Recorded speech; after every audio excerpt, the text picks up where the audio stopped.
Hello?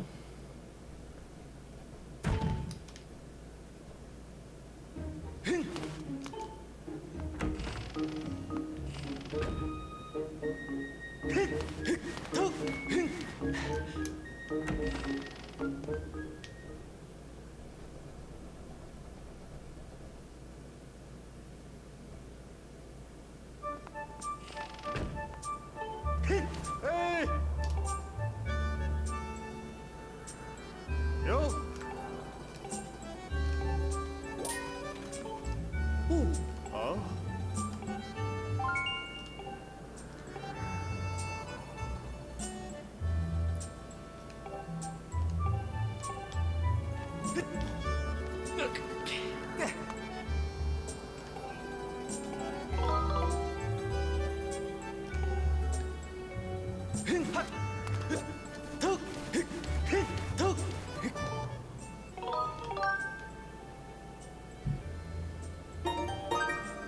Yep. I'm live.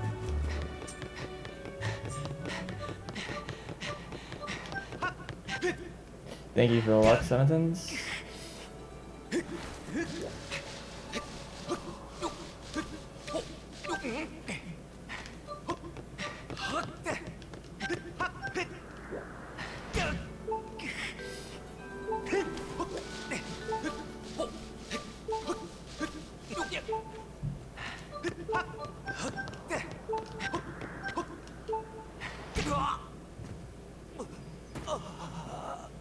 Yeah, there's some things I'm not a fan of on live split. I kind of talked about it yesterday.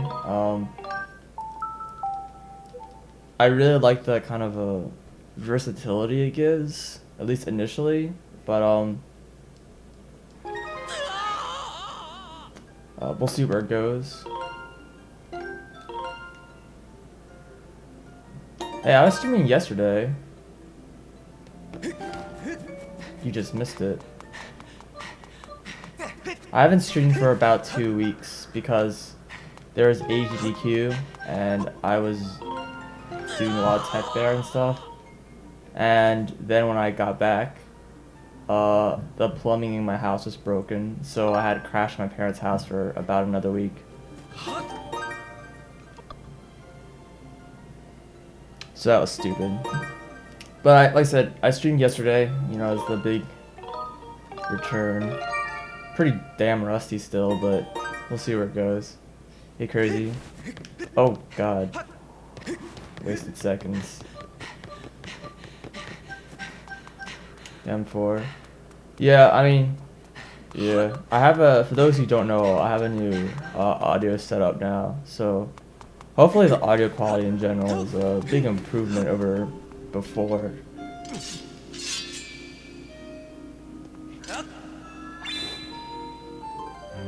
We'll see how it goes. I don't plan to stop here. I mean, I do plan on upgrading the audio more as time goes on and I get Twitch bugs or whatever. But we'll see where it goes. For now, I'm pretty happy with what I have.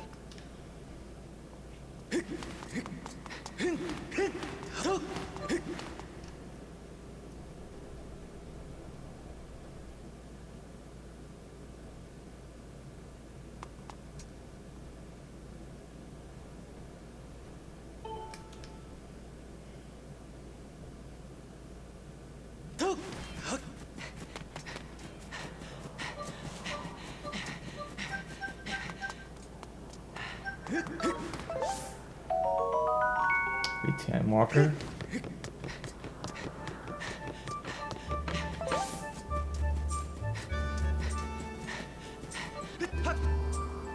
Today.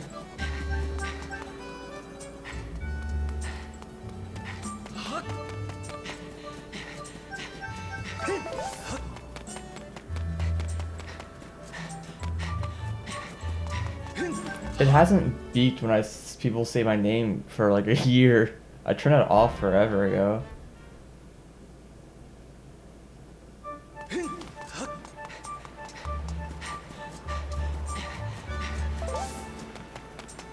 I feel like you must have just been missing my streams or something.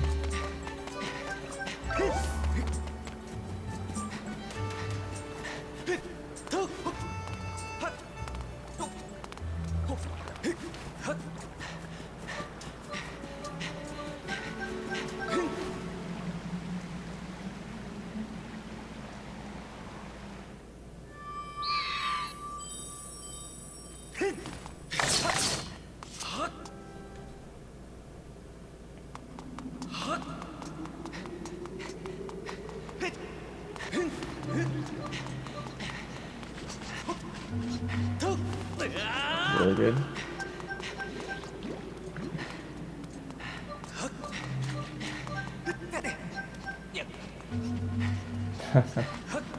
No, I understand.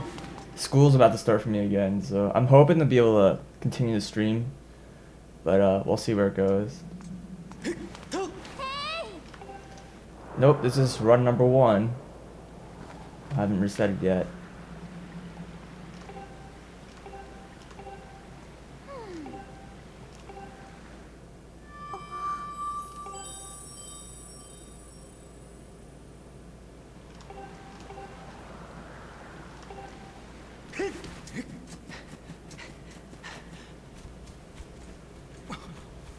Hello?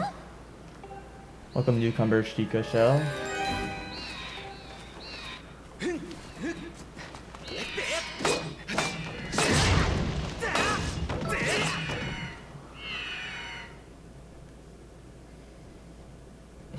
Thanks for the faith.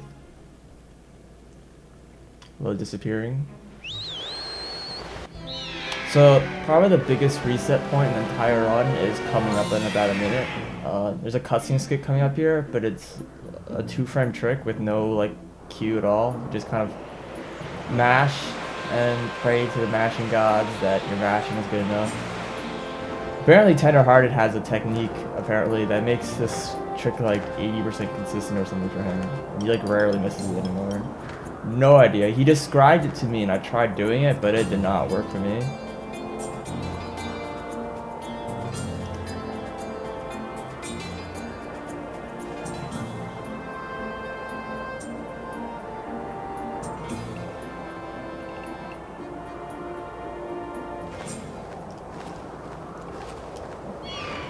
Here we go.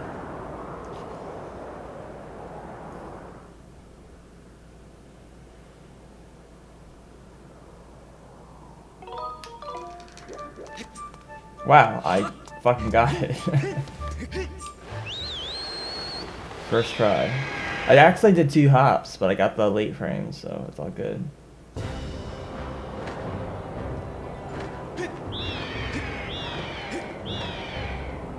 Please go right.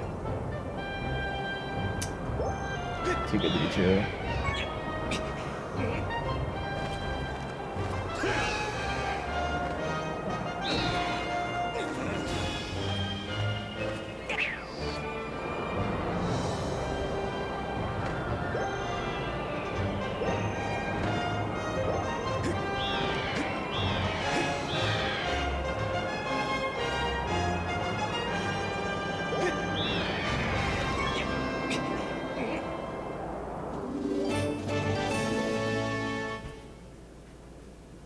Alright, good luck on your queue.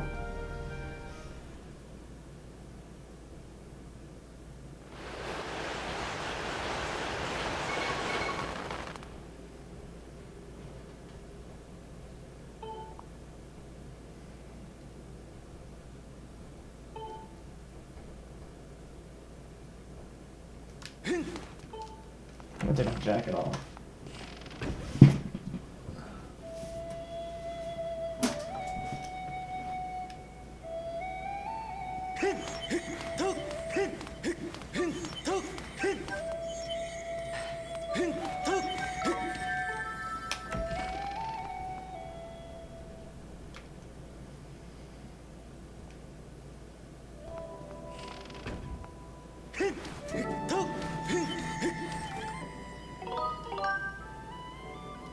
Hey, Gorotora.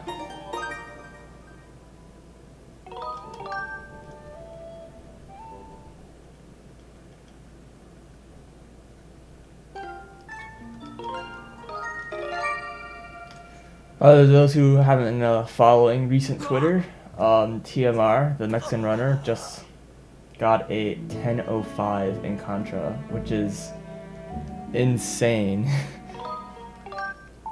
So that's pretty fucking hype.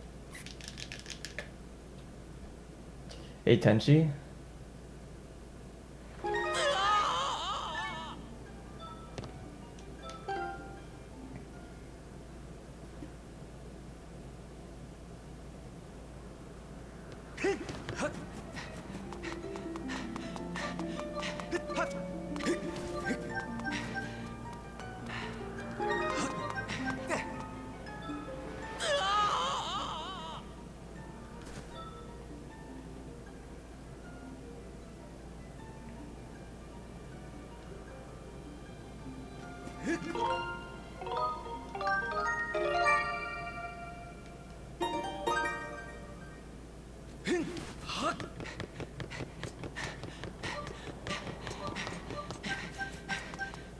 Oh, fuck, dude.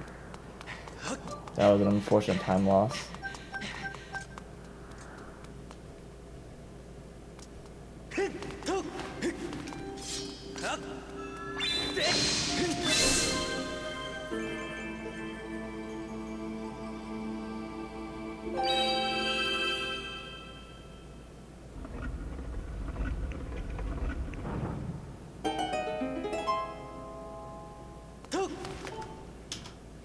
Good start.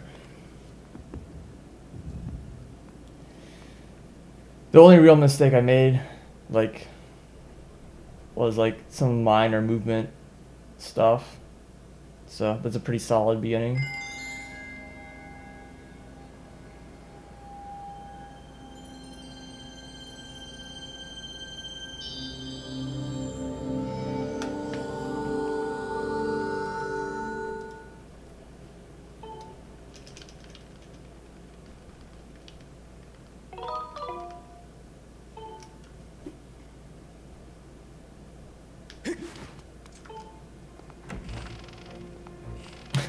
Dude, my PB was just like all gold splits. Like the possible time saved on like all these splits is 0.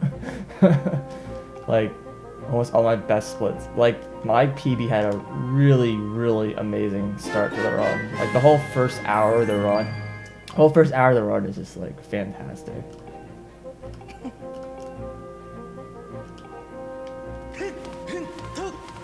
I was just on when I got this PB, like I was on like such a roll. I was just like nailing everything and everything was just going really well. I was like pretty much on pace with Tender's time. I was only a few seconds behind his world record. But then I threw it all away, like near the end of the run. Lost about 10 minutes on like one split. That is the fate of running Skyward Sword.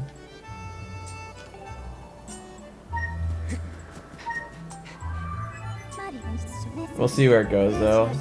Like I said, the beginning of my run is really fantastic. So if I can just stay on pace with my PB for most of the run, then I'll be pretty happy.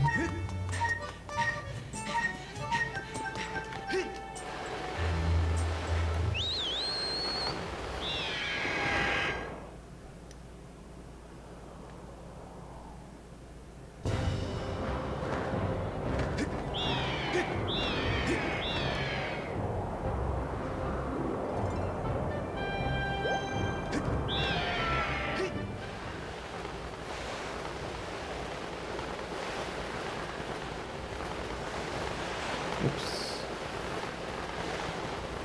Went too fast. That was pretty good. That was good speed, but I accidentally dove for about a second, so...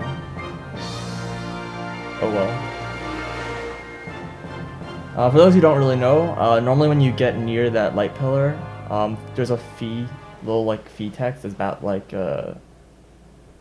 15-20 seconds long. I don't really remember exactly how long it was, but if you kind of glide into it, you skip the text box. She only will talk to you when you're on your bird, so you can just kind of glide past it.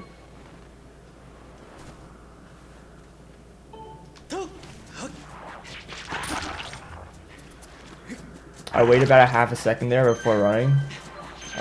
It's an AI manipulation on the Dekubabas.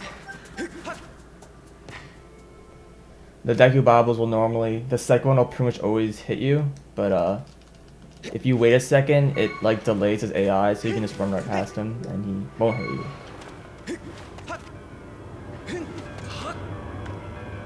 I didn't draw my sword again. I've been doing that a lot recently. Like you see Link reach for, his hand goes up to his shoulder, right as he enters a cutscene, like he touches his sword, like he's about to draw it, but if that happens, it means I was like a frame or two too late. So. Oh well. It's a really tiny time saver. It doesn't really, not really a big deal if I miss it or not. It's just a thing.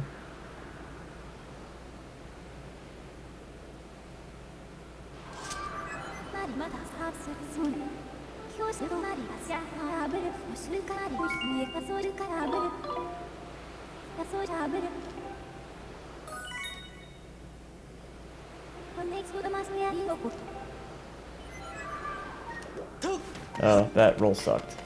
The idea is you roll and immediately flip the camera.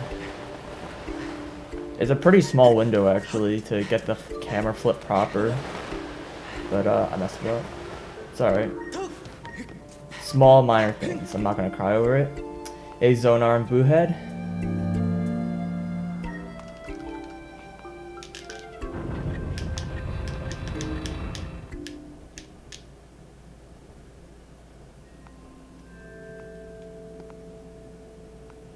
No, the Ancient Cistern clip only works in the English version. The Japanese version is still faster just because text is so ridiculously fast.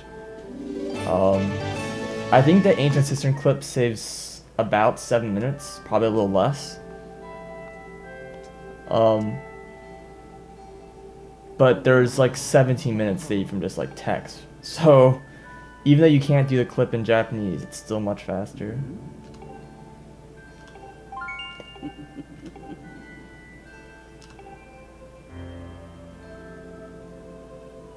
Yeah, I've been running Japanese version for pretty much ever. I kind of switched to English during the summer. No, I switched to English last year, around January actually. There was the Ancient Cistern clip was found, and I started running English instead, just because the clip was so much fun to do. And then around, I think it was around July last year, I switched back to Japanese. I don't really care that much which language I use. They both have their advantages and disadvantages. I feel like Japanese is a little easier to run just because of the dialogue can be kind of wary. It's also easier to optimize Japanese text to English text. So in a lot of ways the Japanese version is easier in that sense. But I really do enjoy doing Ancient Cistern clips, so I kind of miss that sometimes. This new timer though is it came out very recently. It's called Live Split. The reason why I really like Live Split is that it's trying to go for something called total customability, or I don't know, that's not what they're calling it, but that's what I'm calling it. Mainly because a long time ago I was planning on making a timer that did just that. Dude, I've been fucking this fight up like every time. What the fuck? I've been failing that fight a lot recently. I'm going too far to the right. Hey, Scrubster. Basically, the idea of this timer, though, is that you can edit almost anything, and you can rearrange stuff, you can add, you can remove, you can have duplicates, you can have whatever you want. That's kind of the intention eventually, and that's what I like in a timer. Like that's what I want. And I was going to make a timer to basically do just that, but I just didn't have the time really. So I'm glad that someone's basically doing this. It's pretty new though, so in terms of features and functionality, it's still pretty limited compared to say W-Split or Lawnfair. But it's still, I mean, you can use it for speedrunning already. It's got enough stuff to get by, like you can see it as is.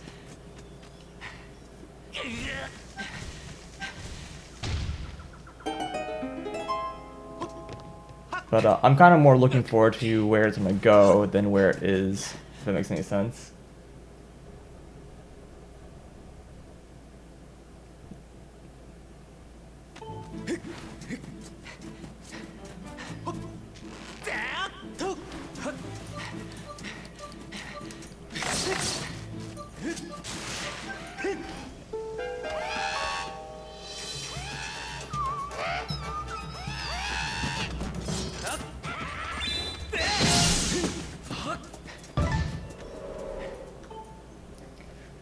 Probably one of the more immediate features that I care about the most. That the big reason why I don't like Lawnfair. One of the things I really don't like it is, first of all, well, just like aesthetically, there's just too much space, which is I have the same problem with Lawnfair. Just like vertically, there's a lot of just empty space, like between every split, in particular, like that just shouldn't be there. And I'm waiting for that to be customizable, be able to set that height. And they gave it so much height because they want to give space for icons and stuff, but I don't use icons, and even if I did, I really would still want that space smaller. So that's like one of the big things I'm looking forward to. The other big thing is the graph. So you notice the graph kind of like looks super pixelated and not like that great, like just because it's so stretched and weird. That's because it is. The graph is really small because it fits like in line, like in the window with the timer. And I don't want that. I want there to be some sort of pop-out graph of some sort that I can resize separately. Either that or be able to have like a second window that you can customize. So I can have one window that has the graph and... Dude, what the fuck? I don't even know how I missed that twice. Anyways, I saw like a second window or something. Or like a pop-out graph. One of those two things. And the graph will look 100 times better. It just looks all pixelated because I have it stretched to, you know, fit the stream size.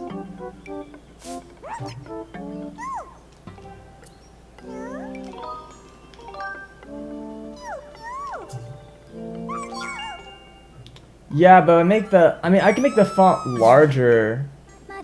So, okay, there's two problems making the font larger. First of all, making it larger won't actually like give me any extra space. Like, it'll get rid of some of those gaps, but it won't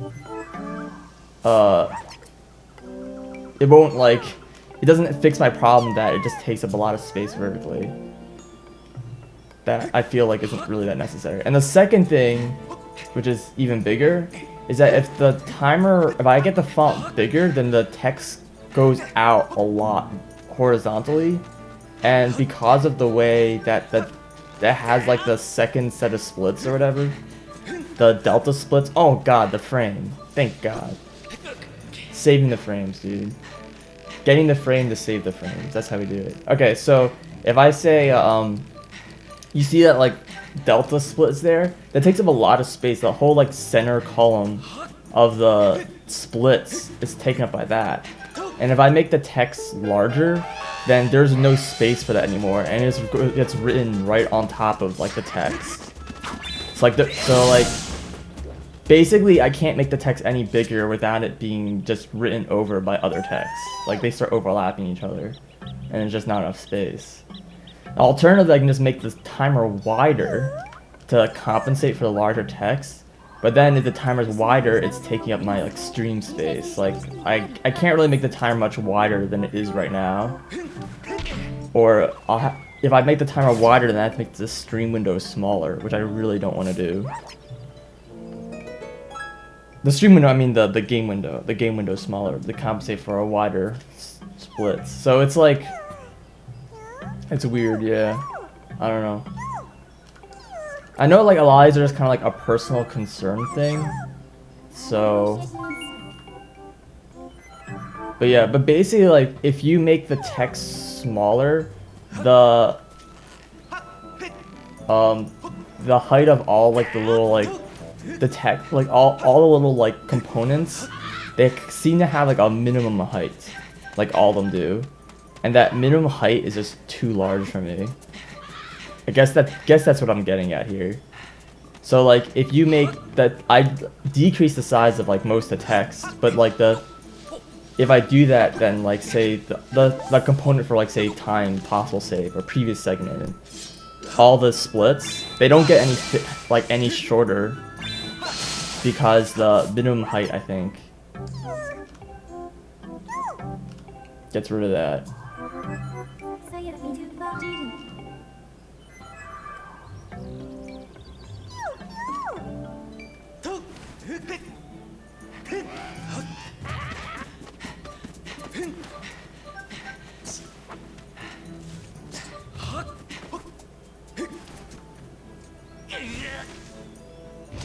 Yeah, I mean, I can just show fewer splits to put a face cam on if I really wanted to, and I have done it before, and a hand cam. I used to do a reset cam, which was my favorite cam I've ever done, but I can't really do that anymore. Just because the Wii U doesn't have a reset button, unfortunately.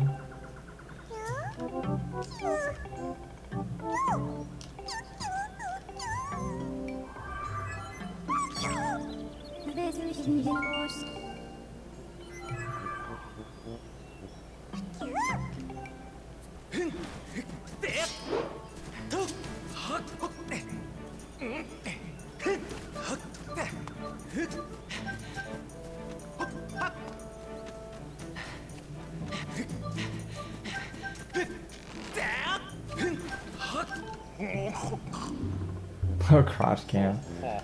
Hey, Ballin. What do you mean by make it less high? Because that's kind of like the problem I have, is that I can't make it any shorter.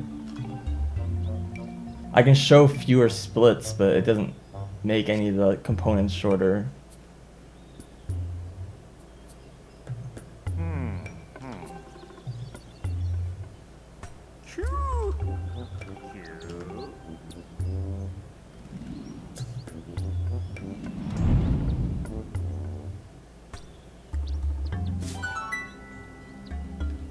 Oh, by the way, I thought of another suggestion. Crazy, if you're still here.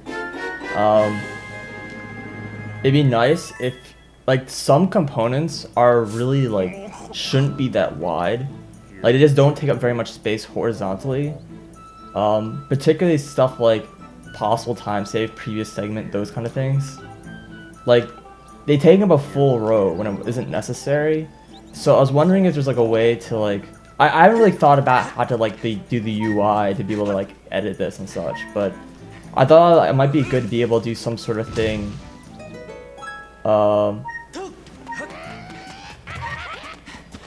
where you can, let's see, how do I put this, it's like having two of them side by side, like more squished together. Like, I don't know if how easy that would be to do, but it just seems like something that, like, they take up a lot of space, like, vertically, and, like, I'm sorry, they're taking a lot of space horizontally that they don't really need.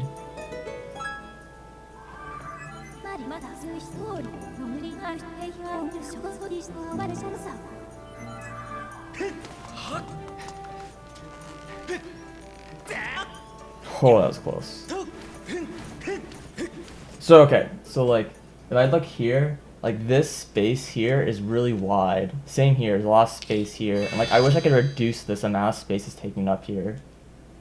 And also, I was talking about the space, like, between each split is pretty large. Now, I know you're talking about saying just make it wider, and, like, relatively, if I make it wider, it'll relatively become shorter.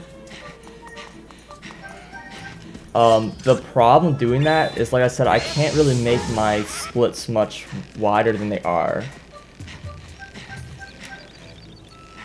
Because, like, I just don't have space in the stream for it.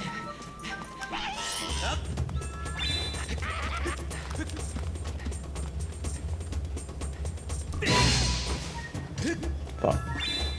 Okay, Blockman. Second try. Hey, Takazilla.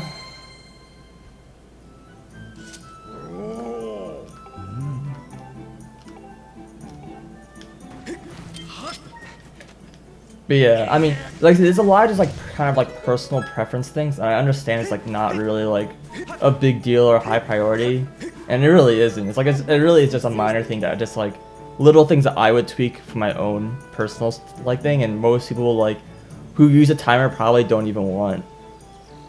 So, I don't know. But, like I said, I kind of was, like, going for, like, a lot of customability, just in general. I think that's kind of, like, the intention, so just, like, over time, I'm assuming, like, more features are going to be added, and more, like, options are going to be adjustable.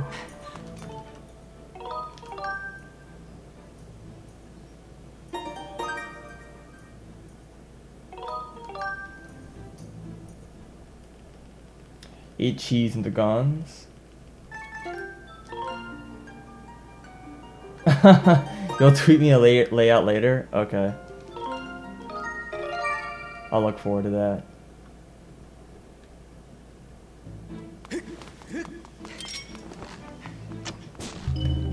There's a lot of small things about Splitter Z that I'm not a huge fan of that. There's some things I really like. And there's some things, like, it's aesthetically, like, there's little things I just, like, I'm not a huge fan of X, I'm not a huge fan of Y. And I tried to talk to TLO about it. And it's like, hey, would you mind, like, adding some sort of feature to do Y, or be able to adjust this kind of thing? And he's basically like, no. I think he basically says something along the lines of, I'm making the timer how I want to look like, not how you want to look it. and then after that I didn't talk to him about the timer ever again. So yeah, that's basically it. I've I've been talking to the Nitrosky about W split, and then talking to Crazy and Woofers DFG about this new timer live split. I have no idea who does lawn fair, so I haven't talked to them about it at all. But yeah, I mean, the thing about these kind of programs is that they basically have like infinite potential in some ways, and I know that's kind of like a little bit of an overstatement for a program as simple as just like something that tells how much time has passed. But it's like one of those things that aesthetically you can just kind of keep messing with, and just adding all these little features, adding all these little like things that you can adjust. And you kind of just keep messing with it. And that's one of the nice things about, working with programs like this. So I try to get as much input as I can.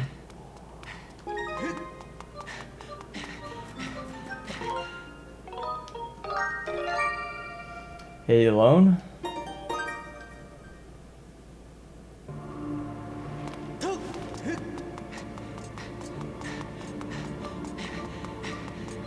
You ginger? Oh, that was a mistake. That's fine.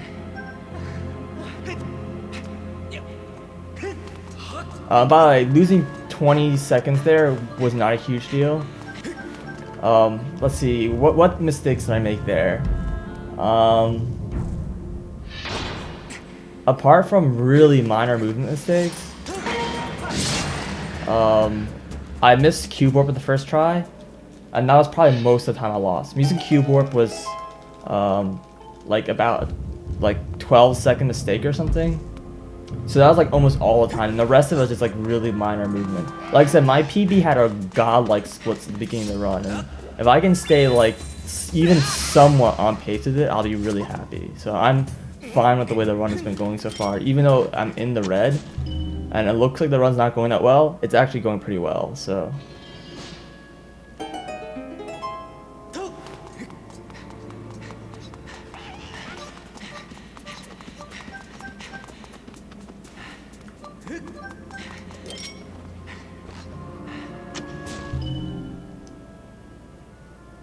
How do I think back in time is going to be improved? Oh, I have no idea. I mean, anything is possible, although nothing has been discovered in a really long time. So I kind of feel like nothing's gonna show up for any new glitches with back in time are probably going to involve some totally new like technique or something really wild.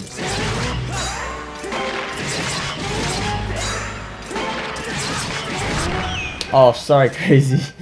I can read your message still.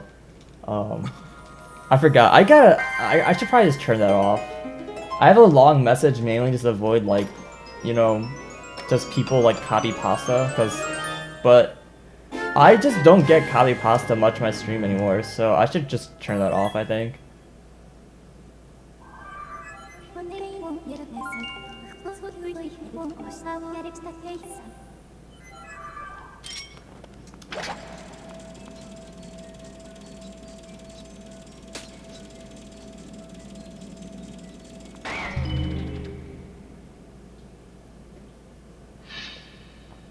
Yeah, Crazy. That's probably what I want.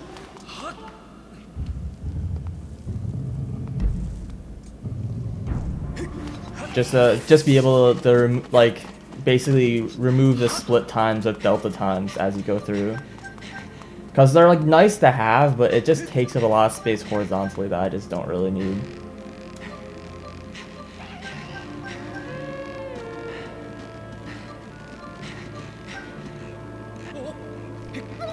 Oh, I did not mean to fall down there. That kind of sucks because it actually messes up my stamina by hanging there. So not only is it a waste of time, like about a second earlier than I could have gone, I also like have about like a quarter stamina less than I normally do. Okay, good. I got that jump. That jump is really hard, by the way. I've missed that pretty much every single run recently, so I'm really glad to finally start getting that again.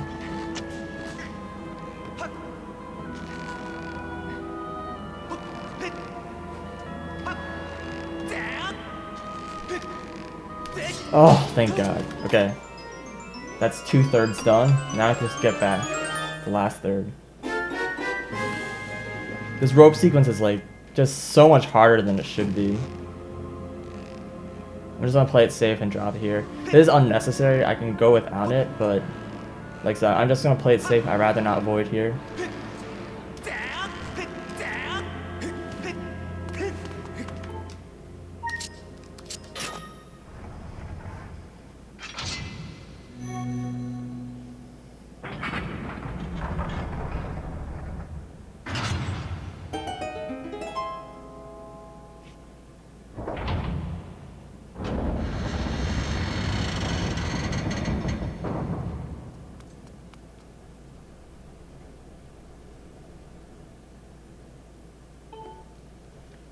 Oh, did I not take my shield off? Oh, I did not.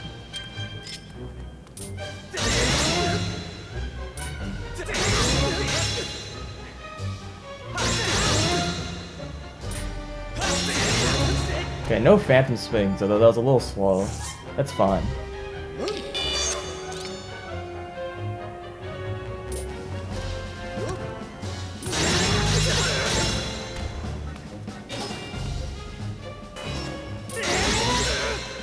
Spin? Hello? Oh, he's on a teleport. I don't know what happened. I couldn't spin attack. My calibration's a little off right now, though. I can see that.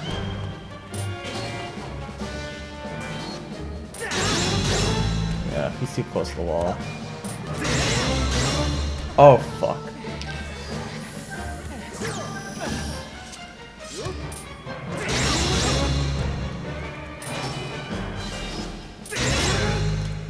Well, the fight could have gone worse. It wasn't terrible, but I'm okay with that. Generally, this dungeon went pretty well. I'll probably lose a few seconds, but it should be not too bad.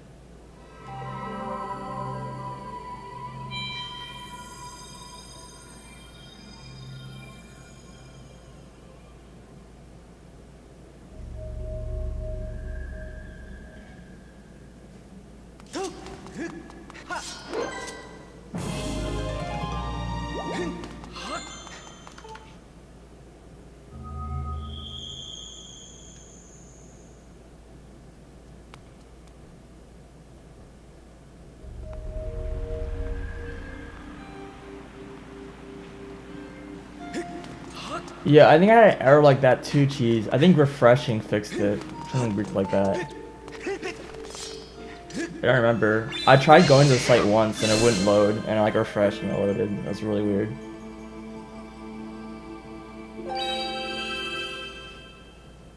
Yeah, like I said, most of the time I lost there was, I lost about, say, 6 seconds from having some slow ropes. And then I lost about about 5 seconds from running out of stamina. And then I lost about 10 seconds during the Garahan fight. So, overall pretty solid. I lost some time, but I'm okay with the pace like this.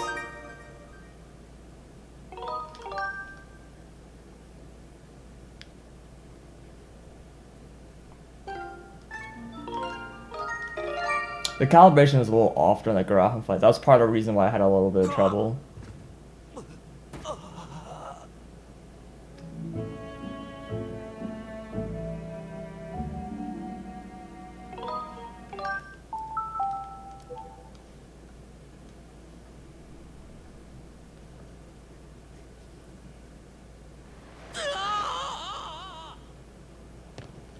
Oh yeah, if you switch to a new domain, it could take up to 24 hours for your DNS to like propagate. If you clear your DNS cache, that can sometimes fix it, though a lot of times it's like the ISP side. I went pretty late there, about a second slow, just to make sure I didn't fail it. Not a big deal, just a little bit of safety.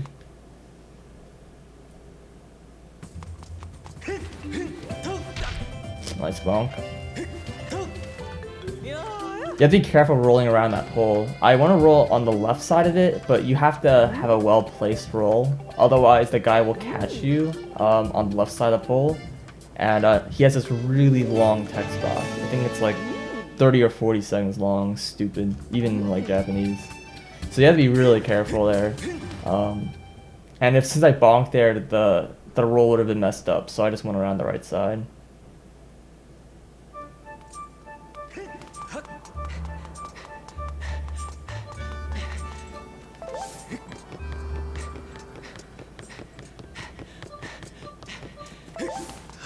No, there's a CH in Japanese. There's no ING though.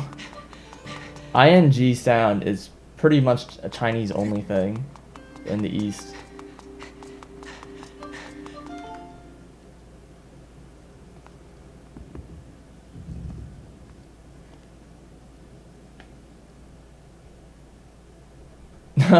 No, there's a lot of them. Don't worry. Yeah. No, there's a lot of words in Japanese that have CH in it. It's just, like I said, there's no ING. You have the ing sound, or the ang. The concept does NG. In general, Japanese doesn't really have consonants at the end of their syllables. So if you're hearing consonants at the end of your syllables, it's probably not Japanese. The only exception is the N sound. There's a special N sound that you put at the end, that you can put at the end of the syllable, and it actually is a syllable of its own. It's kind of weird, but it's a thing. It's used all the time, but yeah. The other weird exception is going to be some unvoiced consonants plus vowel sounds. Depending where they are, you'll drop the vowel sound. That's a completely dialect thing. It's not like inherent to the language at all, but it's like pretty common. For example, the su sound, a lot of times the u gets dropped off and just comes to us sound. Yeah. I don't know how we start talking in Japanese. Oh, we're playing in Japanese. I guess that would do it. But it seems that a lot of my streams, like, we eventually, you know, start talking about just like different languages, and there's usually some expert around in my chat.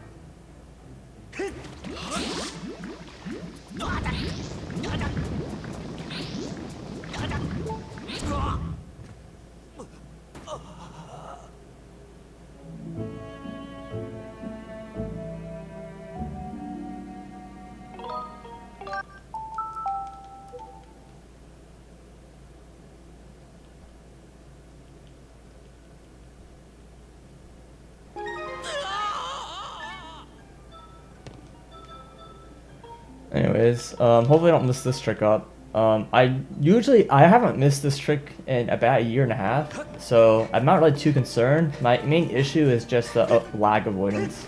You can get a lot of lag right here, but if you do it right and fast, a good camera angle, and you barely see any lag. You see it lags a little bit as the screen's fading out. If you get perfect, you can pretty much avoid all the lag completely.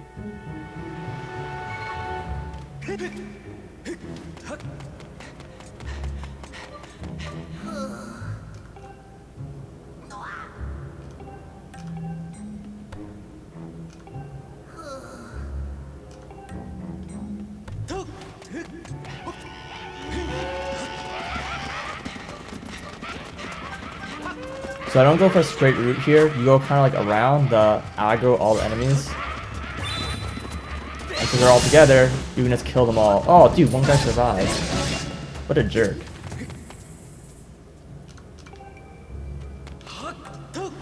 I thought I got them all, but oh well. That's fine.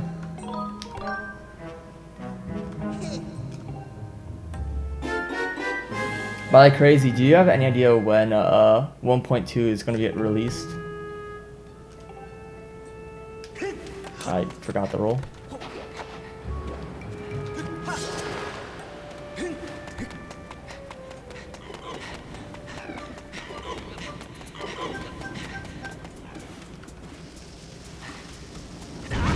Oh, that was stupid. I was too far to the light. Yeah, that I don't understand. That bomb is weird. Or that specific spot. If you're on the very left side there, the bomb explosion doesn't hit you anymore. I think like for some reason that like enemy absorbs the bomb explosion. Like when that enemy gets hit by bombs, it like instantly cancels the bomb explosion. It's really bizarre. And the enemy has priority over you do. So if it's just on the very left side, then the enemy gets hit and you don't get hit by the bomb. It's really strange.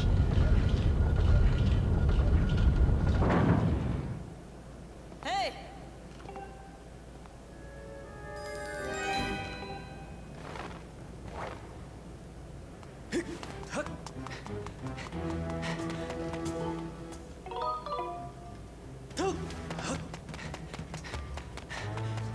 Yeah, Twitch stream updating sounds pretty hype. That sounds really interesting. I feel kind of weird giving a program like that like access to my account, but it'd be kind of interesting to have just around. I'll probably do it anyways, just cause.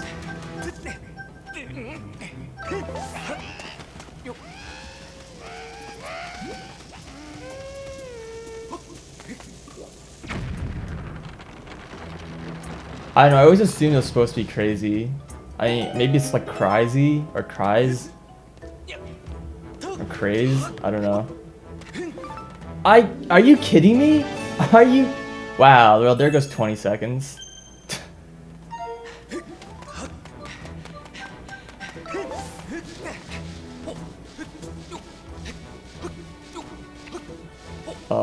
Okay, I just missed that somehow. Not a big deal. I can manage my stamina anyways. Oh, so it just cries. Oh well.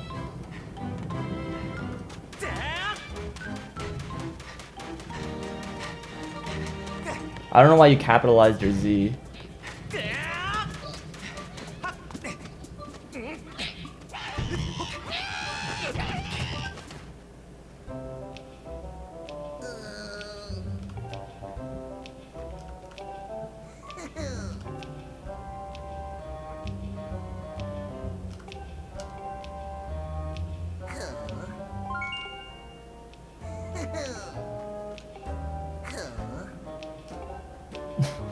Alright. It looks like your name's supposed to be like crazy.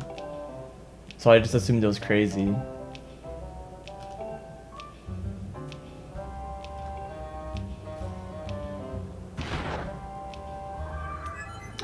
Dude, there's a few things I really don't like about this, I chose the wrong option. Actually, the option might have been faster. There's a couple, there's a couple characters in this like font that just like looks really. Fuck, dude. Okay, I threw a second one just in case. The first one probably was gonna make it as what I was thinking, but I threw the second one just in case. Unfortunately, sitting there waiting for a second bomb, you know, wasted me about 3 seconds. So yeah, this is a pretty bad Earth Temple, enter Earth Temple split. It's mainly the treasure, honestly. The treasure was a bulk of all the mistakes I'm gonna make here. Getting that treasure there was pretty terrible.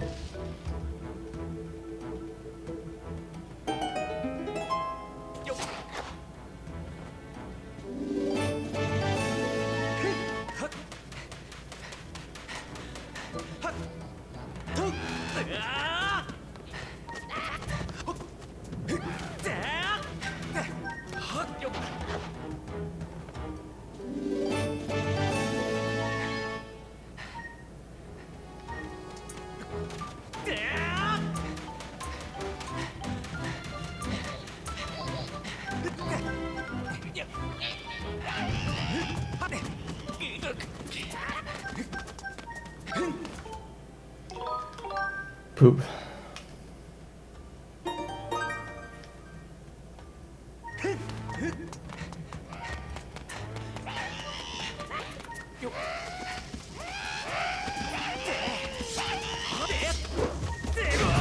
Alright.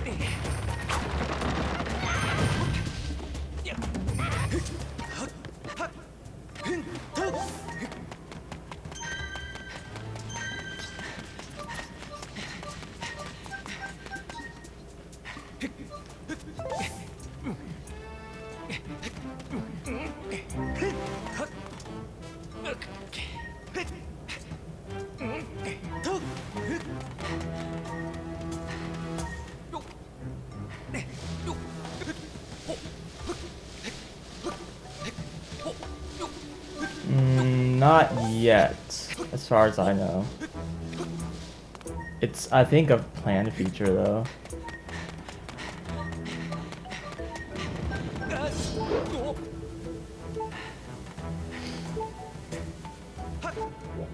I kind of wish you could have a more advanced background controls, kind of like a I don't know. I guess if you can just like have your own background image, it doesn't really matter any kind of like background controls.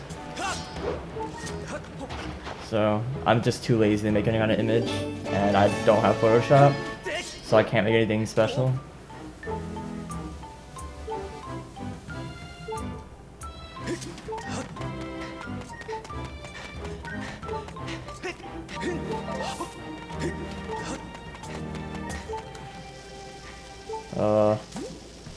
That was weird. It fucked up. Are you kidding me? What's going on? Why is this angle not working? Alright, well, there goes a ton of time. For no reason.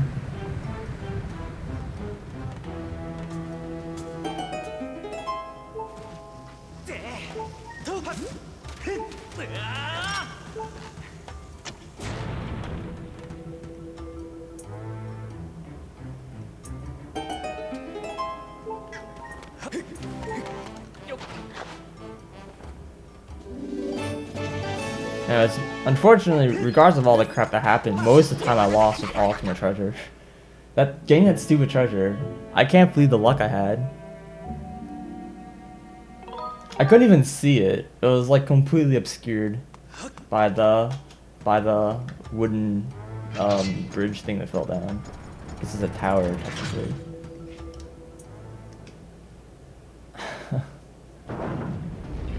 If I was paying attention, I guess I would have listened for it, but I don't know, I didn't hear it. So that must have been something I just missed.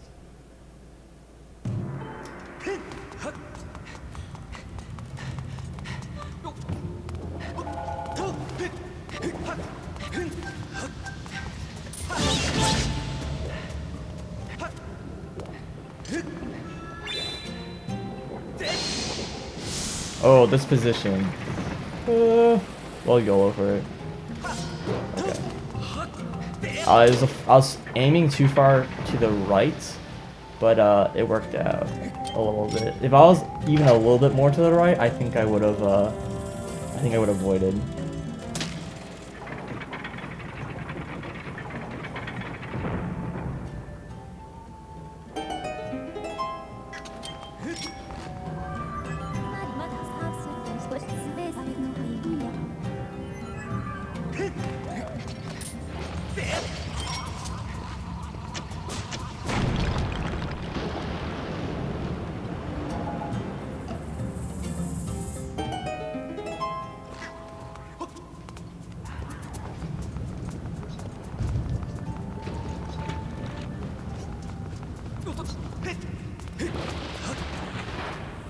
Yeah. Chroma Keying is pretty nice. XSplit's Chroma Keying, I think OBS's Chroma Keying might also have it, but XSplit's has anti-aliasing, which helps a lot with the Chroma Key feature, but it also makes it, kind of blurry.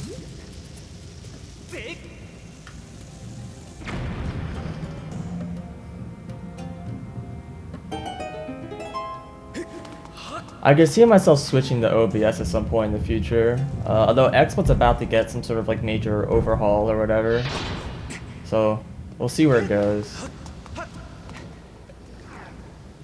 I honestly don't really care that much which one I use anymore. I kind of prefer XSplit just over personal preference and some of the things it can do, but it doesn't really matter that much which one. I can use both if it comes down to it.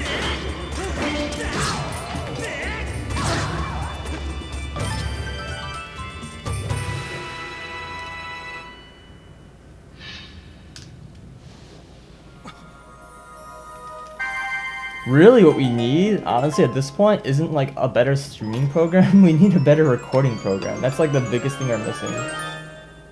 But I guess that's a lot more difficult, or something. I don't know. There hasn't been a lot of demand for it for some reason, but it's something that's like the best thing we have right now for like recording while streaming is Amarak, and it's not very good. We hear lots of complaints about it all the time, and it hasn't been updated in like forever. It's completely stopped in development.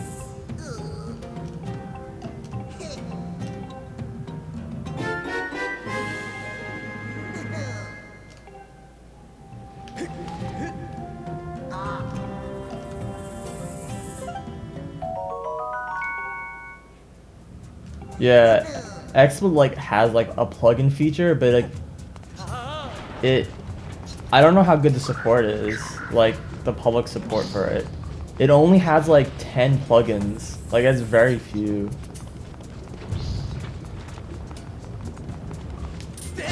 And my guess is that they're all like Flash based, which is kind of lame. I mean, I guess you could use like a Flash plugin for, like even for a non-Flash program, just has like kind of like a Flash preview basically, but yeah, I don't know.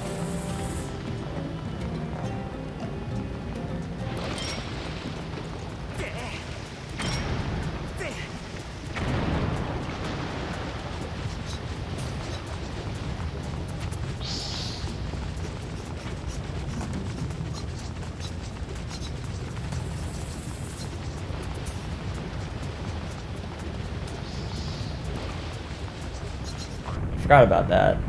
That cost me a good 10 seconds. What else did I mess up though? I don't even remember.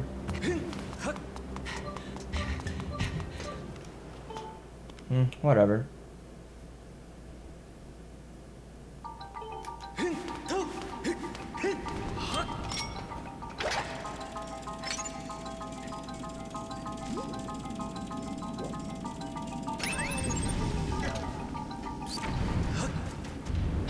Makes coffee and pancakes?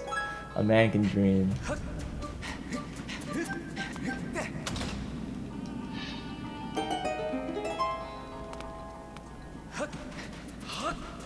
No, W-Split never had that option. It's always been 2 decimal places. Now, what you can do with W-Split, if you drop the FPS of W-Split down to tenths of a second, instead of 100th of a second, then it'll only show 1 decimal place. Hello? Get up, thank you. That was weird. That's something you can still do, I think, and you've always been able to.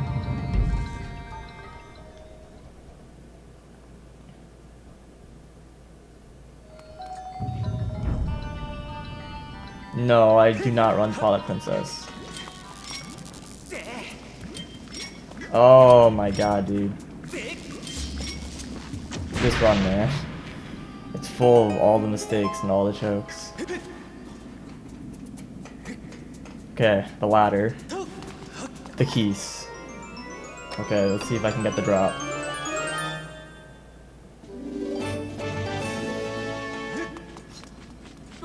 Nope. Nope. More time lost.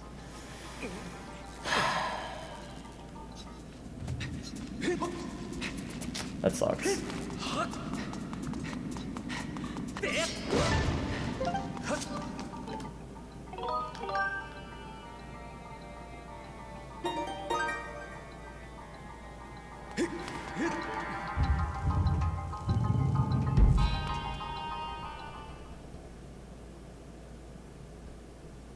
No, yeah, W-Split definitely never had that feature. Now there was some custom W-Split versions that had like edited the code to manually change the number of decimal places. And over a really long time, Cosmo was using one that had no decimal places, so it's just showing seconds. But that's never been a built-in feature. I can't believe I just got grabbed there. Like, absolutely ridiculous.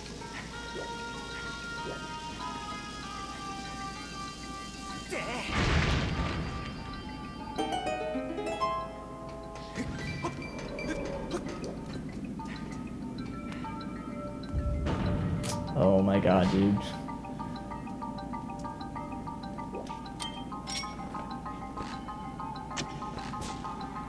My position's all wrong. I don't know where to aim. God damn, dude. This is just terrible. I didn't jump off, did I? No, I did.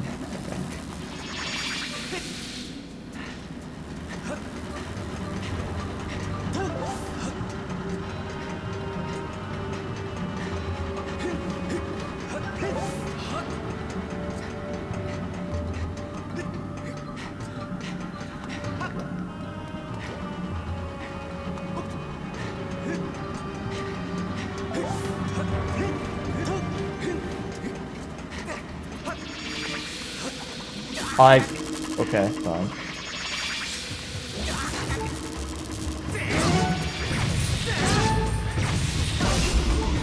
Getting hit there was intentional. Missing the lever was not.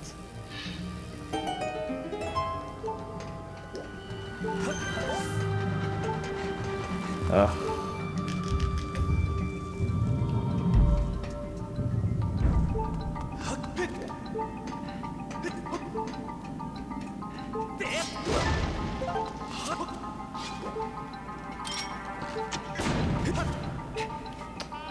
Did he?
Because I'm bad, Luna.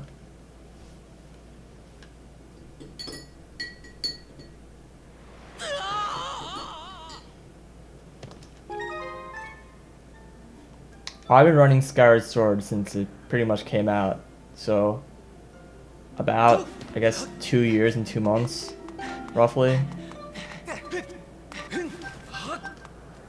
It's longer than that. It's almost like 3 months now.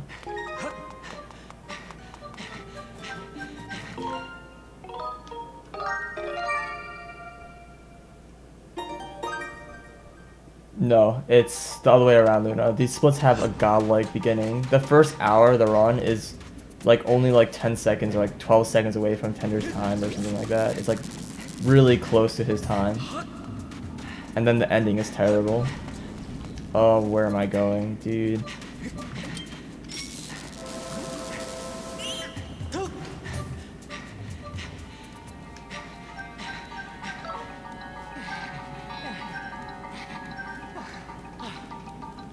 We're gonna stand there. It was intentional, by the way.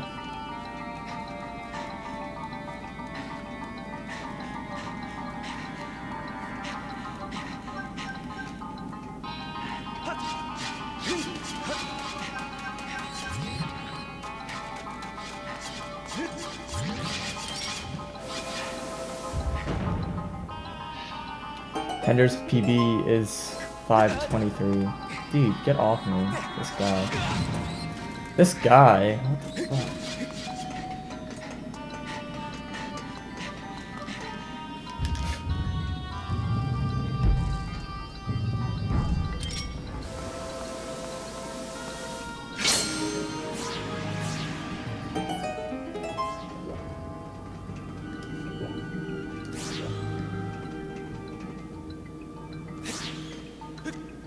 Jump was a little late.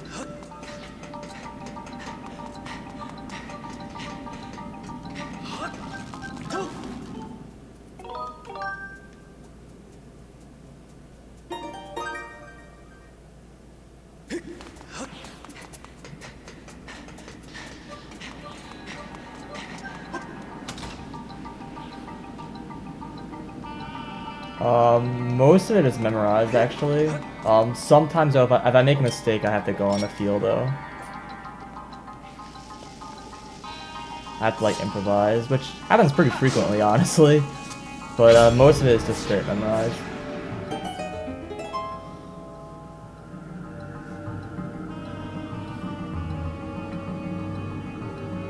Big thing is learning all the backup strats when you mess up stamina.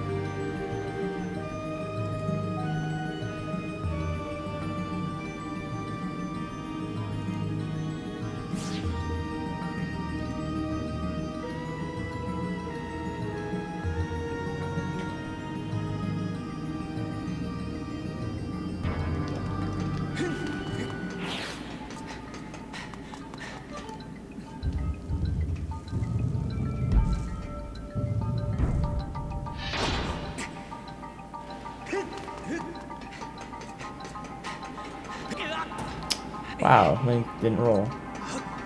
He lied to me. He said he was gonna roll, and he didn't.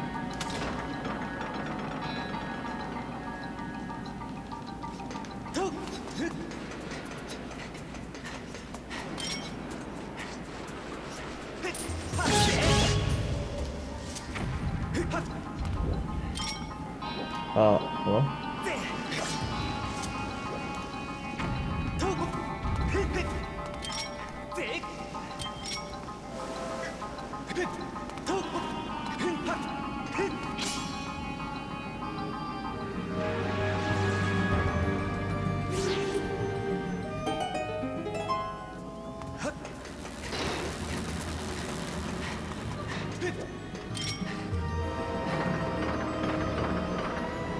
Hello? That was weird.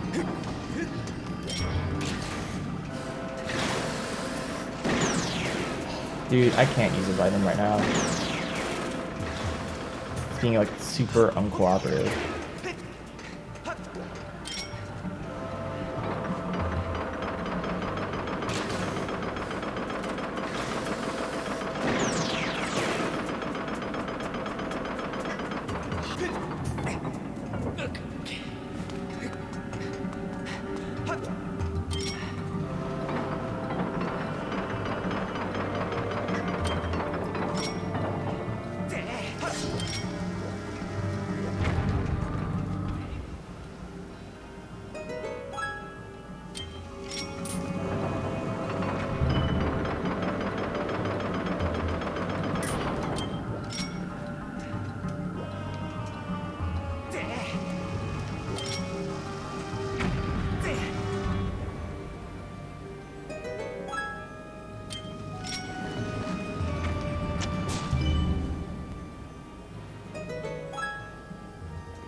With the dang good equipment. Oh shit.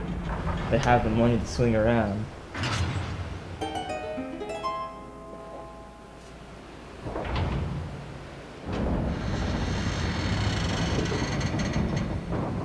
It's also like the future past, so I guess things are just like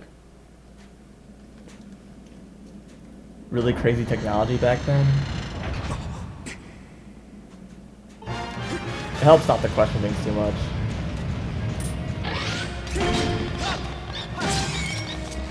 Alright, that's bad.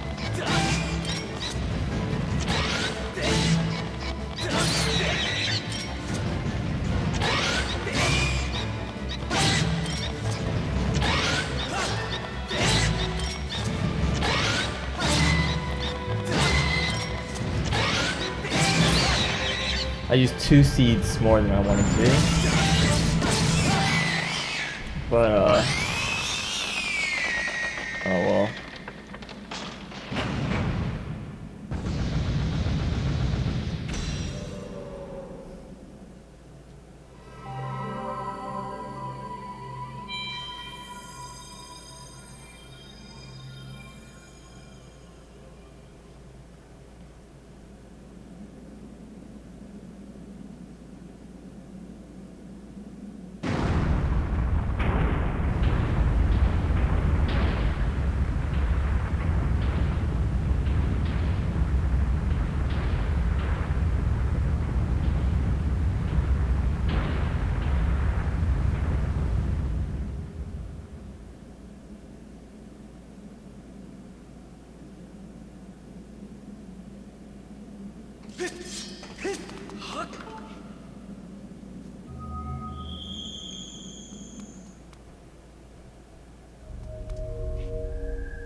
Come on, fly straight.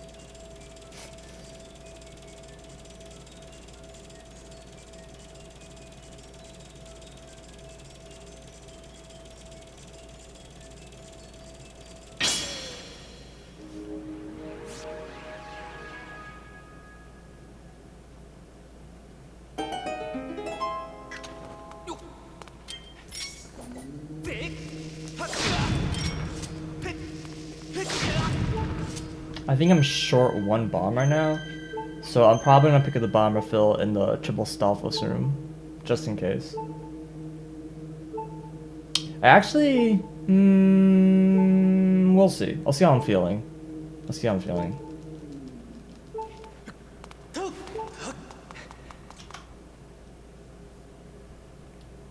Alright, hopefully I get the cutscene skip here.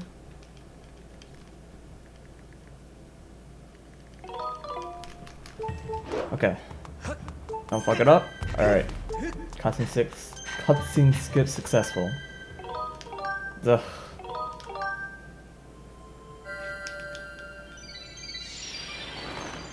Too essy.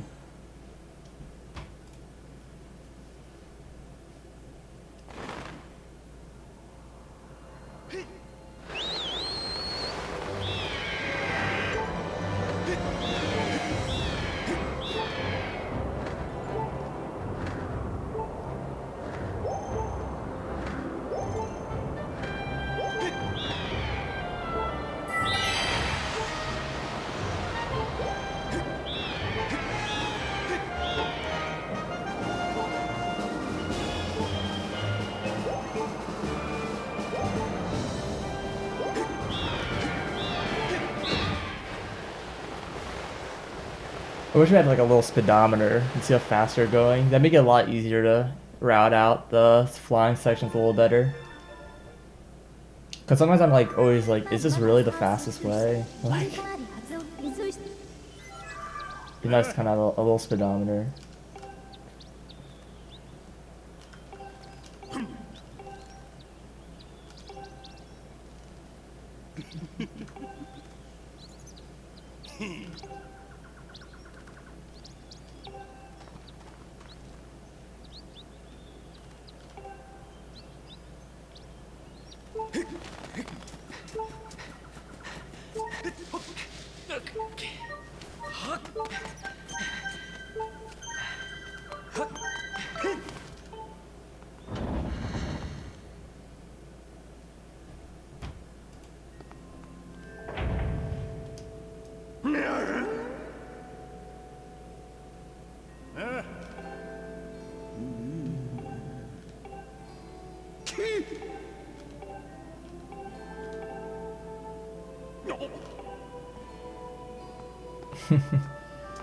We're going back in time, guys.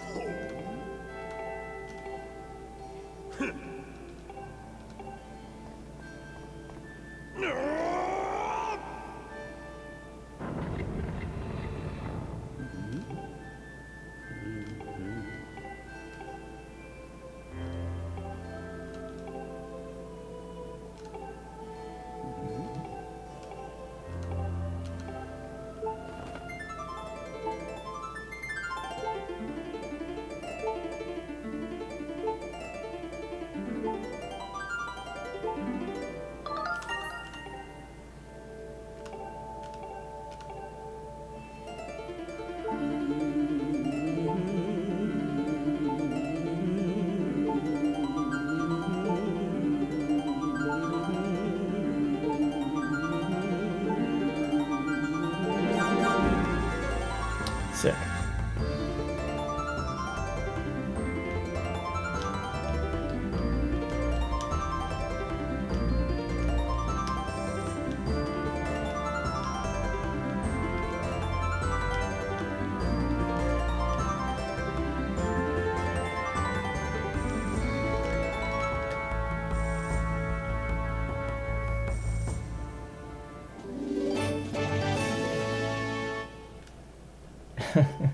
Another prequel. Never ends, dude.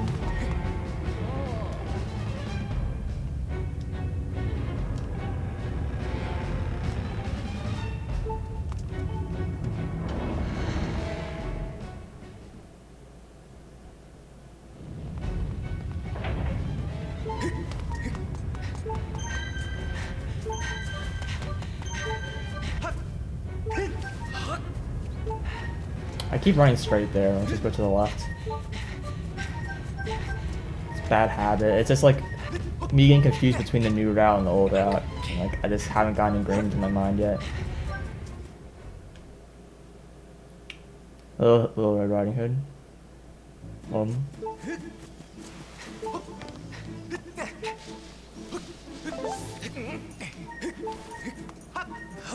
Okay, let's not run out of stamina here.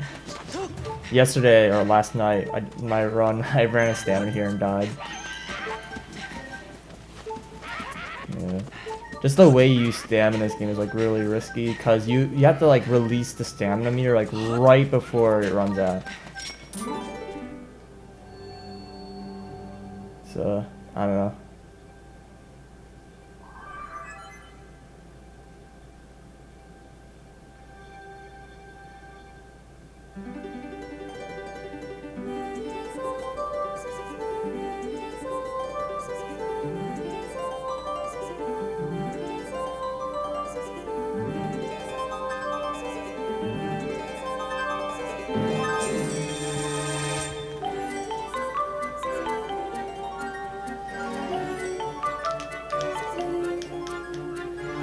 Actually, at this point in the game, running out of stamina in most places will kill you, so I have to be a little careful. That's generally whenever I have just down to 2 hearts. Well, pretty much everything in the game does at least 2 hearts of damage, so this is a part of the run where you're just kind of going through this fairly long stretch here with pretty low health, and you just kind of need to survive.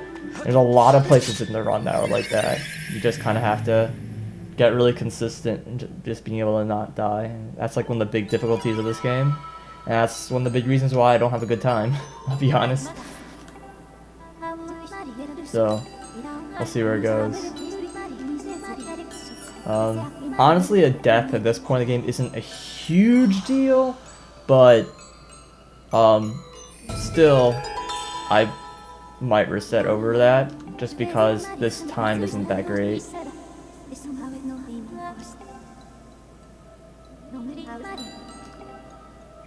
I kind of only really want to be like a minute behind right now. Being like 2 minutes behind is pretty bad.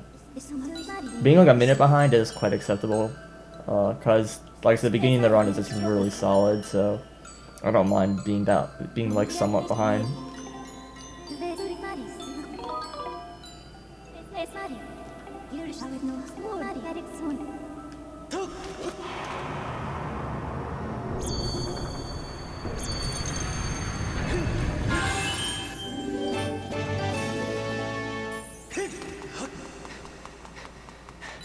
The trials are always scary. This is probably one of the scariest trials, honestly, even though it's probably one of the easiest ones. And because if you die here, this is probably the trial the most likely to get hit. And if you get hit, you're gonna get hit probably close to the end. I would say the Skyloft trial is scarier because it's longer and you're more likely to get hit. Getting hit in this case is an instant death, obviously.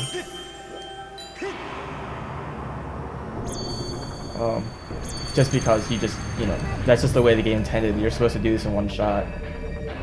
The second and third trial, you'll pretty much never die. I don't think I've ever died either of those trials in a run. It's really just not possible.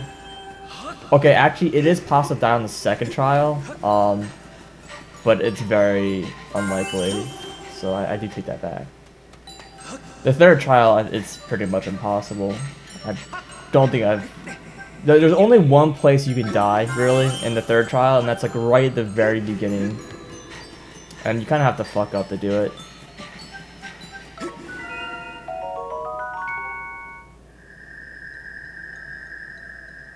It's funny you mentioned that, Riding Hoodlum, because,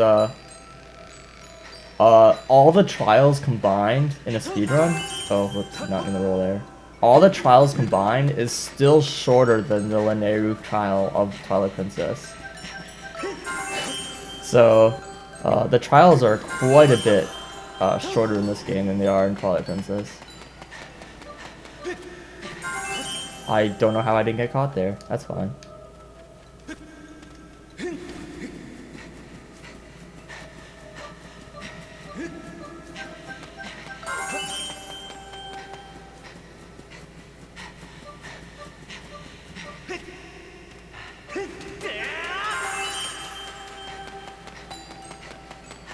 I really like the silent realms in this game. They seem to get mixed opinions on people. It seems kind of split. Half the people are like, the trials are kind of boring and just too close to Twilight Princess, and they suck in Twilight Princess and they still suck in this game.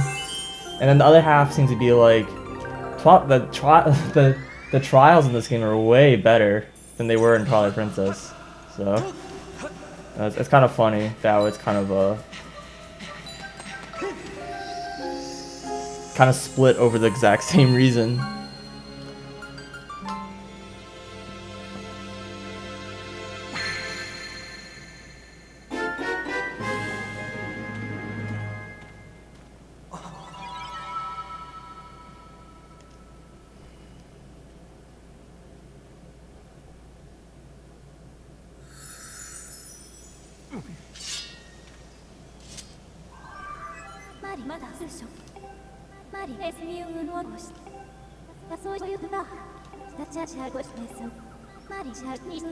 By cries, are you still here? Cause I have something that I was gonna ask you, and I started wondering what your opinion was.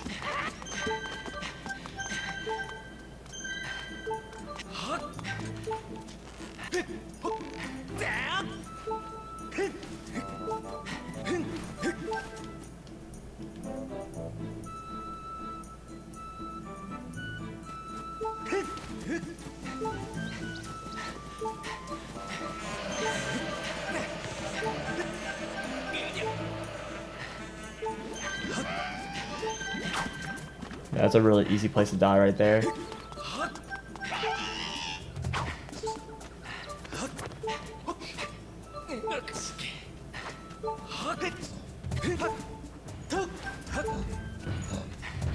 That mob him though.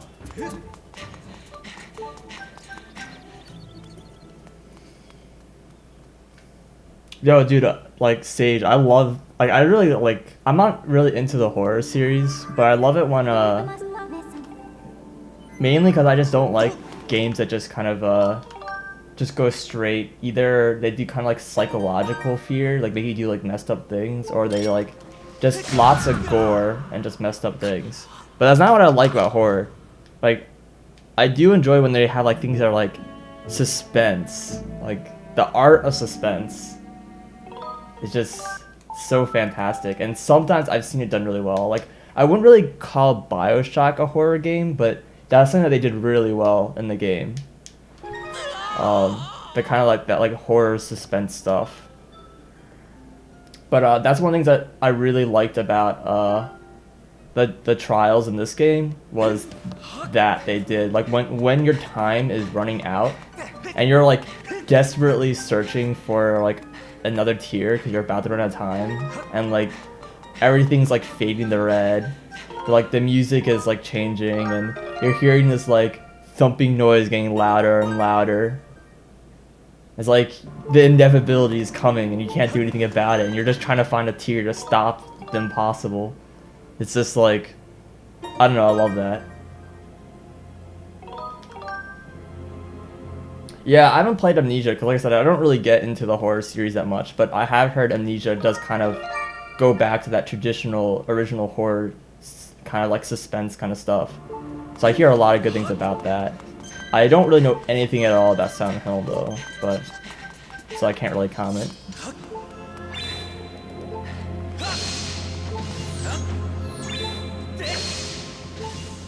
Alright, that wasn't that great, but I didn't die. It's so easy to die here, and it's really hard to kill both those guys. So I'm satisfied. Also, I just realized that rupee just disappeared. It didn't like slowly vanish away or anything. It just disappeared. Oh no, it's back. What the heck? That's just really weird. It must have just have to do with the camera near plane, I guess. It was just behind the camera near plane disappeared. That's really bizarre. Alright. There's another easy place to die, so hopefully this goes well. If all goes well, I only use 2 bombs and I'll 2-cycle them. My calibration is off. I'm gonna use a second bomb just because my calibration is broken right now. Oh, fuck, dude. This is really terrible. I can't believe, like, you guys saw, like, I was pointing, like, up left instead of up right. I was just trying to select my bombs.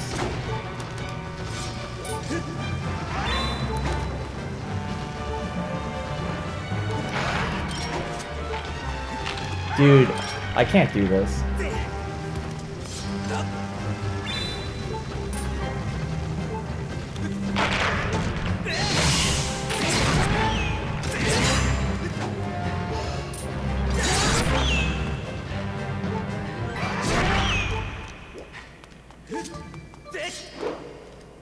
That was so bad.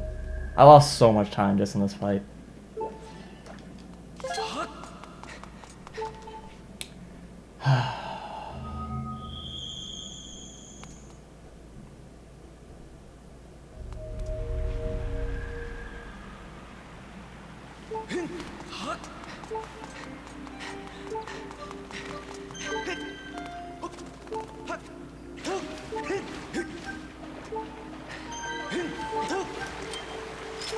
Hopefully I don't get trolled by the fairy here. Whether or not you get a fairy here is completely random, and it's determined on when you enter the room. It looks like I'm okay. It's pretty rare to get a fairy. It's not likely. But it happened last night, so I don't know. Last night just wasn't the night for runs. It's just a really bad night. I had some like terrible luck. Yeah, it was unfortunate that that triple Stalfos fight went so poorly just now. That was mainly because like calibration was off and I couldn't get the bomb off in the beginning. And as soon as that happens, like the entire thing is just messed up. I've considered selecting bombs before I even enter the fight, just to make sure that the fight goes well, but that actually wastes a little bit of time. But I might just do that for consistency's sake.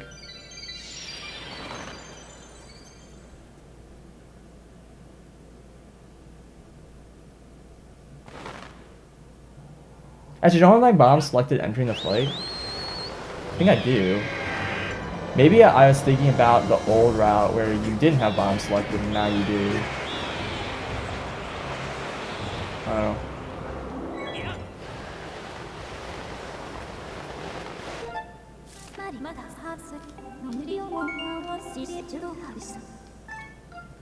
Like, you see the cursors like all in the corner and it's in the center. Ugh, that's annoying when that happens.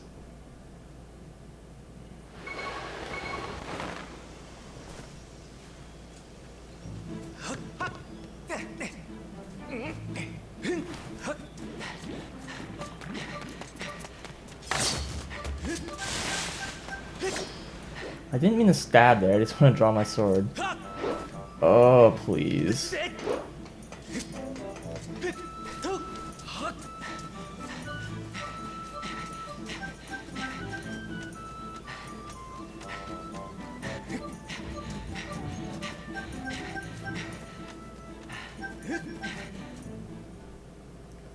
We're over 100% is like a little under 8 hours or something.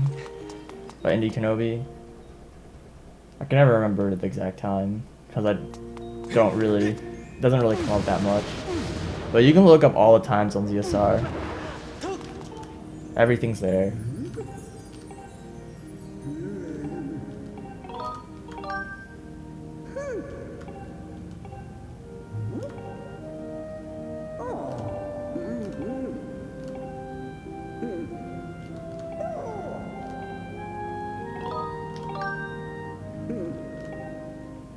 Link Between Worlds, it was fun.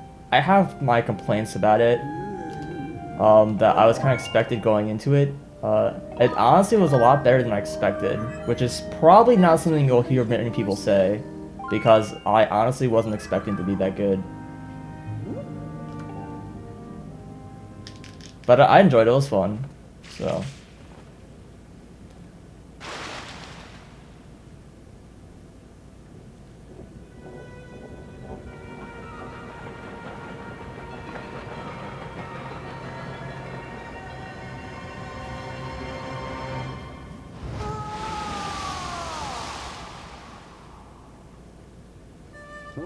I think the weirdest game I played, ever, was probably the Stanley Parable, which was probably my favorite game from 2013. That game was really entertaining.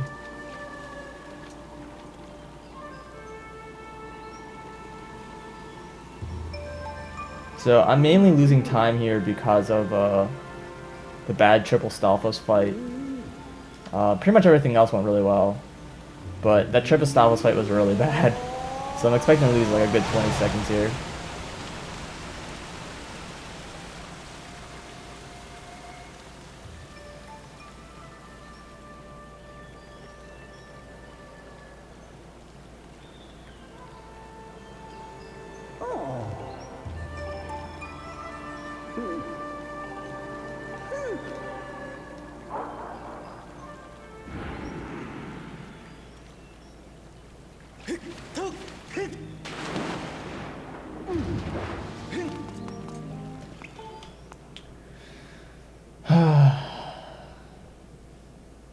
Look at that possible time save though.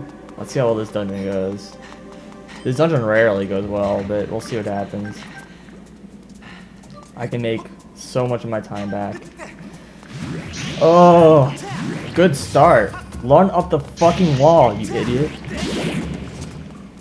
Look at this! What is going on? Alright, well there goes 20 seconds already. What the fuck?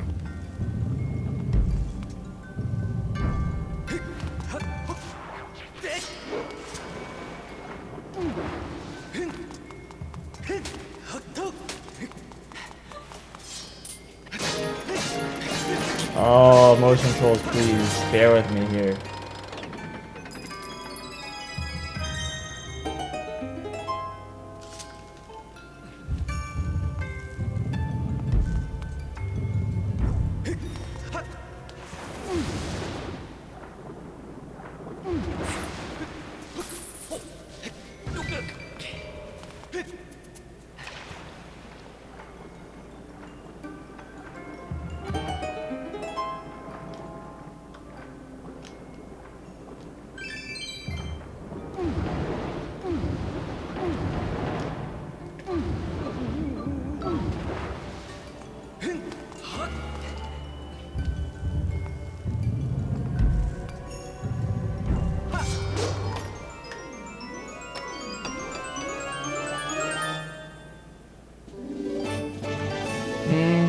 I think this game with game controls would not be very good.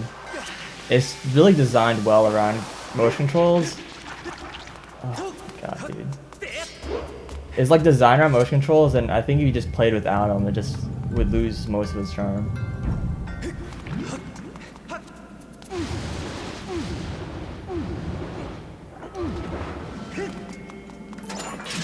Like, the motion controls are actually pretty good in this game.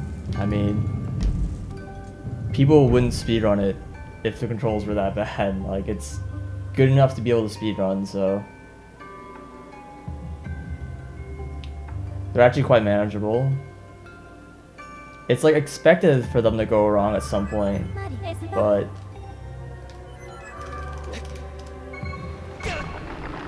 like whatever. They're fairly reliable.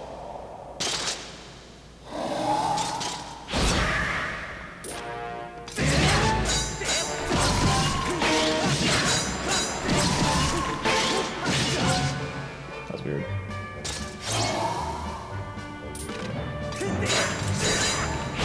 Oh, nice shield bash, idiot.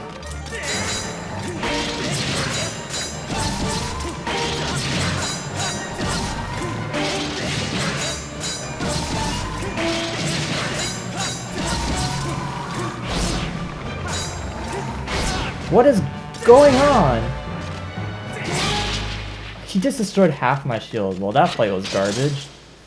Dude, I can't play this game like tonight. It's just...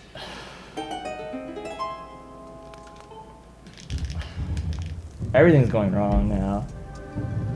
I haven't had a single green split because I just can't make mistakes. I can't not make mistakes. I will agree with that though. The Twilight Princess motion controls are garbage. They're just awful. And that game like should not have had them.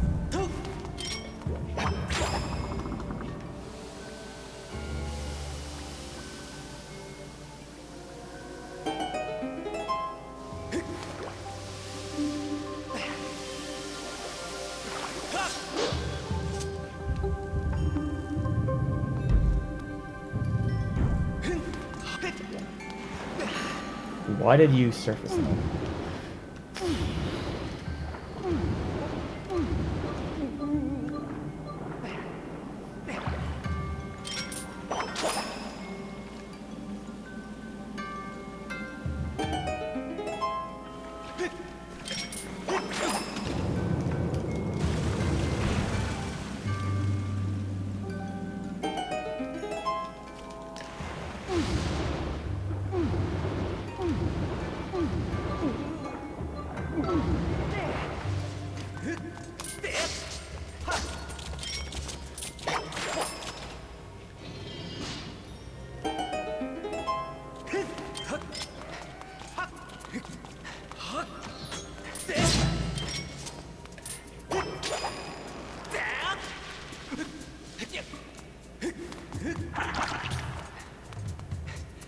What the fuck? Why didn't Link... Dude, LinkedIn is not able to run walls today. He just will not run up walls. Walls confirmed broken.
Weird controls there.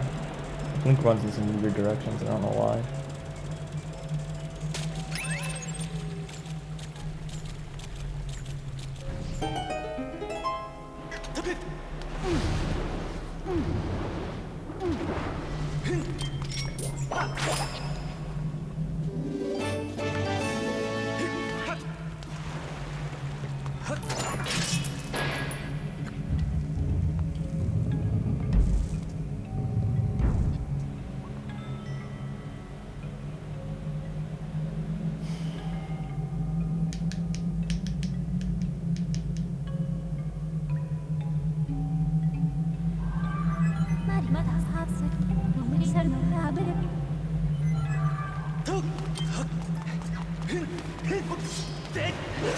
What the fuck? Why did Link just jump slash there? I didn't even touch the controller. It's just like Link did it on his own. That's really weird.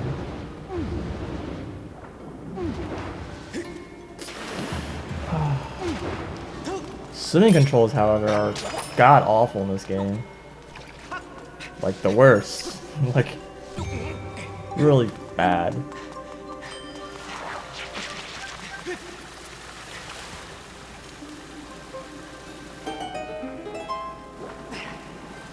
Oh, cool. Yeah, right. Exactly what I wanted to happen.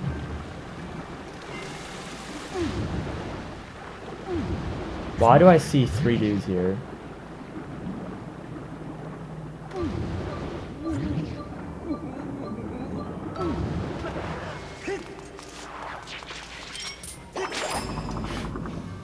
That was really weird.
Okay.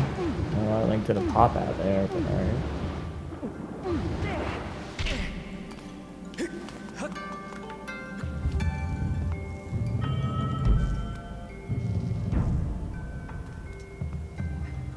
Come on.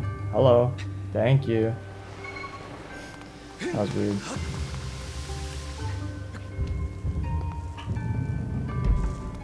Alright, well. See if I can get this. Alright. That was pretty fast.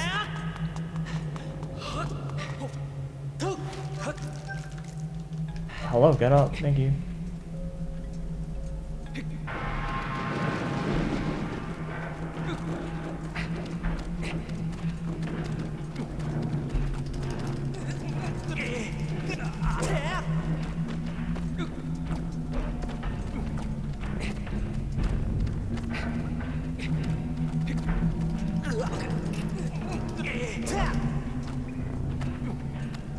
To run imported games, yeah, you have to install Homebrew. Either that or get an import Wii, which would cost a lot of money. And I'm really not willing to do.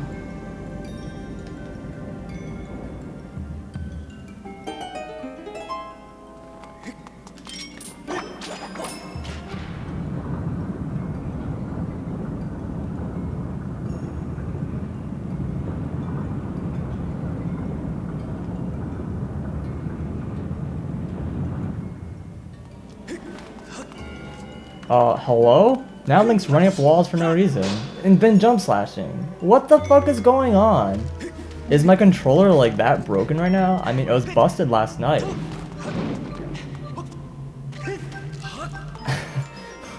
What the fuck?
The last step's like broken for some reason. Like Link doesn't walk up it properly. Weird. My favorite temple? In terms of a speedrun, my favorite dungeon would be Skykeep, the final dungeon. Casually, my favorite dungeon would have been Sandship. The reason why I really like Skykeep is because that dungeon has a lot of tricks in it. There's basically a trick in every single room of the dungeon. So I really like it. It's a lot of fun. The whole like last like 30 minutes of the run is like really strong. It kind of has this like bit an hour before the end where you do the song of the hero, and can be kind of tedious, but that's honestly one of the hardest parts of the run. It's really difficult. So it's pretty scary and it can be pretty intense. Hope I don't like fuck it up.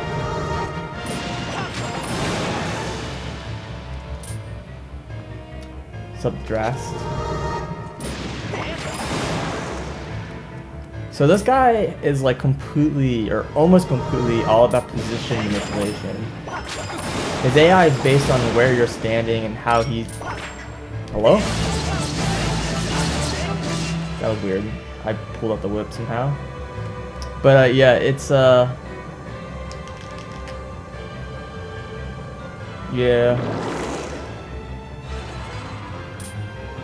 That's very unlucky. So this is my big problem with this boss fight. That attack he does right there is completely random, and there's pretty much nothing you can do about it. If he spawns boomerangs, it's the worst thing you could possibly do. Your shield usually gets hit. And unfortunately, because I got hit by Stall Master, it means that my shield is down to a quarter heart of health, which means that everything will just destroy instantly. Pretty unfortunate. Luckily, because it's the Japanese route, I used the potion late.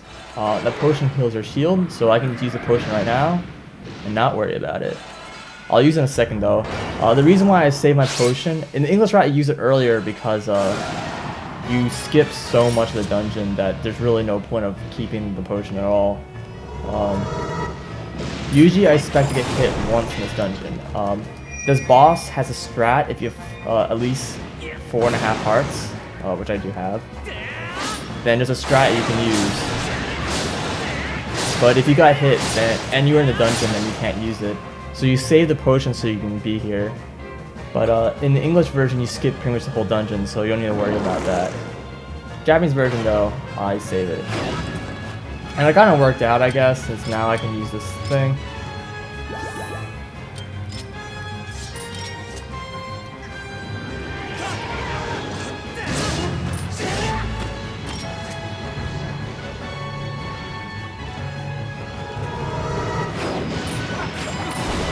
Carry.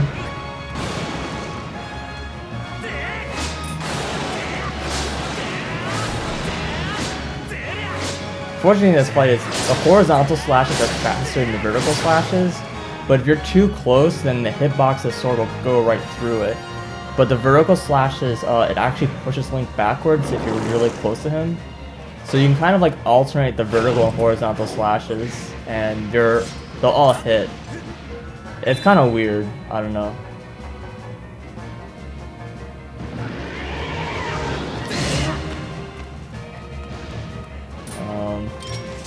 He can spawn a second set of dudes, but there you go. It's, as far as we know, completely random. And we just kind of hope it doesn't happen. It's just a time waster, basically.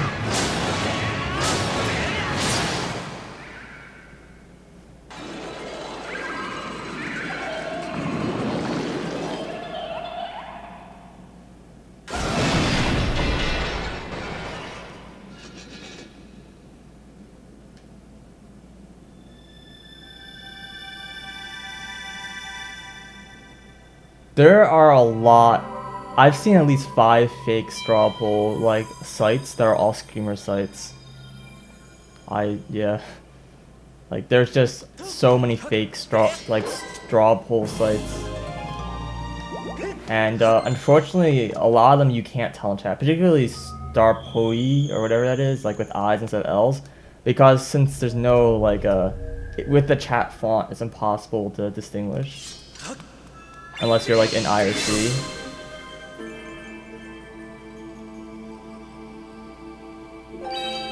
So yeah, in general, I'd never click on straw polls. It doesn't help the fact that straw polls are rarely anything legitimate, even if it's not a screamer. It's like the content is usually not that good. For some reason, yeah. I mean, most streamers don't use straw poll. I occasionally see them do, but most streamers have always used poll code, which is old as hell. And straw poll just kind of showed up out of nowhere, and all the Twitch chats just started using it. So it's like, I pretty much like determine legitimacy whether or not it's code call or, oh, I forgot to get water. Whether or not it's poll code or straw poll.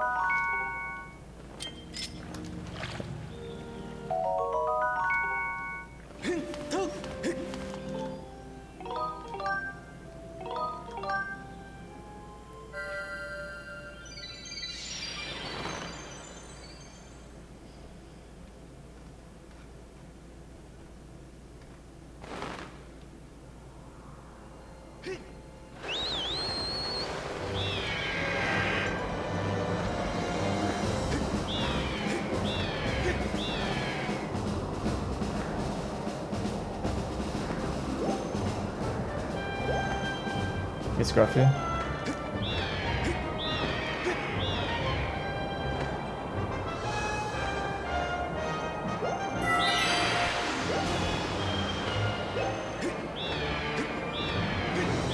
Oh, that luck though.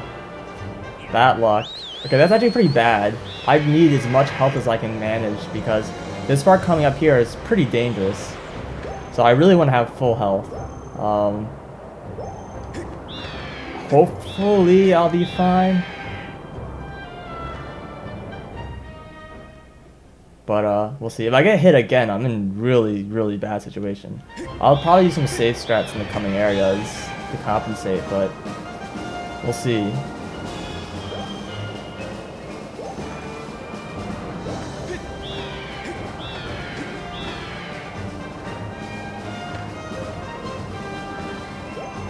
I almost wanted to save I almost actually feel like I should have saved the potion to now and not use it during the boss. Unfortunately, I have to empty the potion during the boss fight because I need to fill those bottles with water, and the last real place to get any kind of water in this game before like the next time I actually use it, which is entering Fire Sanctuary, is right outside that dungeon. So if I don't get it then I really mess up my route later on. It's kind of unfortunate. It's kind of weird because there's so much water in Sand Sea, but you can't use any of it. Kind of weird.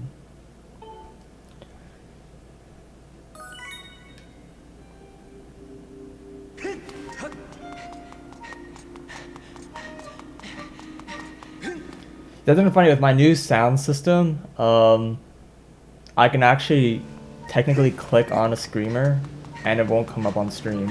I mean, it would come up on my computer and I would be scared or unfazed or whatever. Whatever screamer reaction you were looking for, I guess. But it won't come up on the stream, so that's nice, I guess. Unfortunately for you, I don't really click on links in streaming, so it doesn't really help you very much.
Alright, sure, I'll purge on request.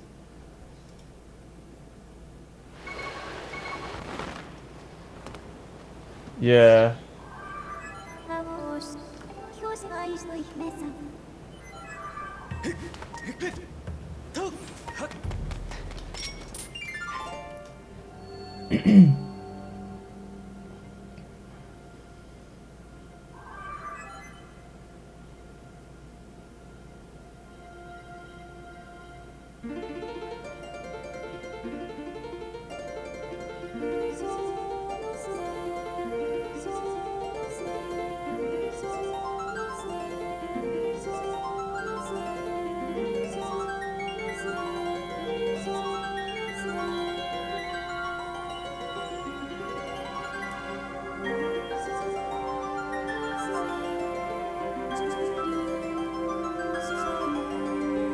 I mean, people are much less likely to click a link if it's been purged. Like, I found that's what most people do in chat, because I know that's what I do a lot of times. If there's a link that like you someone posts and you're like, I don't know if I want to post this or not.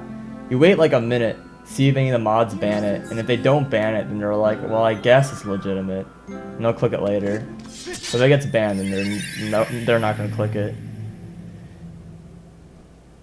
Usually the show messages isn't to be able to click links that are banned. Usually people do it just to see why people were banned. That's usually what matters. Or like, yo, what did he type to deserve being banned?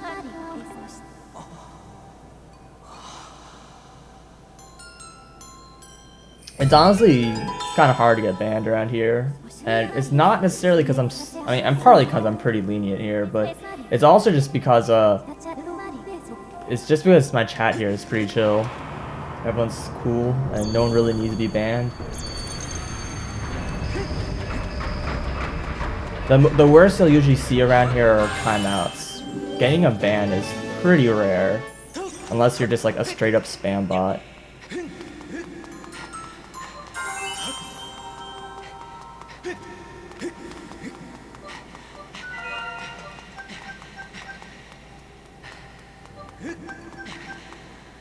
Get down, thank you.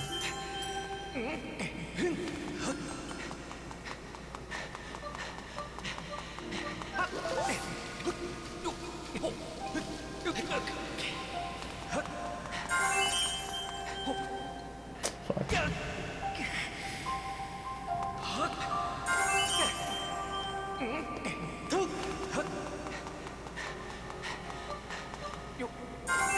Good.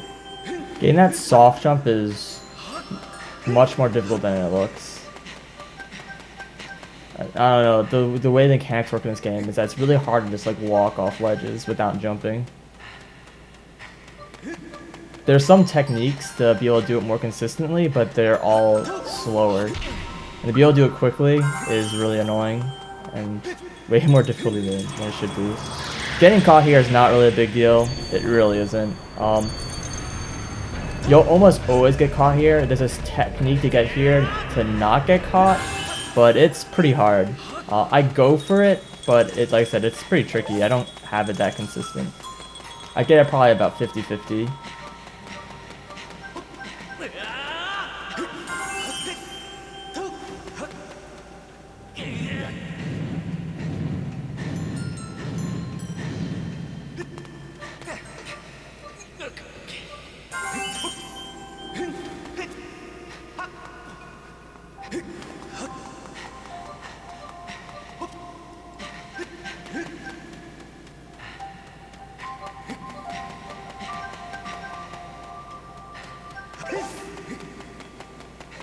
This water pattern is like always bad whenever I get here, unfortunately. I think if you don't get caught there, the water pattern tends to be better. But whatever. See, like I can just run back. And the water pattern is usually good. So even you have like controls, please. The camera's game is ass, if you didn't know. But whatever, that's minor. But yeah, basically, how do I put this? you basically have 2 shots, like 2 cycles to make it. So you only miss that cycle if you're like really unlucky, basically. Because even if you miss the cycle, you just run back, come back a little bit later, and you'll usually make the second cycle without really losing any time.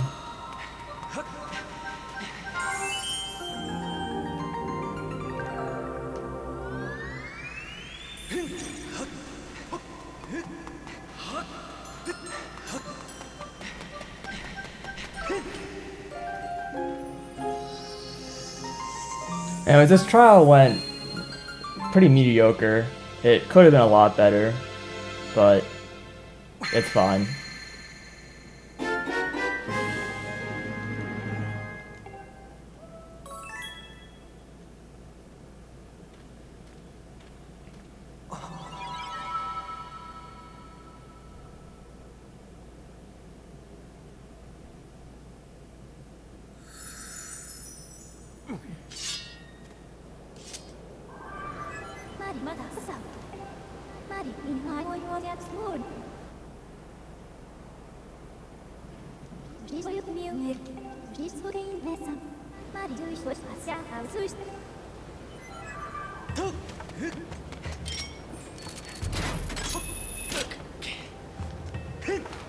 Oh, that sucks your Wii broke.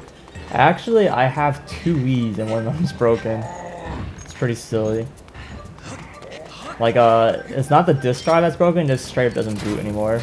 Oh, you kidding me? Please. Are you kidding me? It's blue. The thing lit up. Grab the stupid target.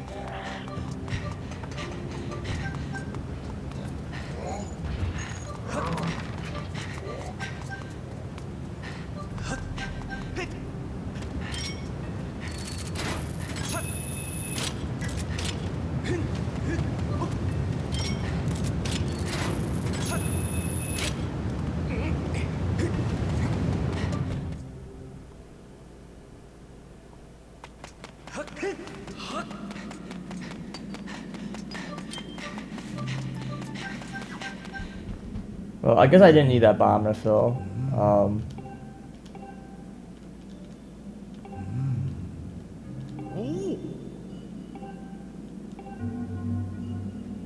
well. I got it for safety just in case I got the fairy. This is back in Skyview Temple, the second visit. So I got a bomb refill that wasn't necessary, but I got out of safety if I got unlucky. So.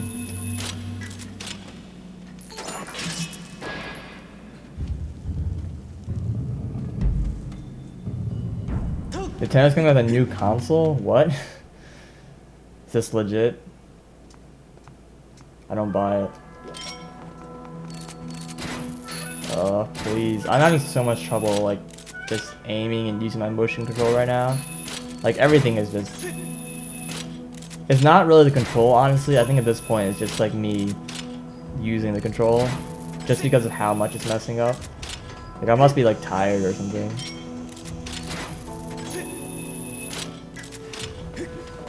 Shouldn't be making this many mistakes.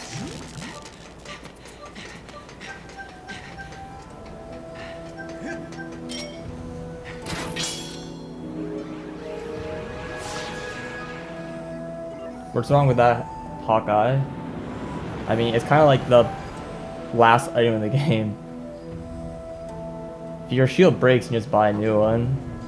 And in a speedrun, obviously, I just use the same shield the whole run. Hello? Talk? What? The fuck? That was weird.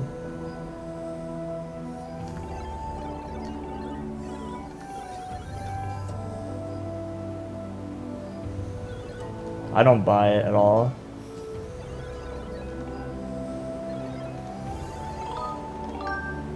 Yeah, I don't buy that there's a new console. They said the same thing when the Wii came out. About like a year or two after the Wii came out, people were like, oh, there's a leaked Wii 2 coming out, and they posted pictures and everything. And it was basically the same thing as the Wii, but it had a slightly better graphics card and it had a Blu-ray. That's like complete bullshit.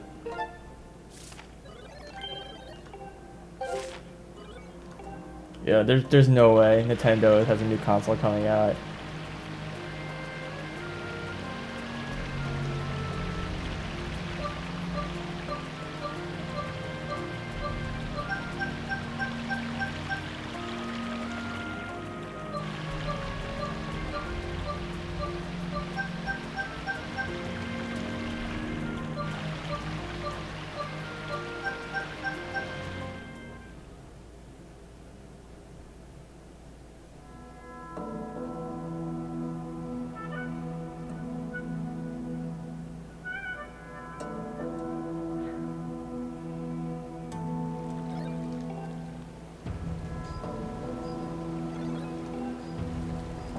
Fun fact, the 3DS sales are actually really good.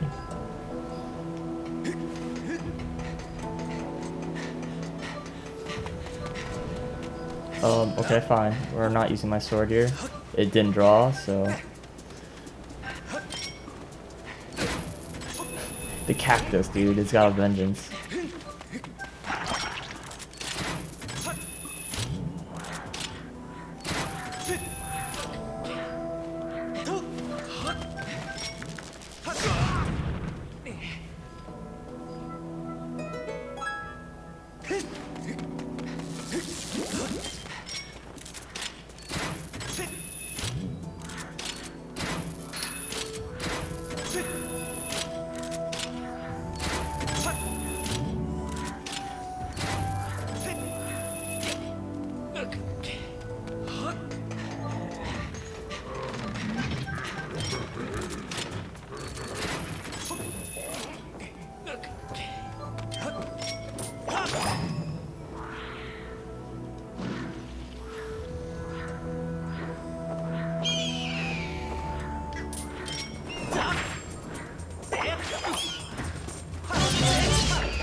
Please.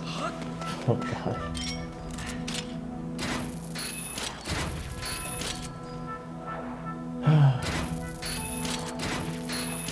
Dude, I fucking hate this game sometimes.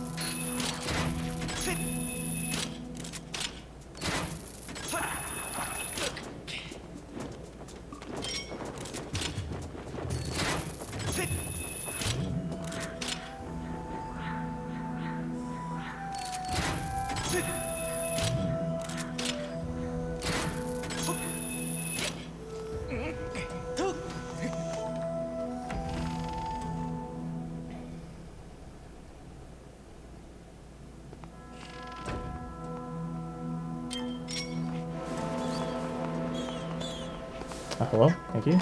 That's weird.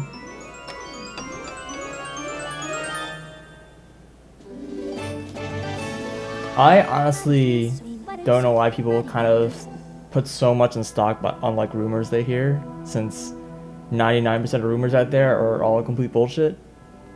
I don't know. It's usually people just being very hopeful on things that they want from the next system or game or whatever, and nothing to do with like actual facts or reality.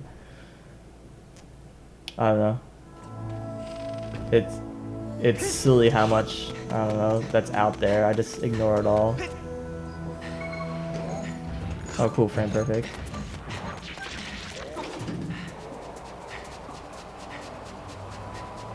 .6 teraflops?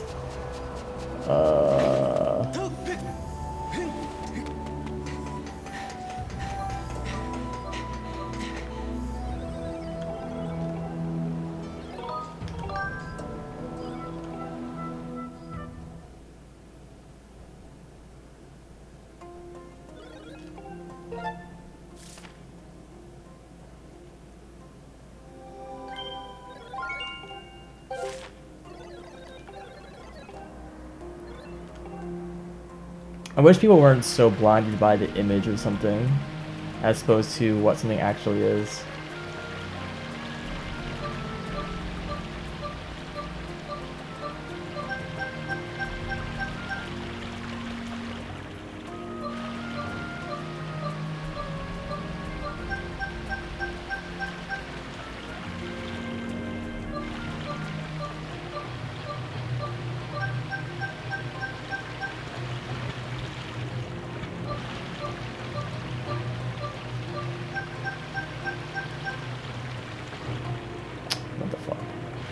Stop blocking lane.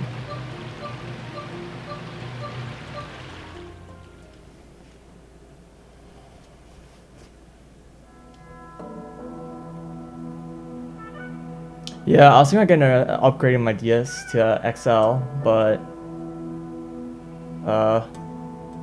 the lack of like 3DS, like the thing is the 3DS capture cards are so fucking expensive. I would love to get one, but it just costs too much. But I was like kind of hopeful that maybe eventually it'll be kind of cheap. So, but there's no XL capture card, so I kind of never really upgraded just on the hope that maybe eventually the capture card will be cheap.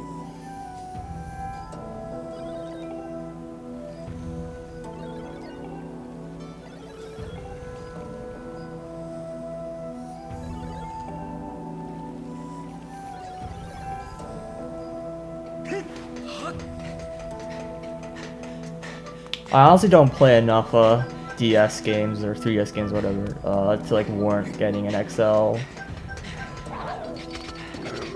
I don't know. Like, I really would like to get XL mainly just for the fact that it has a better battery life, but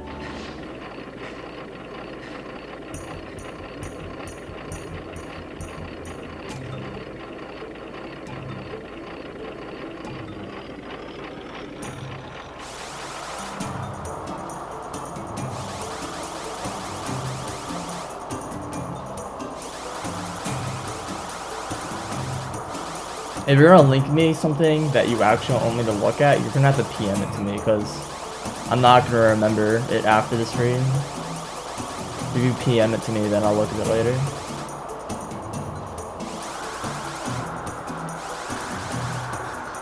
Oh, I apparently messed up that turn.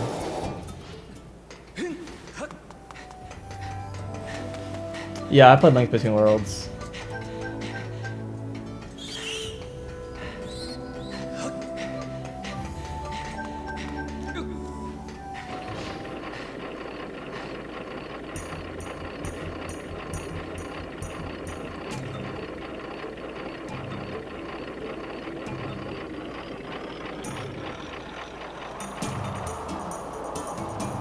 Actually, Vulture, like, yeah, I think Nintendo's weird on that. They seem to be back and forth. Sometimes they seem all in favor of it, and sometimes they're like, they hate it. Like, you had all the YouTube crap, but then like recently it's kind of come up that we don't even know if it was actually Nintendo that did that. Because YouTube's been apparently calling out copyright material on a lot of games that the companies have even said that they are okay with their content being like put on YouTube, and there's no copyright infringement at all. And like I think there was even the VVVV, like the guy, the creator, he has the trailer on his YouTube, got like flagged for copyright, like on the creator's channel. It was like really stupid. So like whatever's going on, like I kind of wonder if that's actually YouTube's side, not even Nintendo. Nintendo has even like stated that they, oh, please, thank you. Nintendo has even stated that they are like supportive of the speedrunning community. So like, which is obviously and goes side by side with like capturing. And in addition, Nintendo donated a Wii U to AGDQ as a donation prize. So like Nintendo is fully aware of the speedrunning community and streaming it. Like they donate it to a streaming like event. So they obviously can't have that much beef with streaming. It's kind of weird. But yeah, it seems to be kind of weird. They seem to have these like mixed signals. I kind of wonder if it's a kind of situation where Nintendo of America is okay with it, but Nintendo headquarters is not. That was like that's my theory on it.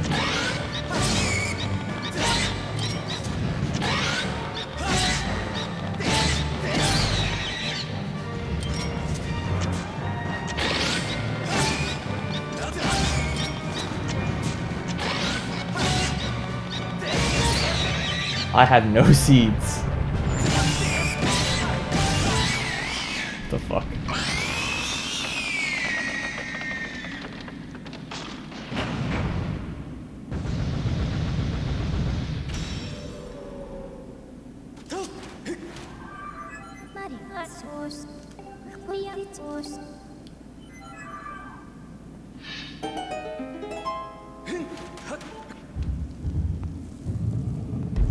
Yeah, pretty much.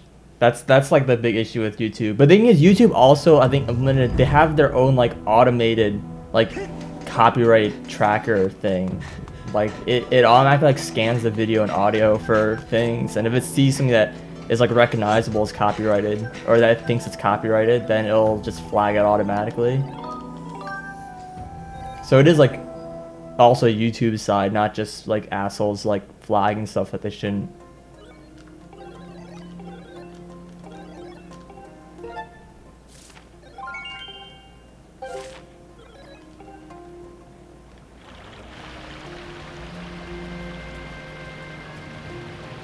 I'm probably going to need to see a quote on that because I haven't heard anything from Nintendo Japan about it. But I wouldn't be surprised, but yeah.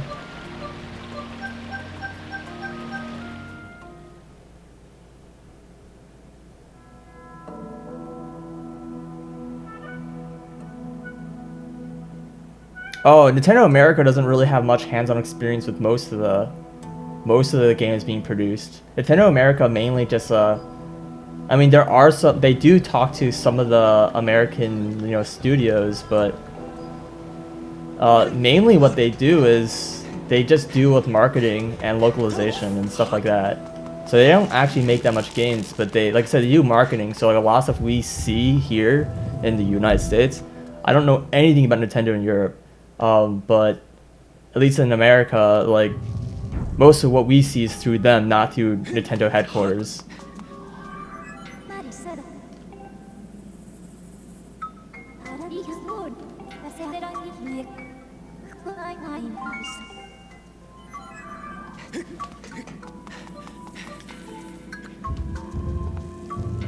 Yeah, I don't know. I don't know if it's... Yeah, I feel like that is probably not the reason why Nintendo has a problem with that stuff. Oh, jump slash, please. Okay. Like, I could definitely see Nintendo headquarters having problems with stuff that Nintendo America doesn't. Just because, like, whatever differences, and also because that's, like, Nintendo headquarters is where a lot of the stuff's actually going on.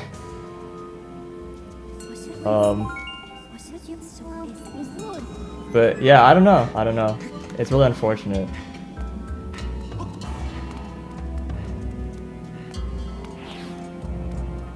I don't think it's the speedrunning they have a problem with though. I think people talk about like speedrunning being like, you know, kicking the devs in the balls or whatever is like a thing that they think in Japan. I don't think that's the case. I think the issue is really just the whole recording content also, and I think a lot of the reason why Nintendo was kind of going, I mean obviously this is conjecture, and also I'm doing, by the way, baby strats right now here, in case you don't know, but I think a lot of it just has to do with the fact that essentially both Microsoft and Sony were been doing a lot of anti-copyright stuff for a while now, and I think Nintendo basically did it on that fear. Basically like, oh, these companies are doing it for a reason, so we should do it too. That would be honestly be my guess.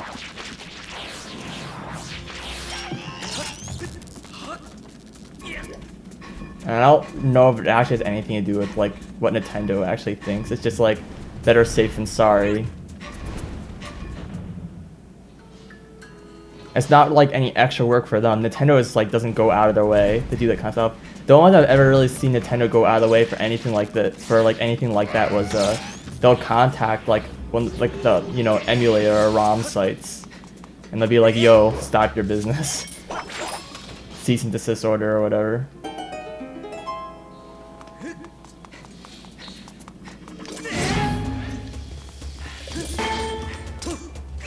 Okay. That was really weird, but I'm okay with it. That is the wrong item. The calibration, holy shit, dude.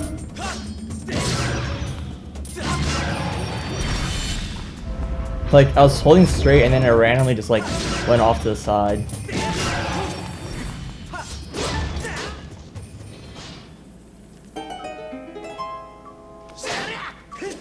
I'm a little annoyed that Spin Attack didn't pick up the bomb during the cutscene, but whatever. Please. Thank you.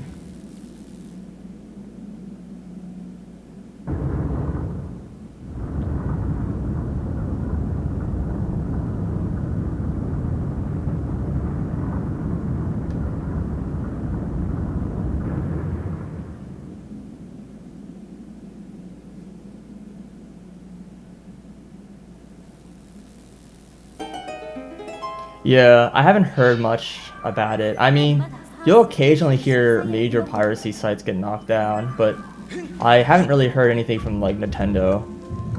Like I think ISO Hunt was like finally taken down like a few months ago.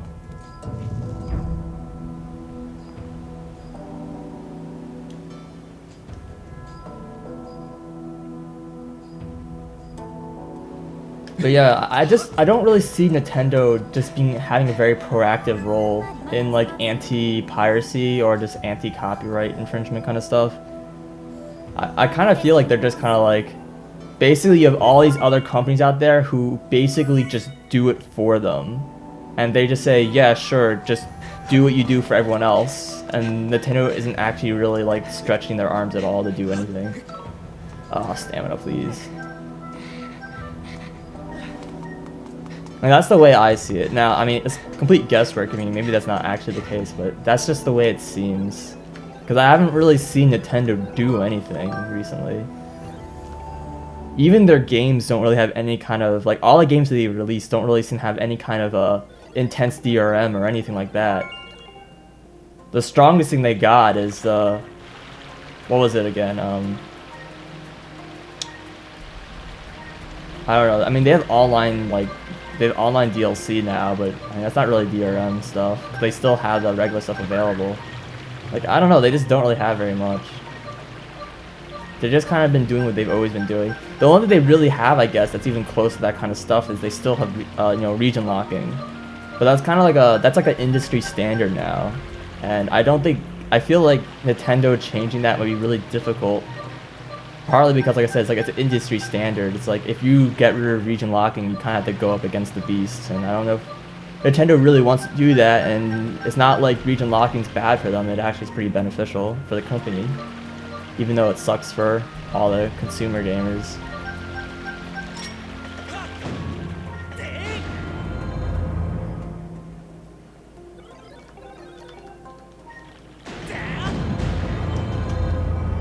That split, though.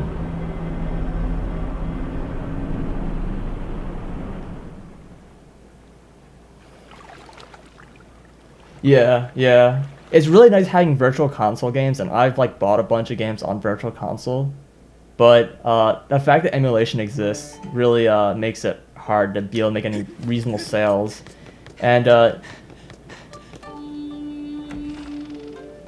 it would be really nice if they just kind of like the virtual console, I guess, would be more reasonable if their games were cheaper. Like, the games are just too expensive when like there's like a freaking free illegal version, basically, that's like really easy to get a hold of when you have to pay like, I don't know, like $10 or like $8 for a SNES game, which is probably most of what you're gonna get on, or $10 for a 64 game. I think part of the reason why they charge so much is because they aren't just doing I don't think they're just doing direct emulation or whatever. Oh god, please get me. They pretty much for every game they release, they have to like basically do a lot of testing and editing or whatever, just to make sure the game runs well on VC. A lot of games don't emulate very well on emulator. They just don't really work that well, and you kind of have to like really go out of your way to make sure it works. My guess is that's the reason, but otherwise I feel like we should see a lot more VC games. Like, why aren't like pretty much every SNES game and NES game available right now when they're almost all of them are available on emulation? And I think it's just because Nintendo basically is like manually doing it like one at a time.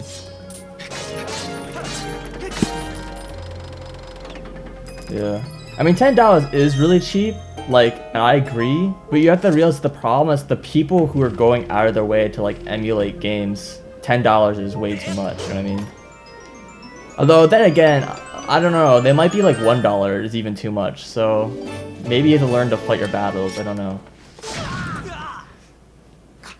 Because people who are gonna go out of their way to like download games illegally might not really bother about paying any amount of money, regardless of how little it is. Which is kind of unfortunate, I guess.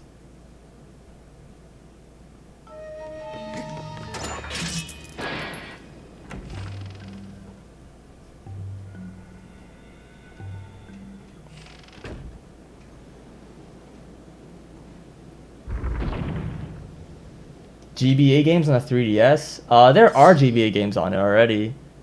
I have what's it called? Minish Cap and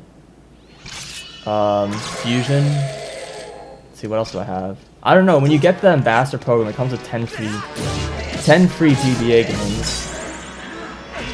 Oh, nice. And I know a lot of them aren't available yet, but I kind of assume it's been so long that they're available by now. But maybe they aren't.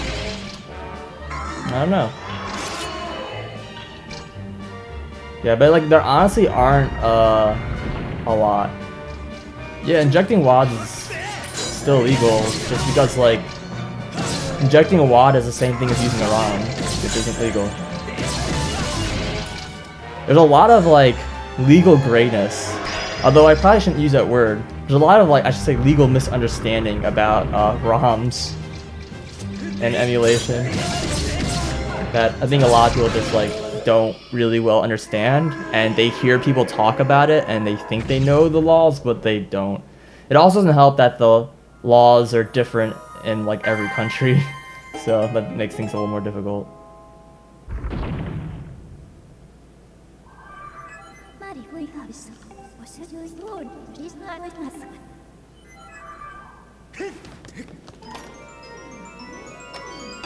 Actually, I think most people probably do buy Windows.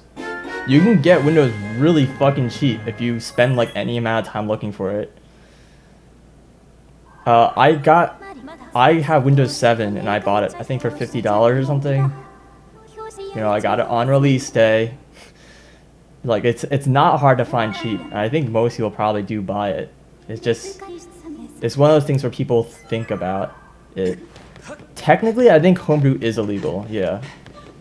I think it violates the terms of service on the Wii operating system.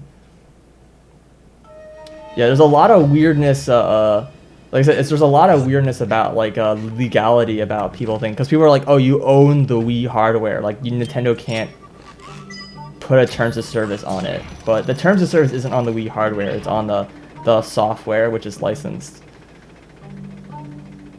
So, yeah. Oh god.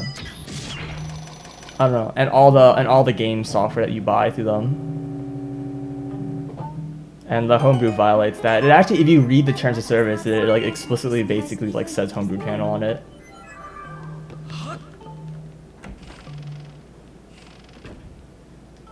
Yeah, that's true, Emmons. I didn't even think about that. I should save first. So.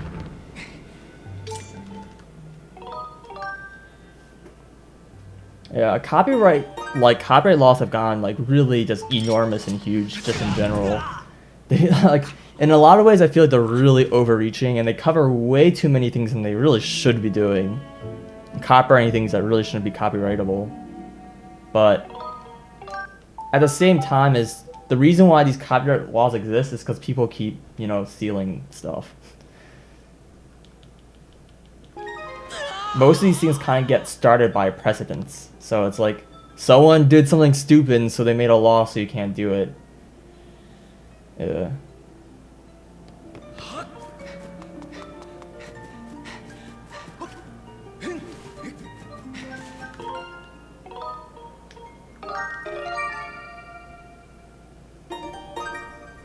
Yeah, I build my own PC too. If you build your own PC, first of all, I don't know, maybe I shouldn't get in this argument. But yeah, if you build your own PC, you can get them really fucking cheap.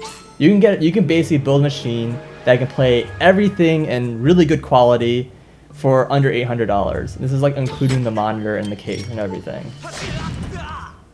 Like, you shouldn't be spending like over $1,000 unless you're like doing something really hardcore.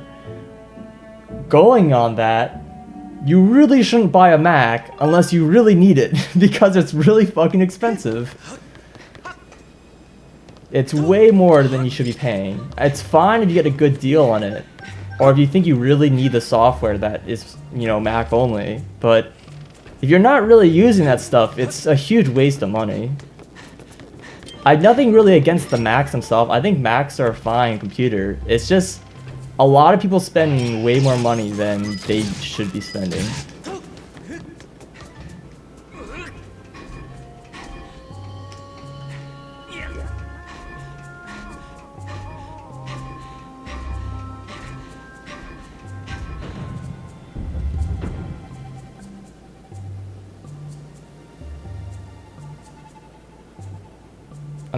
I mean, yeah, I guess. I don't know.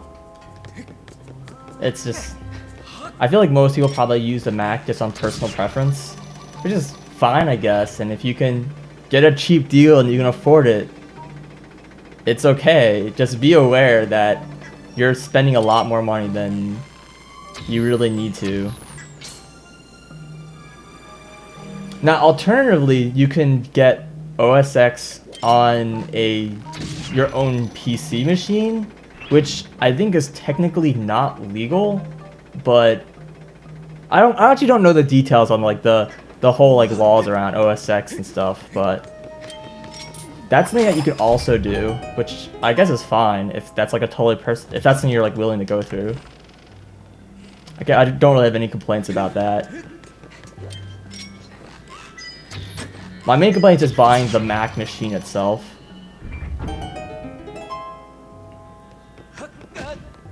Nothing really about the operating system.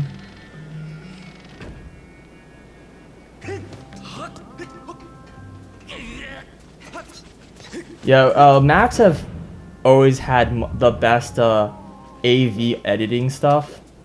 They have like really good video and audio processing, really good modeling software, really good image processing, etc, etc, etc.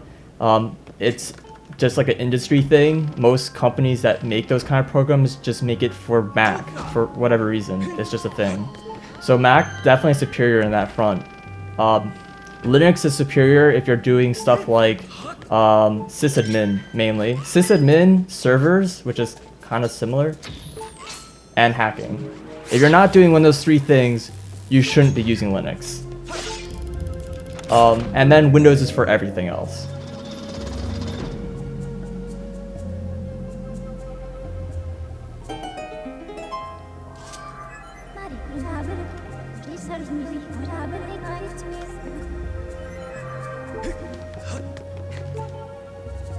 Although another really nice thing about Linux, I guess, is the fact that it's, you know, free, which is really appealing for most people. So I guess it's kind of like if it's something that you want to get just because you can't afford an operating system and you're not willing to steal one.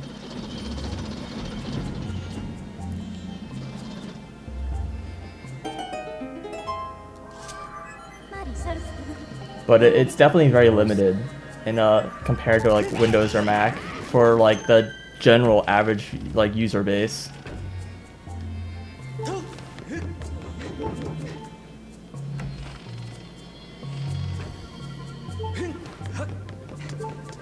There is a no save and quit, like a single segment category, but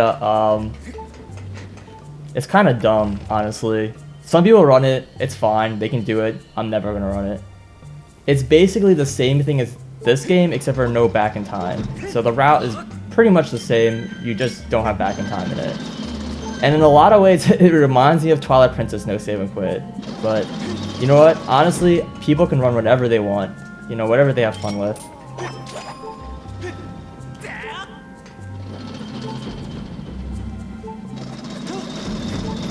I'm not like the speedrun police and gonna tell you what you're running is stupid and bad and you should change and do something else. Just speedrunning is about having fun. Just do whatever you want and fuck everyone who tells you otherwise.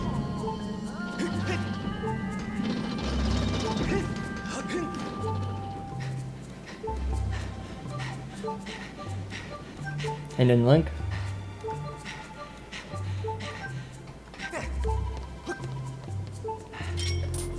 Oh, please.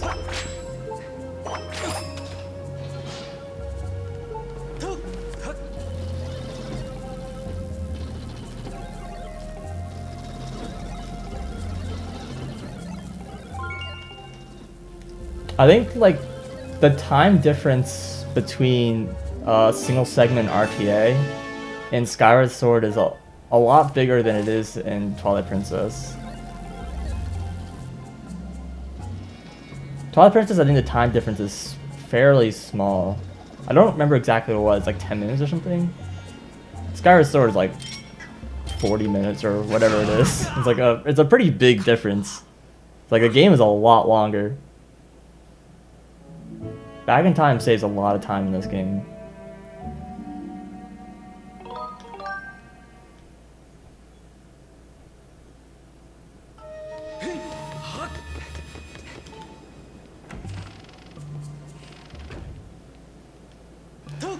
Yeah, I heard. Yeah, Windows 8 is kind of funky because a lot. It reminds me a lot of when Windows 7 or Windows Vista came out, I should say.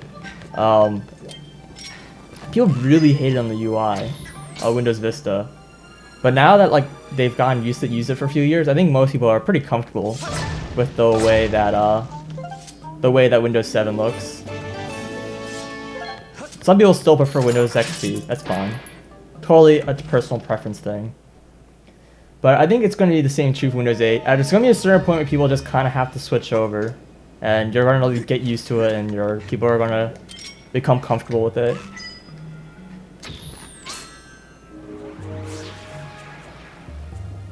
Kind of nice thing about Windows 8 is that it's got a pretty customizable start menu thing, which is really nice. You can really kind of mess with it and put things that you want, and if you use it right, it's actually like it's pretty nice. You can still do like, you know, just hit the start button, type a word, and hit enter, and there's loads of program.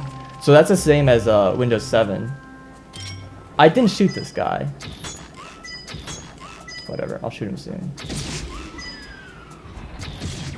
I'm bad at shooting right now, apparently.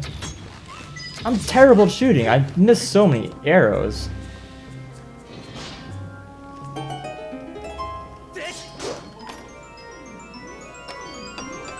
So yeah, I mean, we'll see where it goes. There are, you know, obviously UI mod hack, whatever you want to call it, kernel hacks. I don't really know the term that people call it, but you can edit the Windows 8 UI to look like Windows 7 or be very similar to Windows 7, but still run on like the Windows 8 framework. So that's really nice compromise if you guys want to do something like that. Windows 8 definitely has a superior backend. It runs much better. Please get down. Whatever. I'm having a lot of trouble doing the soft jumps today.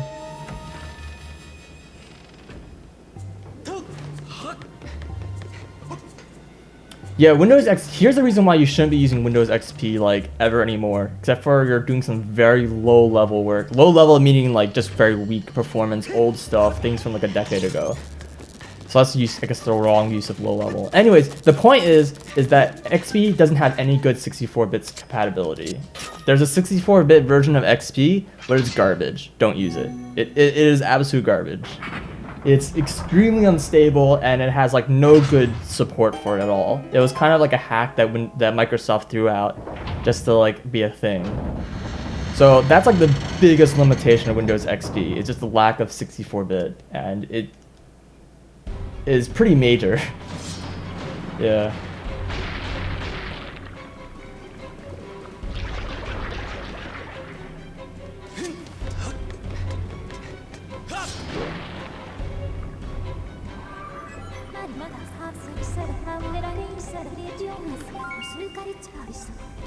Fun fact, Fee is not supposed to ever talk to you while your sword is out.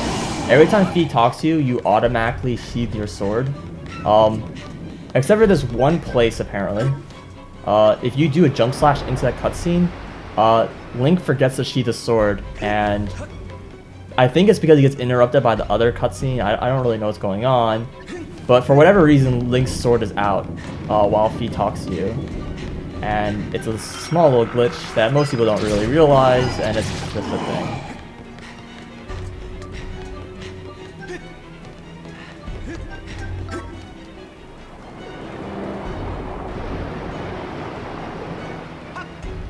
Oh yeah, at this point, like, yeah, if you're using Windows XP, have fun with security.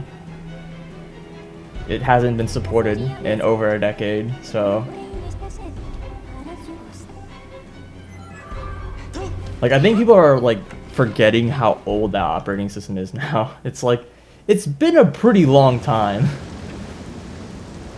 Learn to let go.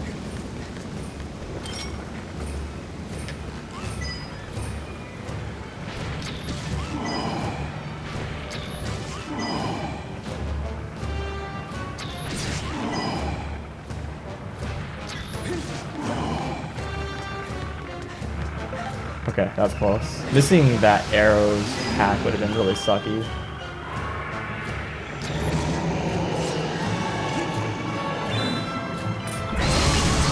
So weird thing about this boss shooting his eye, he actually has two patterns every time he gets up. One of them he's got like a slow thing that he just did where he kind of like shakes his head around and yells at you angrily or whatever. And the fast pattern is that he immediately just goes back and tries to, like, you know, hand slam you or whatever. In the fast attack, you can shoot his eye immediately. Okay, that was weird. If he does a slow attack, you can't, even though his eye's open, you can't shoot it. Oh, I missed apparently. So if he does a slow attack, you have to like wait a second. So even though it looks like I'm like just like lining up my shot and taking it slow, I'm actually waiting because you can't shoot his eye immediately. It's weird. If he does a fast attack though, you have to shoot immediately, and he moves out of the way pretty quickly. Like you just saw I missed.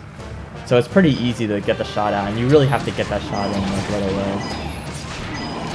I shot right between the two tentacles. What the fuck? That's fine.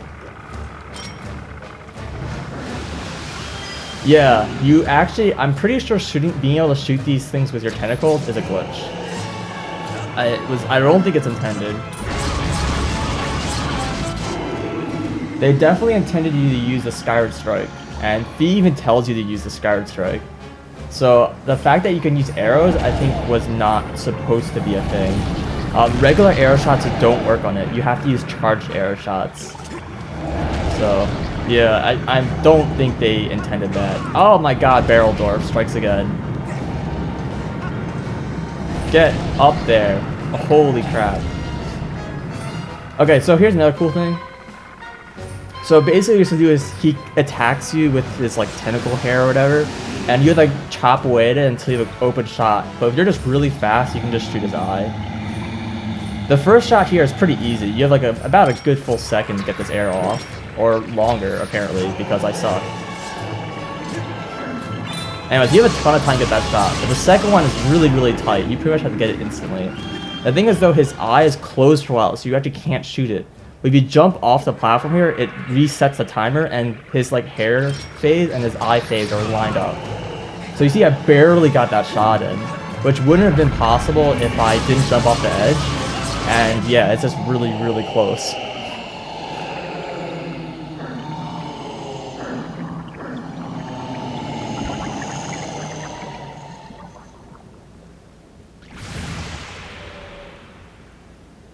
This was a pretty good dungeon. Everything went pretty well. Minor mistakes here and there, but overall pretty solid.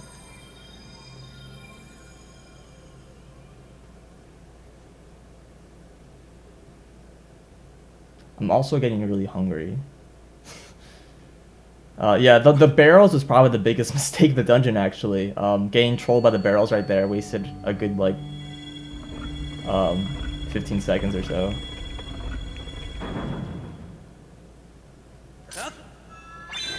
Barely. I see what you did there. So yeah, I could have saved a decent amount of time over that, but it's fine. There is other places where I can save time.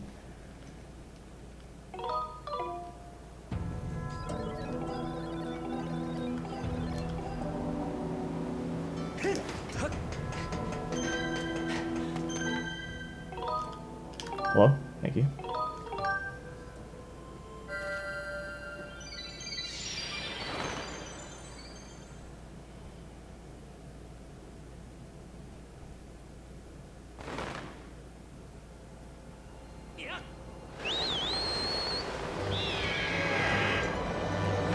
Unfortunately, Aspen, I don't really know much about Windows 8, honestly. It's not an operating system I've had much time getting used to, so I can't really give you much advice. I use it a little bit, but I've honestly not used it anywhere near as much as I guess I should. And at some point, I'll probably upgrade to Windows 8.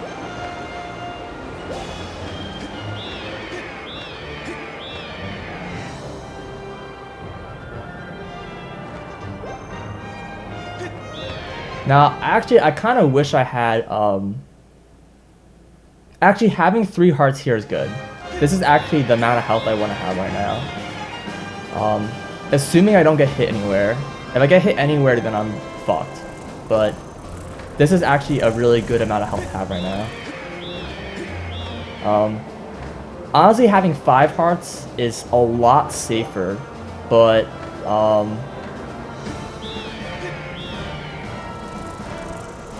I'm trying to decide because having 3 hearts is technically faster, but like a hell of a lot more dangerous.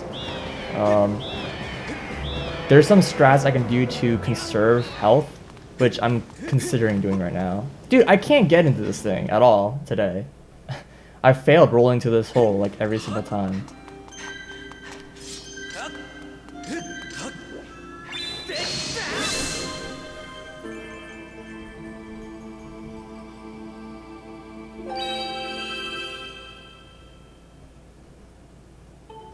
Yeah, Windows 8 doesn't have Arrow anymore, does it? I really kind of am disappointed about that because I really liked Arrow. It looks really nice.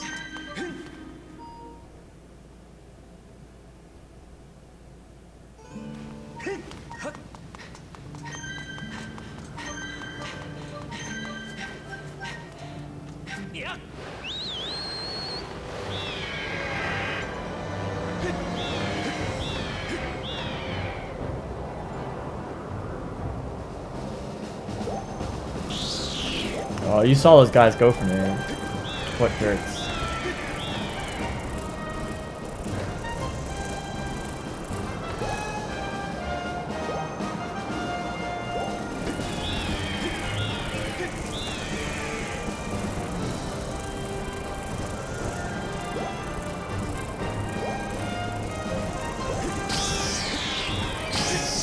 All the rupees! All the rupees!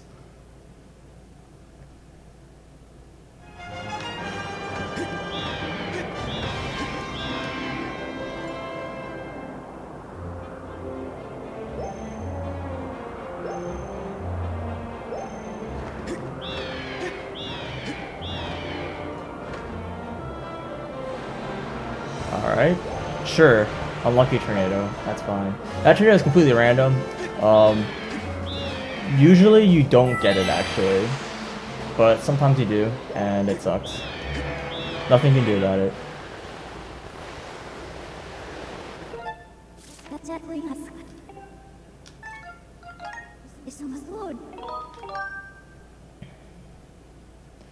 Yeah, it's kind of funny you guys talking about those kind of like mods and stuff. I think for a while I was using Flux.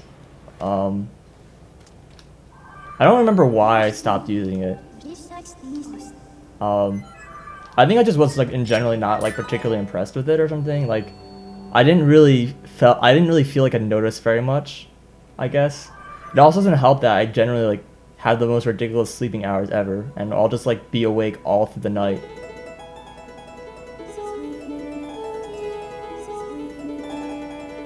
Fuck, motion controls, dude.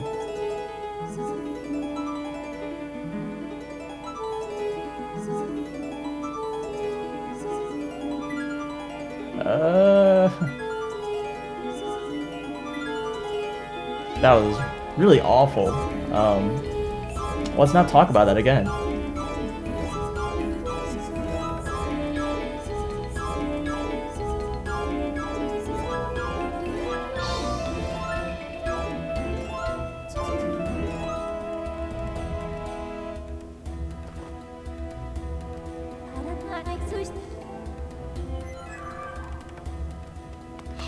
Yeah, my phone like constant like whenever I open it up, it's like RAM usage like 98%. I'm like, yeah, I can't run very much on this phone.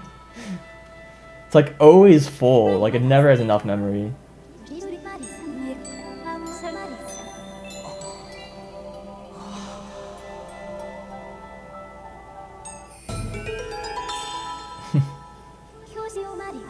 It's not exactly a very good smartphone, so I can't really complain too much. I'm just kind of glad to have a smartphone at all. This is my first phone, and it's kind of cool to have. I don't know, it's like weird.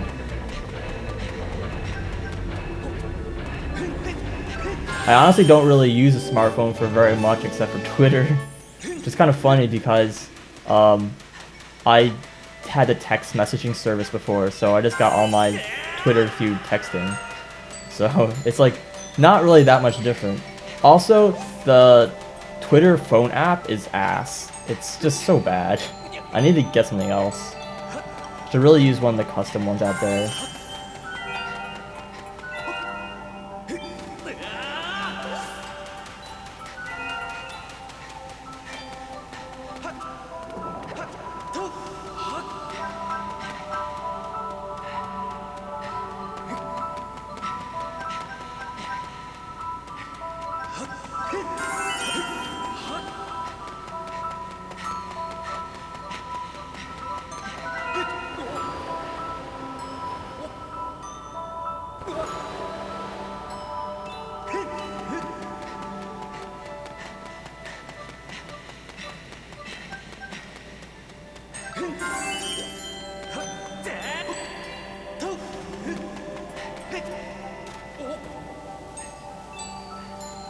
I have no idea what phone I have. It's some phone I got for free with the service or whatever. It's something LG. I think it doesn't really help you, but I actually like cracked my screen. It still works, but the screen's cracked. And I took it to a place just to see how much it would cost. And they're like, it's like, well, what kind of phone do you have? I was like, I don't know. You want to take a look at it? And they're like looking at it and they're like, what phone is this? Like they didn't know what phone it was. It was really silly. They had to like, you know, look up the model or whatever. So it's definitely not some like major name brand or anything.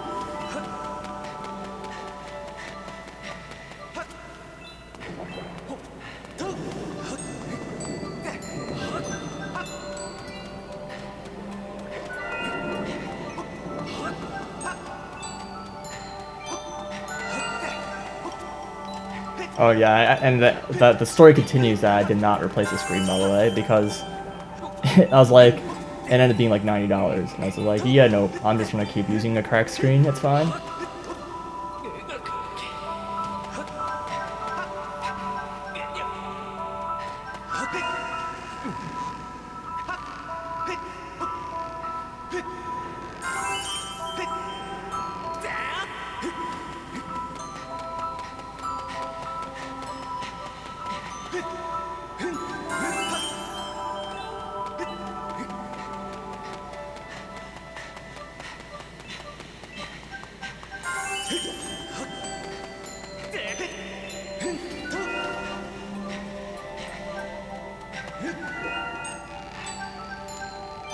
Should not have used my stamina? That's fun. I didn't mean to do that. Controls, please. No, I just broke it once. It fell out of my pocket like during a lecture or something, and then it's just like it fell like a foot and a half, or whatever, like just from like my chair, and then hit the ground and cracked. I was just like, well, fuck. And it's just been broken for months. I have not fixed it since then.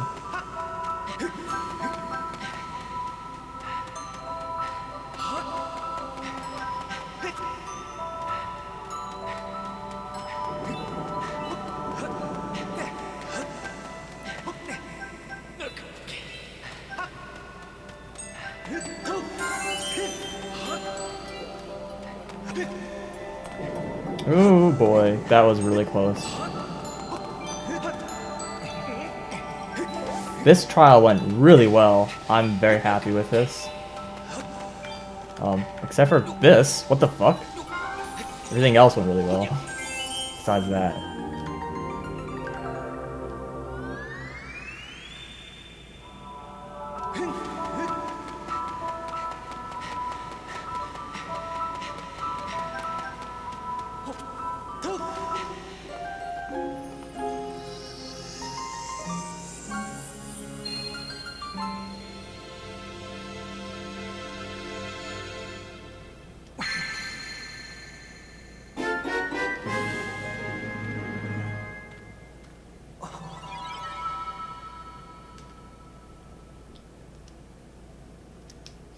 Now this split went really, really well in my PB, so I'm not really expecting to save time. Even though that trial went really well, I think my PB actually went a little better. We'll see. So here's how I'm going to use some safety strats here. Normally I would just slash this bomb coming up, but I'm going to use my last seed to miss. Oh, never mind.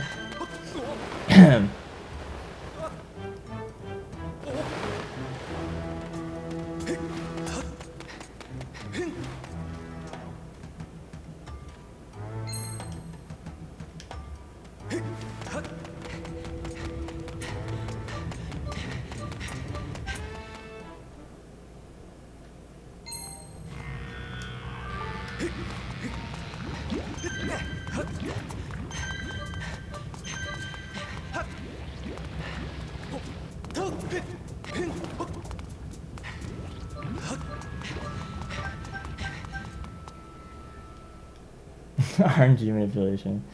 Sure. Oh.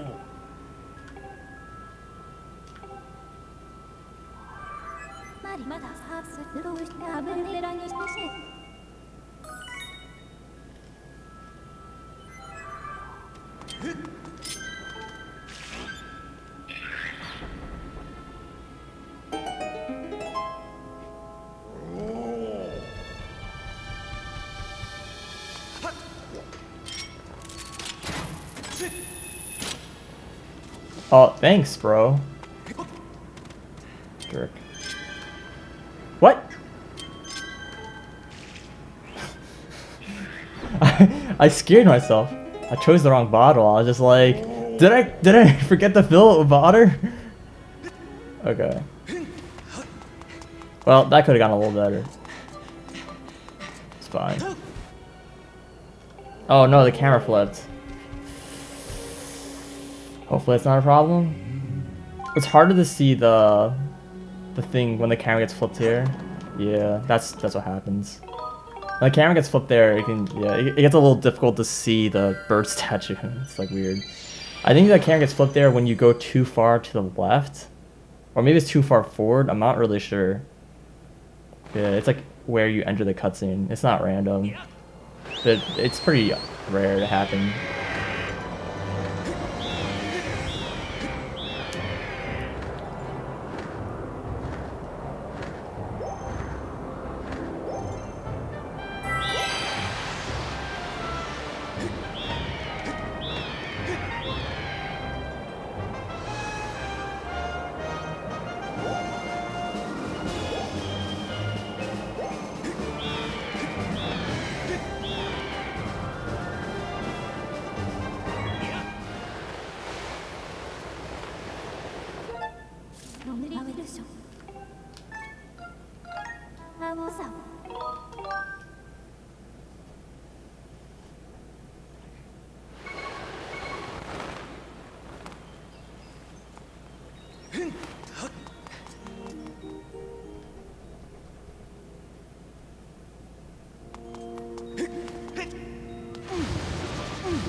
Okay, I'm happy with that. Sometimes Link will just jump off, or he'll talking to the basin is the worst. Cause like it looks like you're talking to the dragon, but instead you just talk to the basin and like waste a bunch of time.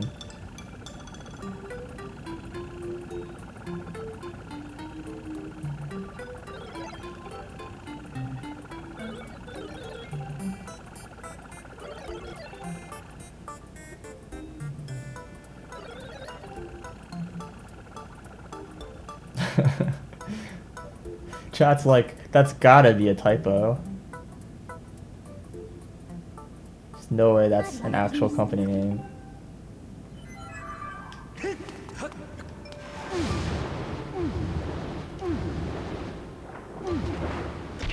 Sometimes you'll bonk there, and then you'll like, the knockback from the bonk will make you fall back in the water. It's the worst. It's pretty stupid to happen, and you lose a lot of time.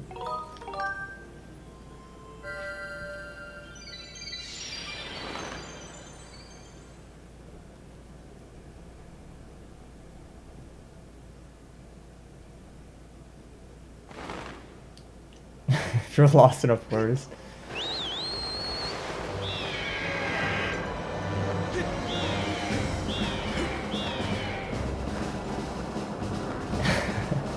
Yeah. Yeah, it sounds like good for something like construction based on what I'm hearing. Welcome back, Scruffy.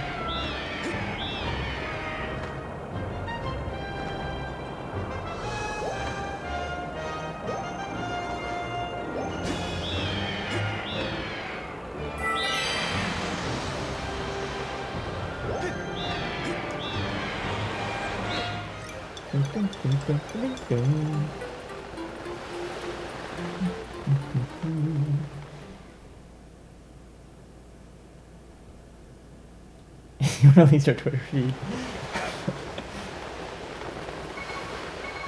Don't worry, you have texting messages.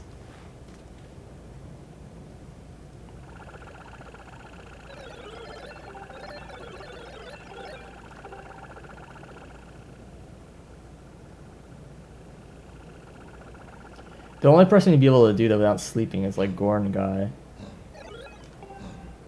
I think everyone will just pass out before then.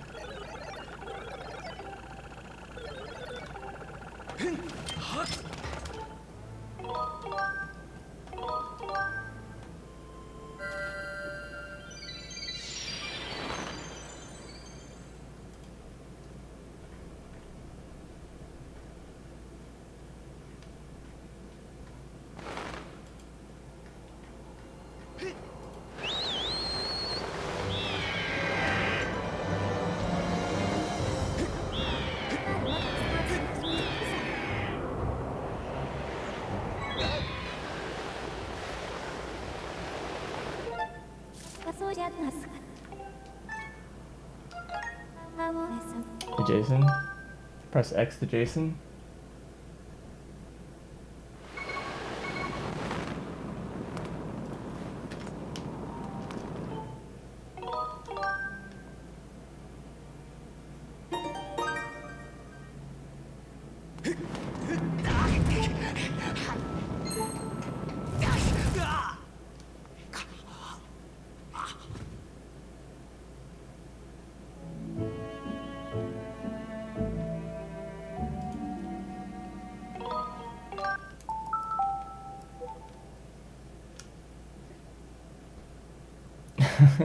Why is it your control V?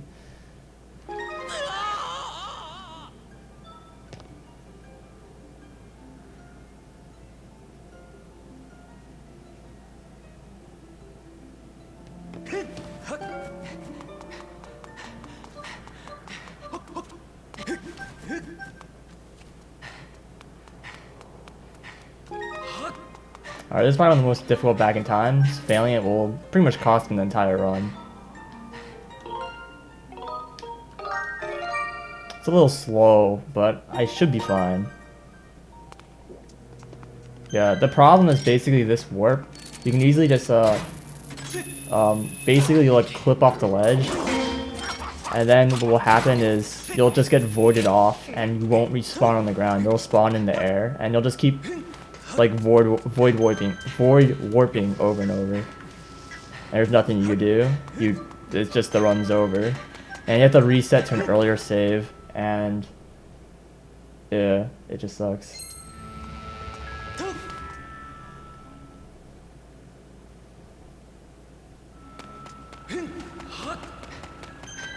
Yeah, I'm pretty sure I'm losing time here. Not a big deal, but oh no, definitely losing time. Stamina, please.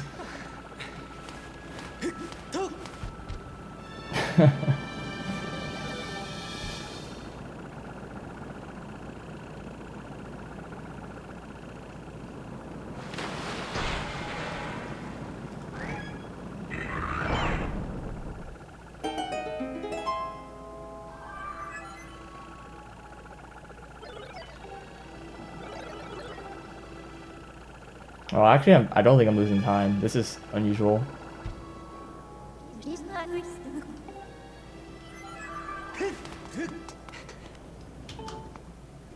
Nothing but gold here.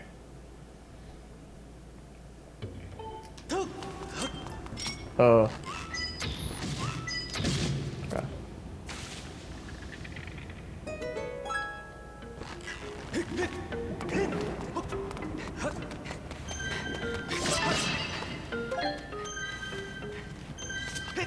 Here's the hoping we don't get screwed by arrow drops. I'm relying pretty heavily on getting certain arrow drops, and you could get screwed over pretty easily here. One here is nice, but not really that important. The real important arrow drop is later on.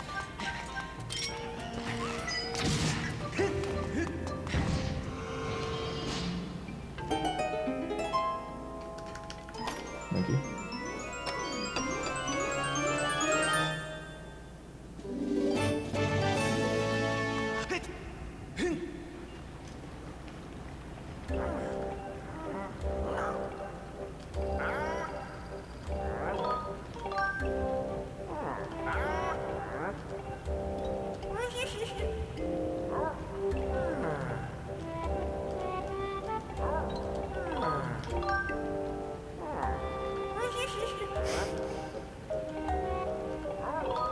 These real life scenarios, they're pretty intense.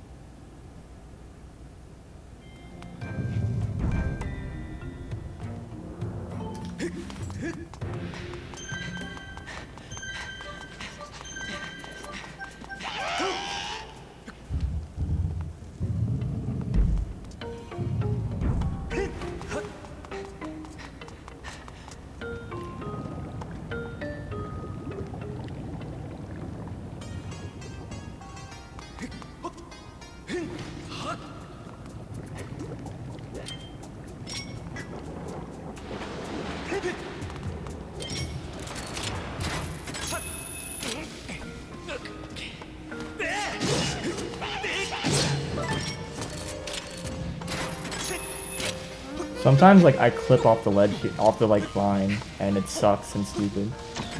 Oh, I almost got shot there. That would have been pretty terrible. I actually can get hit once and not, you know, get completely screwed over. But the end of this section coming up here is going to be the Magmanos fight. And...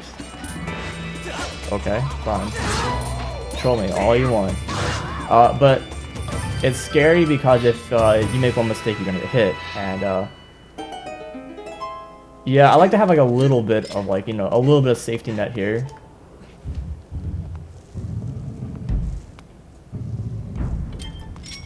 That is the wrong item.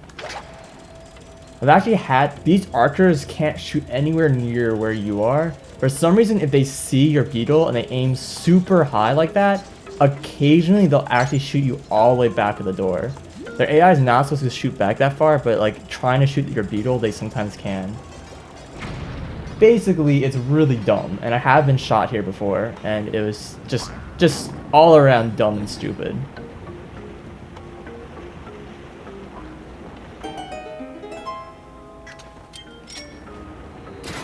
I missed.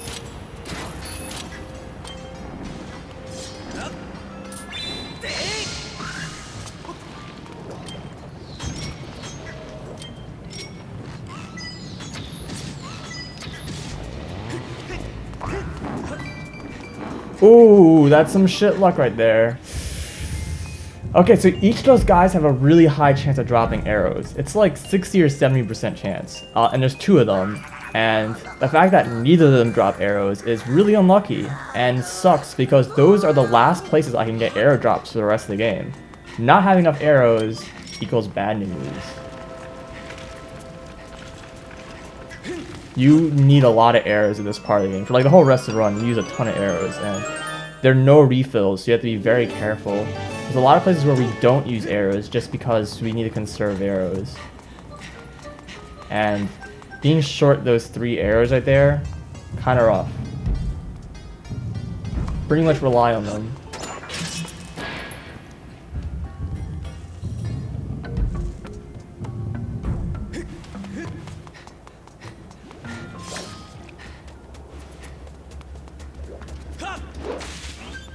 Nice little trick there, skips this room. Not what you're supposed to do, obviously.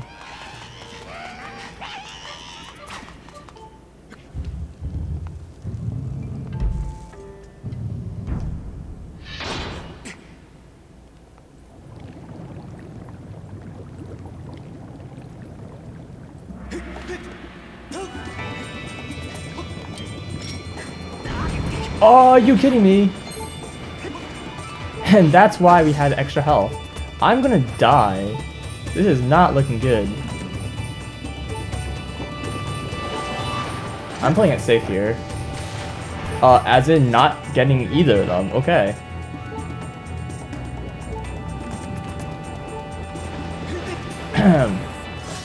Good start.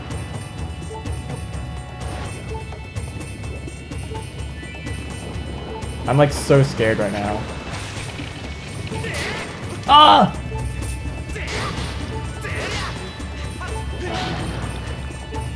Oh my god. I can't believe the guy hit me on the way up. I've never seen it before.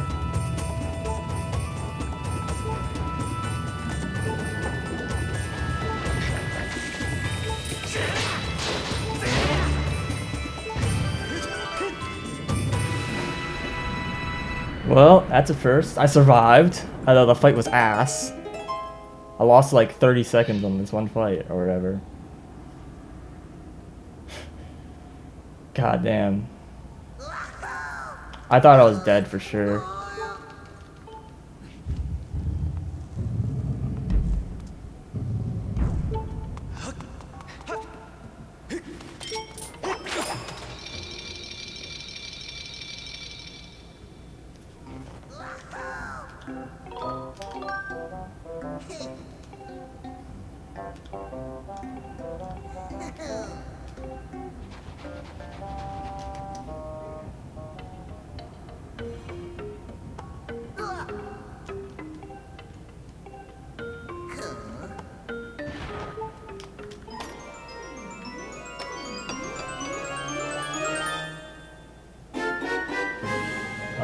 Being this game glitchless would think it's like probably about 40 minutes slower, 50 minutes slower.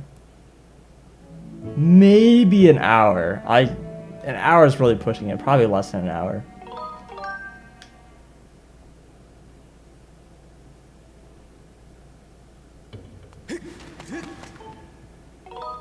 I'm pretty upset by that fight. I lost so much time that really should not have happened.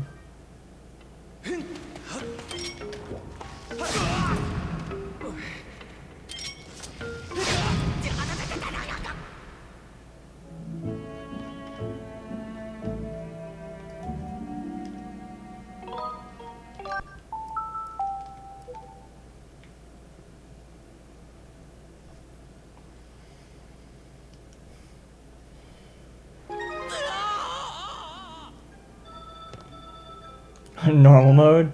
There's been, I think, only a single like speedrun that was 100% normal mode. It was a race with Indy Kenobi and I think Hero Fred, and I don't know how long it was, but it sounds hellish just even thinking about. It was probably over 12 hours for sure. It was probably even longer than low percent, which is pretty impressive. Low percent is pretty low.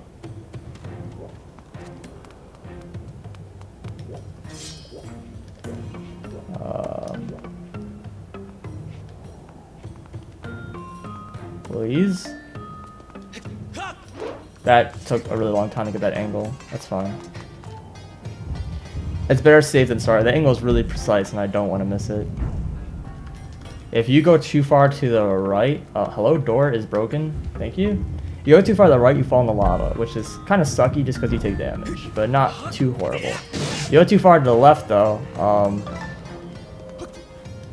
then you fall down in like the platform below, and there's absolutely no way to get back up. So the only thing you could really do is reload your save, or like kill yourself, respawn, but that completely screws up your bomb count. And anyways, the point is you lose like 3 minutes, and it sucks.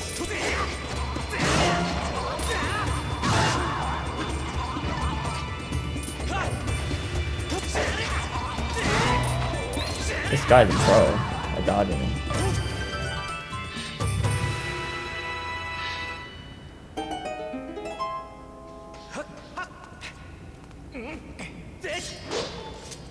I think that was a regular 100% race. I think it was just Hero Freddy got locked out. Yeah, there's a heart piece you can miss. It's the Goron heart piece. You mess it up by doing some glitches. Thank you. Do not, you bridger.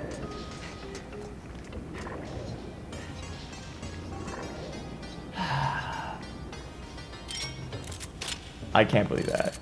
RNG, please be with me. This is probably the worst room in the entire game in the speedrun. It's filled a humongous amount of RNG. I've died with full health in this room because of just the keys. The thing is, unlike most other damage in the game, dark damage from keys has no invincibility timer. So, and there's 6 of those in the room, so they can just all hit you and you die. Like, they just all hit you at once and you die. There's like nothing you can do about it. They also can attack as fast as they want and as like often as they want, and they're completely random. It's like completely random how often they attack, when they attack, just pretty much everything about them is random. And yeah. Oh, and yeah, in addition, they also jinx keys. So it means that if you get hit by them, you can't use your sword or items, which, you know, kind of sucks. As you saw there, like the keys could hit you while you're climbing up right there. And if that happens, then, well, you just have to wait around for the jinx to run out, which wastes like a good 15 seconds. Okay, this guy is really random. I don't think I have a very good pattern here. This is actually pretty bad. Yeah. That's fine. This is probably one of the worst patterns you can get, unfortunately. Oh, that's so bad. I thought I can make it. I don't think I can make this, though. Oh, I did.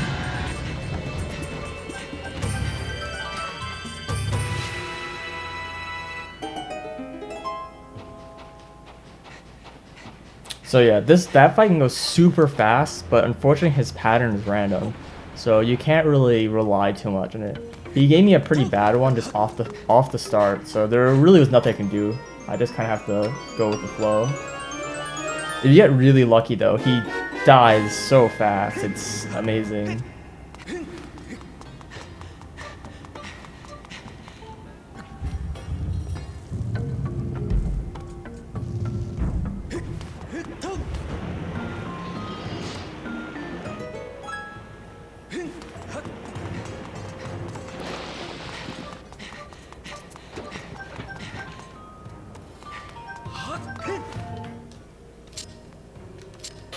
I think my PB had like really good Moldorm luck actually, so I'm pretty certain I'm losing like a minute on this dungeon.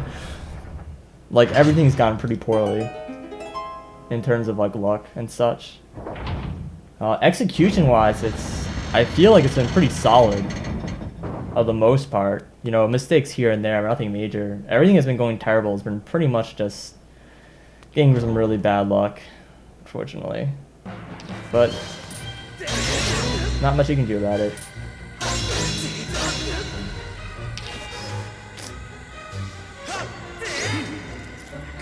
I hate when he gets you the diagonal pattern. Thank you. What? He's still got more left? I thought he was for sure dead. Get out of here. Well, this is a pretty rough start.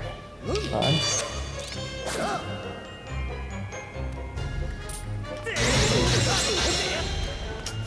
Can't manipulate him. It's too close to the edge.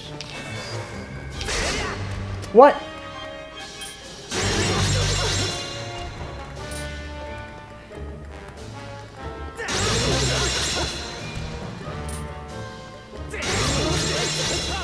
So there's like a manipulation get here. You can get this in this lock here. But what the fuck, dude? He's controlling me so hard right now.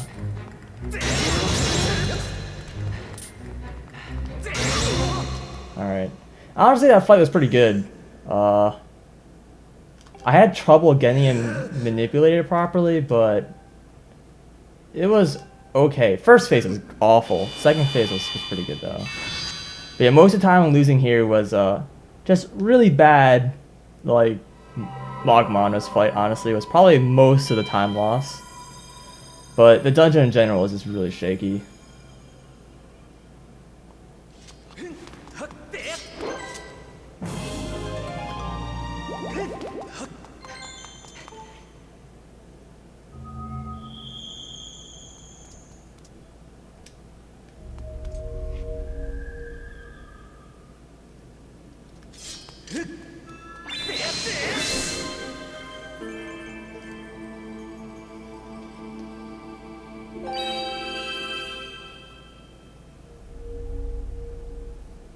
Alright, this is another split. I had a really good segment here in my PB.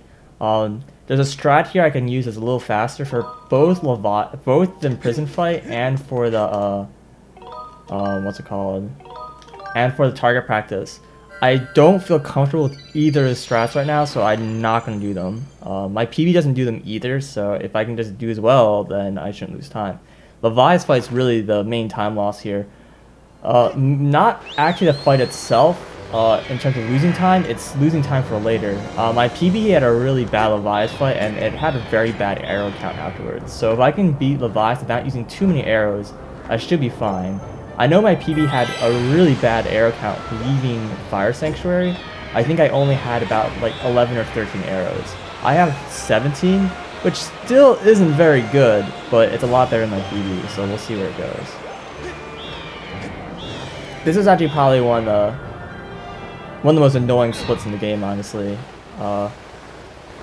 In English at least, there's just a lot of dialogue, but in Japanese it's all pretty fast, so I can't really complain too much.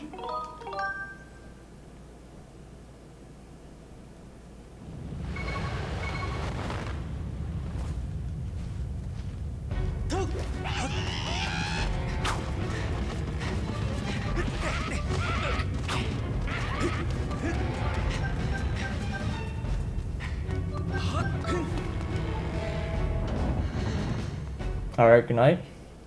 Thanks for watching.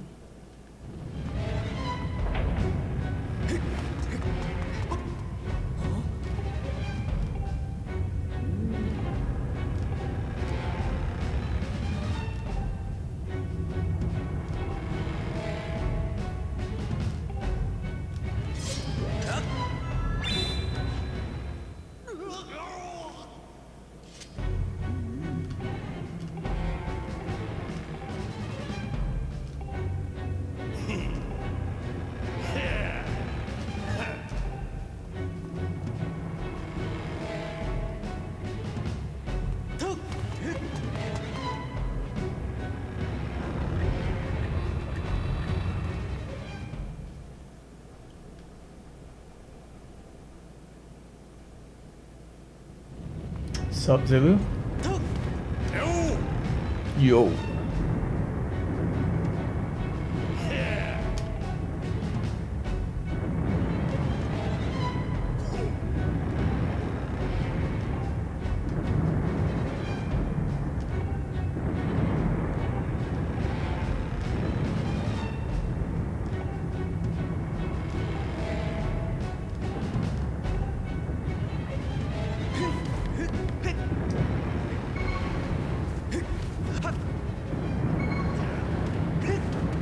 Alright, I'm not gonna get healed up at any point until, for pretty much the rest of the game actually.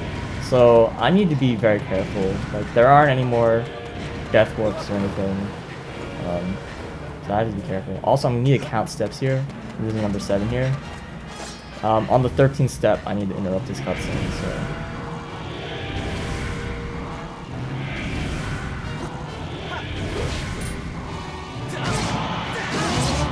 That spin attack sometimes trolls me. If I spin attack in the wrong direction there, it messes up like the trick, and I failed the cutscene skip and I wasted a lot of time. I got it though, so we should be good.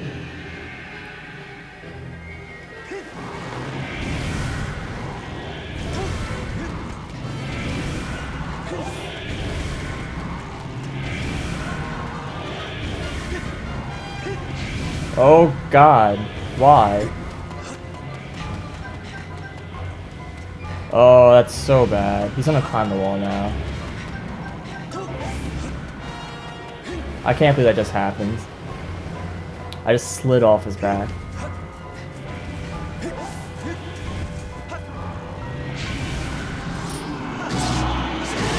Ugh. Ridiculous. Absolutely ridiculous. I can't believe that happened.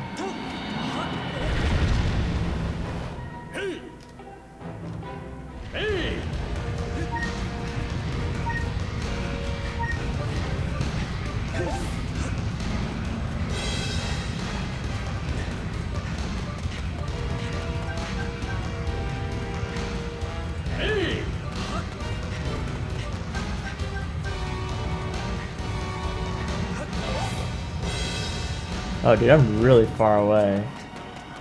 I was like in the opposite place that I wanted to be. I don't know if I can make this in time.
Well, shit.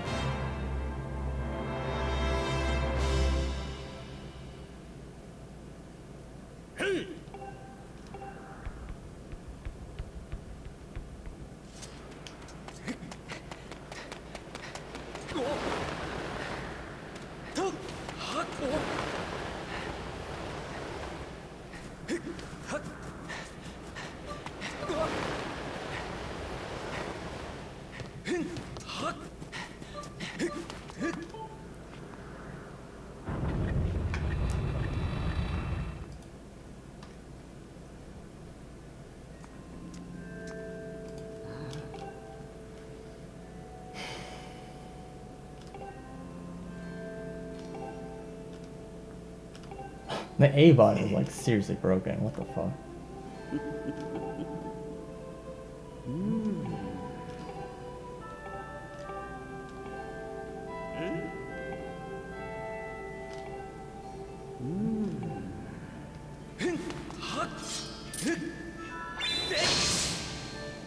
I'm not watching any anime right now.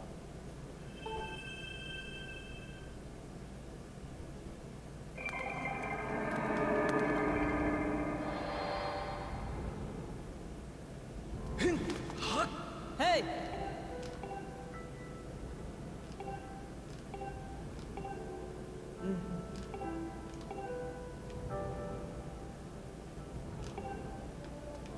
Oh god.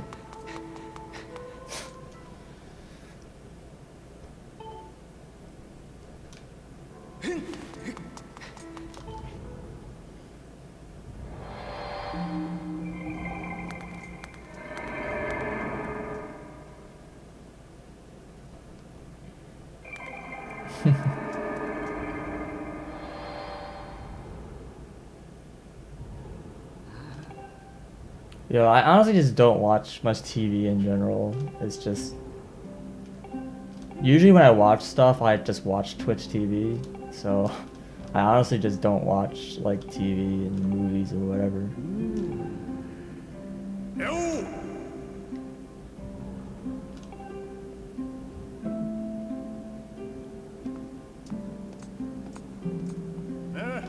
I feel like at this point, the only times I really ever watch like any kind of shows is like no one's streaming anything interesting that I care about, and I'm just too tired to stream or just don't have enough time to stream.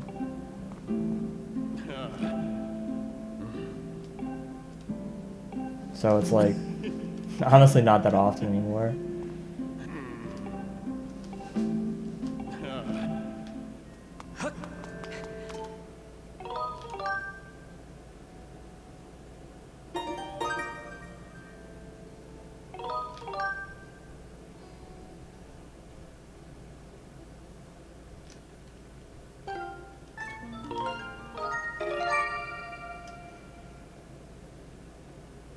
But yeah, as I mentioned, I'm probably losing a bunch of time on a split.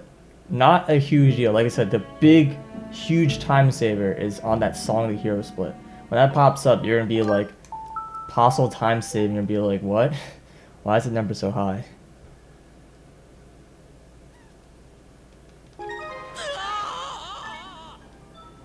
So hopefully that goes well. That's all I can say. It can still go really terrible, honestly. Like, it can still go really bad. I'm doing a really risky strat that saves a lot of time, but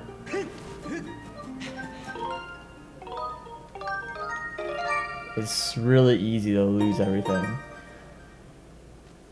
The thing is, honestly, even if I fuck the strat up like once, maybe even twice, I can probably still save time.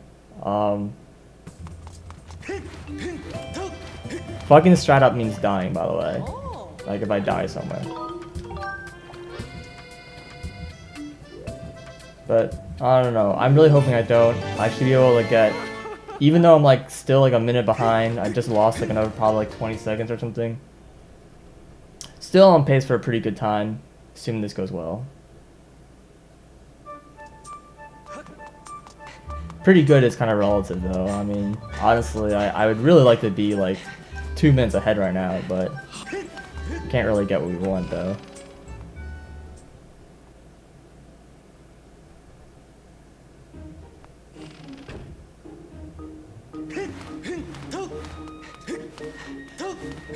Those rolls were pretty meh. Hey.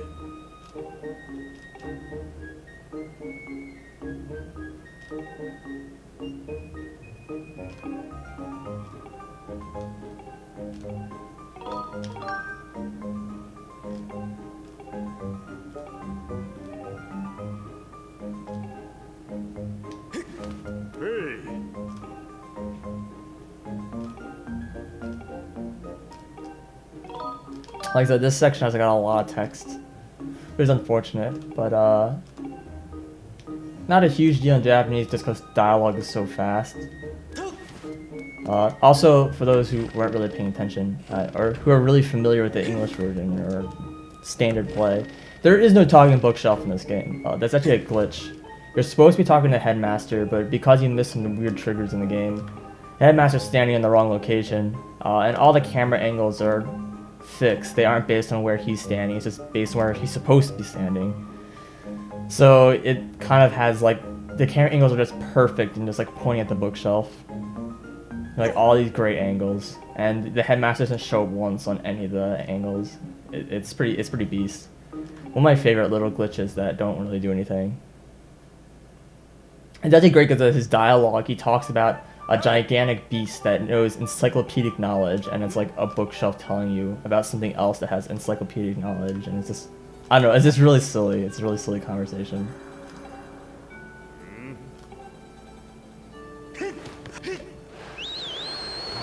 Alright, so this is a pretty tough part. If it all goes well, I'll get like a 70. If I get above a 65, I'll be pretty happy still though.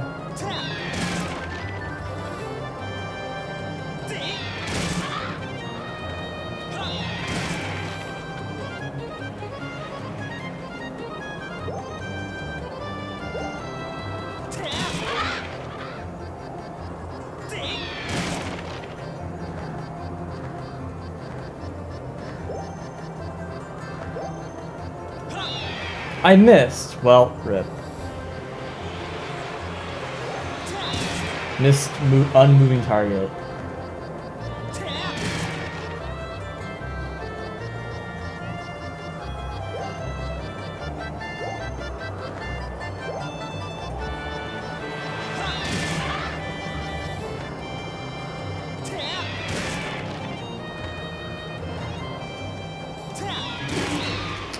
Crap.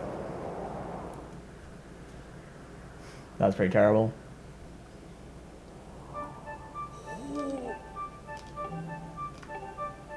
Thanks, Cage Master. Cage Master. Blah.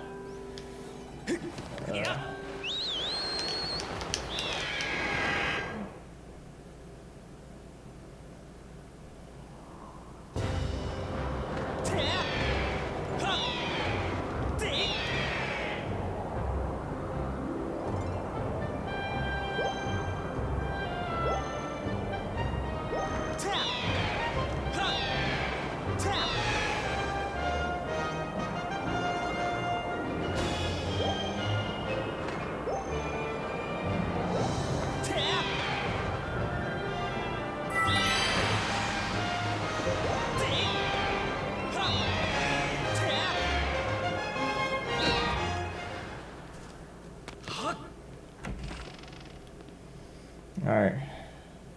2 more talking sections. One before Levias right now, and one after Levias.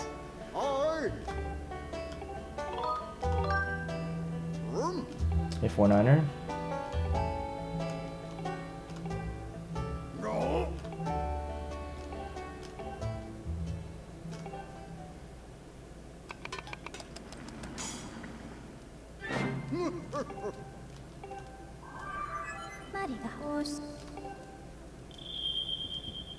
It's Case Master? Okay. I'll try to remember.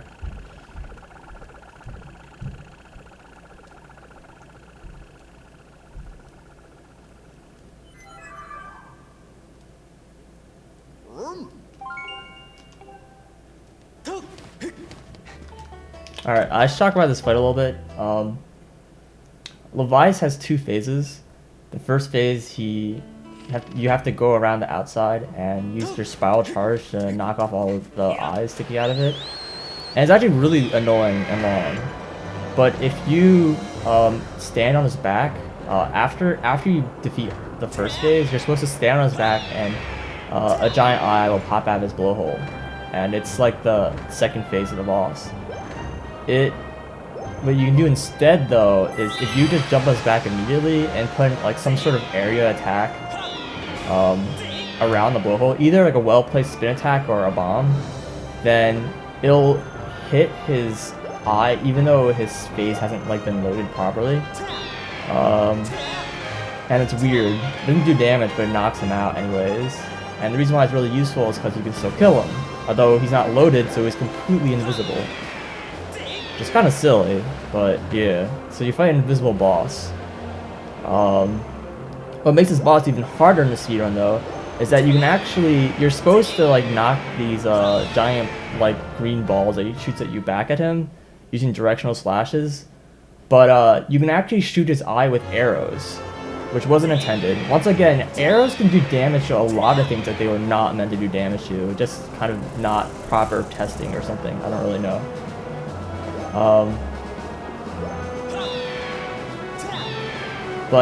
Yeah, unfortunately, you have to shoot an invisible boss with arrows while on a moving target, like a moving platform. So this can get pretty rough. Ideally, you only use 6 arrows. Practically, I'm going to use a lot more than 6 arrows. Since I don't have any air refills for the rest of the game, I really need to be careful how many I use though. So if I use too many, I'll probably just stop using them and just like revert to the standard traditional strat. But hopefully this goes well. Okay, so there he pops out. The camera's really messed up here. And your calibration goes crazy here because this giant whale that you're seeing on Levias, he's constantly churning. I'm actually gonna, because I'm short on arrows, I'm actually gonna hit this thing back him right here. You can actually use an arrow for that last shot there, but because I'm so low on arrows, I don't want to use them up right now.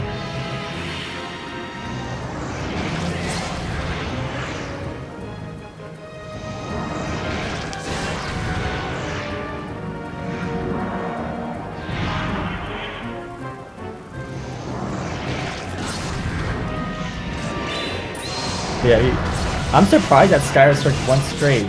So the Skyward Strikes, if you watch them, sometimes will like go backwards or sideways. They go in all sorts of crazy directions. Just because you're just moving so fast.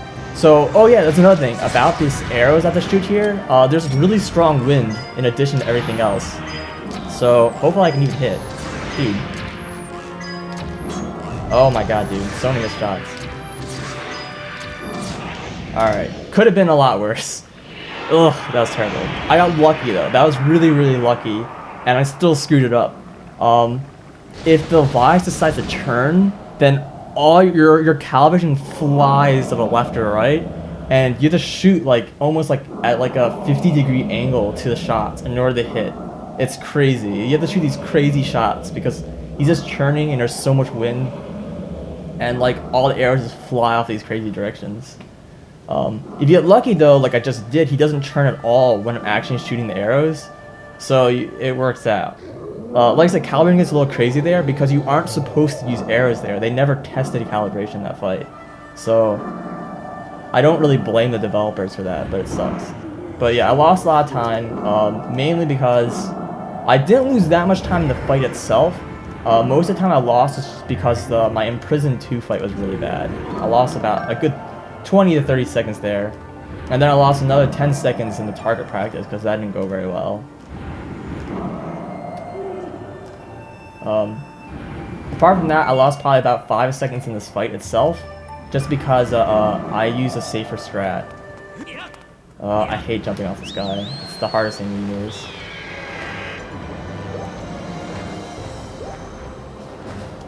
Also, this spawn is fucking amazing. Alright, let's go.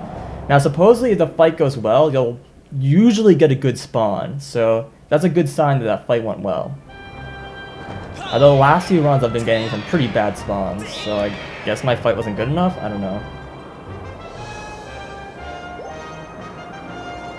I'm going the wrong way. What is wrong with me? Alright. Also, something else is really nice, I didn't take damage in a fight. You really shouldn't ever take damage in the Levias fight, but it happens and it's annoying. The reason is because not coming up right now, how did that hit me? I was in the middle of spiral charging. Game's just fucking me now. Tad turns, I want to have as much health as possible. So I like that full health, and I just got hit, so not a good start. Yeah, this game just hates me right now, I guess.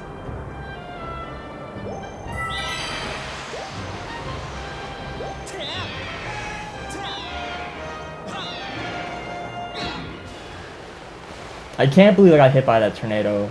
Like, it must have been like a frame perfect tornado hit. I don't even know, because your spiral charge lasts longer than the opportunity it is to use another spiral charge. So if you just like mash this like the A button there, you'll have like a continuous like 7 or 8 seconds of invulnerability where you'll just go right through tornadoes. For some reason the guy hit me anyways, and I have no idea why. So either my mashing was just really bad, or I just got trolled. I honestly don't really know what happened. So pretty unfortunate.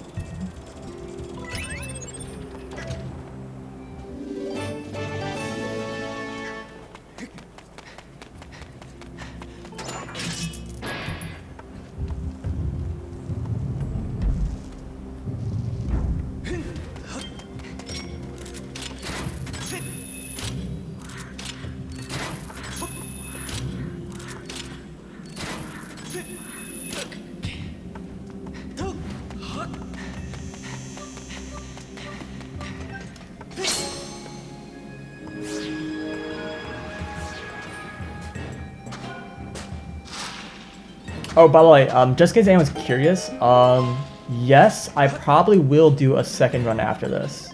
At this point, even if I die and the run goes horrible and I'm like 10 minutes behind, I'll probably still finish, just because I'm in a pretty good mood and we're pretty deep into the run, so I guess I'll probably finish pretty much no matter what happens.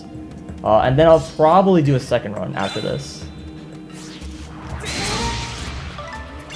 Yeah, you have to be careful. Those enemies drop items and stuff, and you can pick up items with your spin attacks.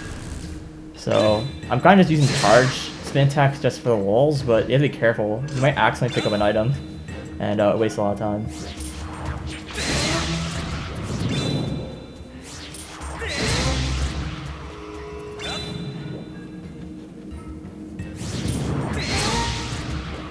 Okay, Scherzo.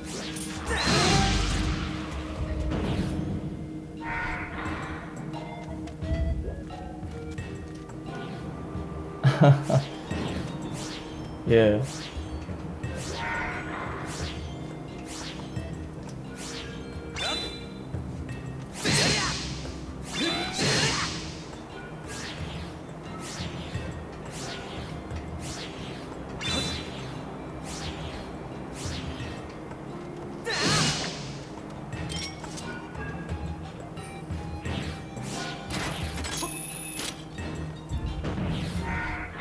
So yeah, when you're there, something called a claw shot cancel. It's pretty precise. If your claw shot, if like Link basically grazes a top of a ledge with his feet, it will cancel the claw shot, and you'll immediately get control of Link. The reason why it's really useful is because normally when you claw shot a target, Link is stunned for about 3/4 of a second. Well, thank you. And but you can't do anything, and you have to like wait to release the target and then turn around. So like here, like I got stunned before I had to let go. But if your claw shot takes you close enough to like a ledge, you like clip it and then it'll break your claw shot. So pretty awesome. There's I think about 3 or 4 places to do in a run. I think I've missed most of them, unfortunately. One of them is pretty easy, but I missed it somehow. There's a place where you can claw shot cancel, and it's actually bad. It's in a skipper's retreat. You need a claw shot between 2 P hats. You're just trying to get from point A to point B, but if you like clip the little like, I guess like little like tower of like rock, I don't know, like spire, I don't know what to call it, but you like clip the rock between the 2 P hats, then sometimes like Link will slide off into the void or something like that, and and it does waste time. And even if you don't, if you lay on the ground and don't slide off, then you still have to worry about having the claw shot again. So like no matter what, it wastes time.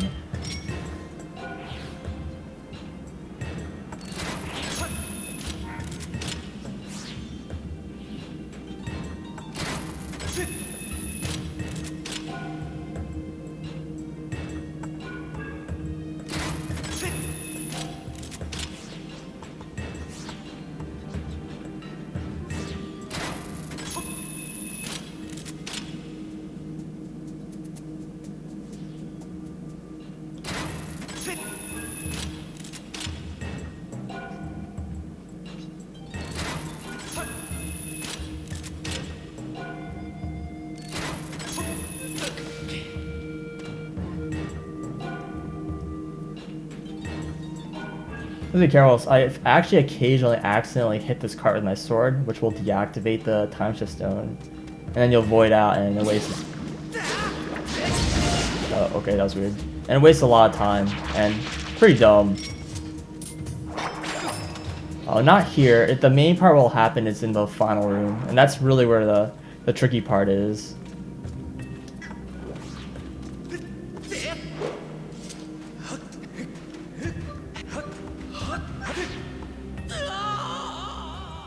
Yeah, there's no like new Zelda game for the Wii U yet. By the void out there, basically this thing has got checkpoints, and the cart automatically gets teleported to the checkpoint, and so do you whenever you void out. But there's a checkpoint in that void, so if you just jump into the void early, then it moves the cart forward and it saves a couple seconds. I think it saves like 2 seconds, like literally. Maybe a little less. It's a pretty small one, because the time it takes for you to void out is a lot longer than it looks.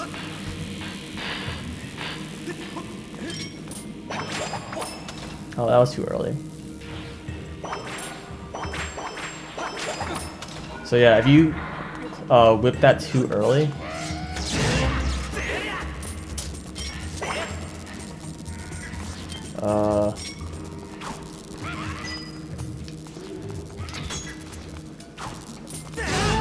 okay.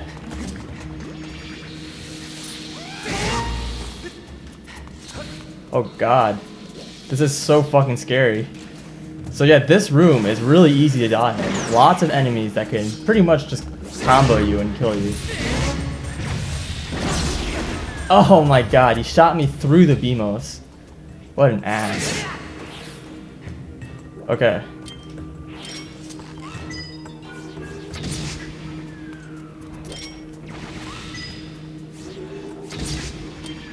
I should have enough arrows for the rest of the run.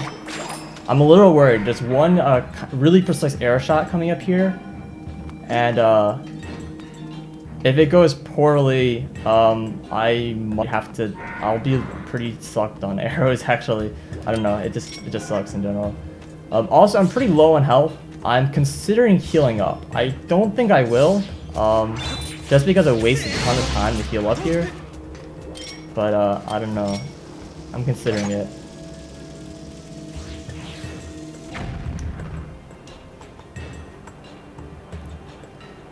I would have been fine, but I got shot there. I can't believe the guy shot me through the BMOS. I didn't even know that was possible. Because you can't walk through the BMOS, but apparently the bullets do. And normally bullets actually, they like, enemies will interact with each other. Like, they'll hit each other and whatever, kind of like Wind Waker. But I guess since the enemy was technically dead, and it was like just in his dying animation, I guess the bullet just doesn't have collision with it. I don't know. Anyways, the point is that was stupid, and I'm a little upset over it. Hopefully I don't lose too much time on this split. I might possibly even gain time, but I'm not sure. Because I got hit by a tornado. Which is really dumb.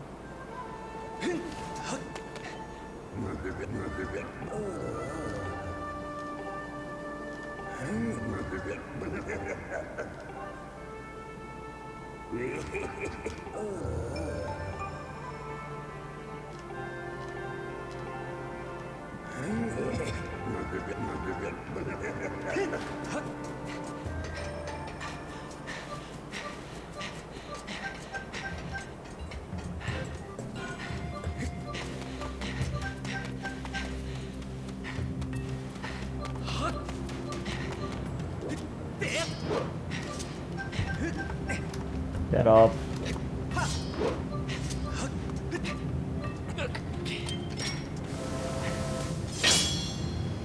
No, I'm losing time. Oh well. It's so unfortunate. I blame the tornado.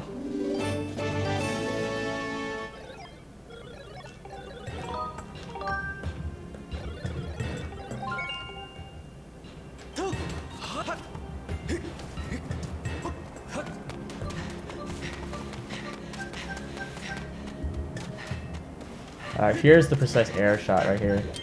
There isn't any real good setup for it. Nice, first shot. So, this arrow shot is a little wonky because... Oh, why did you fire a second arrow? That happens, and I don't know why. Anyways, the reason why the arrow is really hard is because you actually have to aim a little bit to the right of where it looks like you're supposed to be aiming. So don't like aim for it, you have to aim like a little bit to the right and a little bit above it. And like you're not supposed to be able to shoot with an arrow. Once again, they did not test arrow stuff that well. There's a lot of things in this game that you can shoot with arrow. Like a ton of things that they did not like intend you to be able to shoot with arrows. Or maybe they like, maybe it was intentional, but they were like, oh, no one's gonna do this in a run. It's like really difficult. Anyways, you can shoot that and it saves like a good like 7 or 8 seconds. But it's really precise, so. Not really a big deal, but the problem is that I'm just really short on arrows at this part of the run, and I just want to have as many arrows as possible. The fact that Link shot an extra arrow just after cutscene on his own was really shitty, because I really could have used that extra arrow. If everything goes perfect, like absolutely perfect, then I need to use exactly 4 arrows. Which means I can't miss a single arrow for the rest of the run. And honestly, that's... maybe? Well, I shouldn't say for the rest of the run. It's until the LMF room in Skykeep. So, that's say like about an hour from now. So, there is an arrow refill about a quarter way through the, or like a third of the way through the dungeon. And at that point, you have tons of arrows. Well, kind of. You actually have to do a strat that you need 7 arrows for, assuming you never miss, which is a pretty hard strat, actually. And there's only 1 arrow fill, so you only get the 10 arrows. So it's pretty tight. What's up, Goose? I'm going to use this Goose shot pretty late. You can actually use it really early because of the bomb cancel glitch. You're not supposed to be able to run while shooting the bomb, but if you hit B within a few frames after hitting A, then you can move during that cutscene. You can shoot it a little earlier, about like maybe 2 or 3 seconds earlier, and still make this before he wakes up, but just out of safety, I'm going to do it a little late today, just because I'm not feeling it.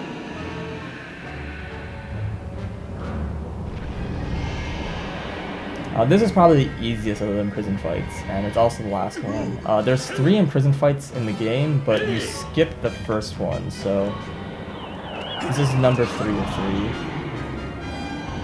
Although only the second one in the run. It's actually kind of weird because the second and third imprisoned fight are like back to back in like a normal casual playthrough. Like they're really close together.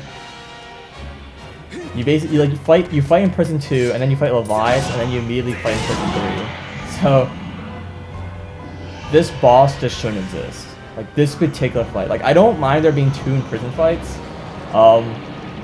They're pretty spaced evenly throughout the run. Like one's about the 3rd point, and the second one's about 2/3. But this guy's just like right here, and he just shouldn't be in here. And I feel like I don't know, maybe they never intended. The whole entire Song of the Hero, people talk about it being kind of bloated and excessive. And that's probably true in some ways.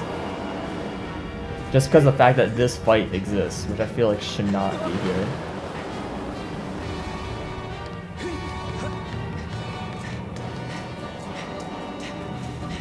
Like, if they stuck this boss at the very end of the game, like at the end of the game, it's like a mini boss rush where you fight like a whole bunch of big baddies at once. And like, this boss should have been then, like it should be now.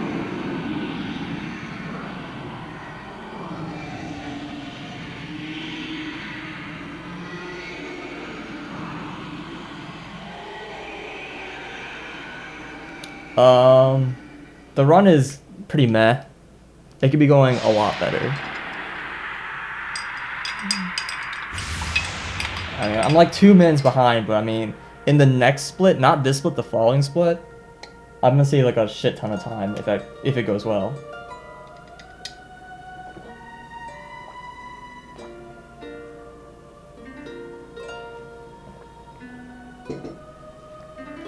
Shout out to coffee.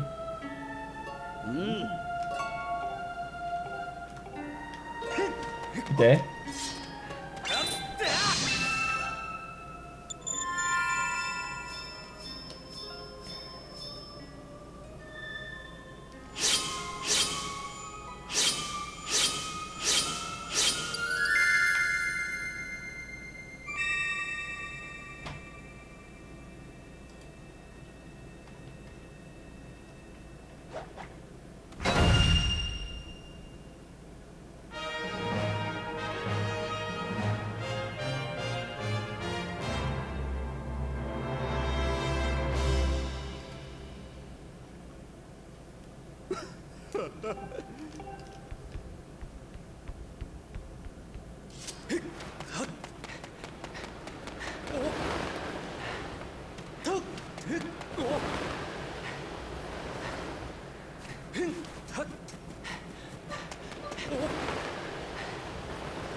Okay, something I should mention here, there's 3 parts of the Song Hero quest, and you can do them in any order you want. It's, like, I guess the quote-unquote non-linear part of the game, I guess.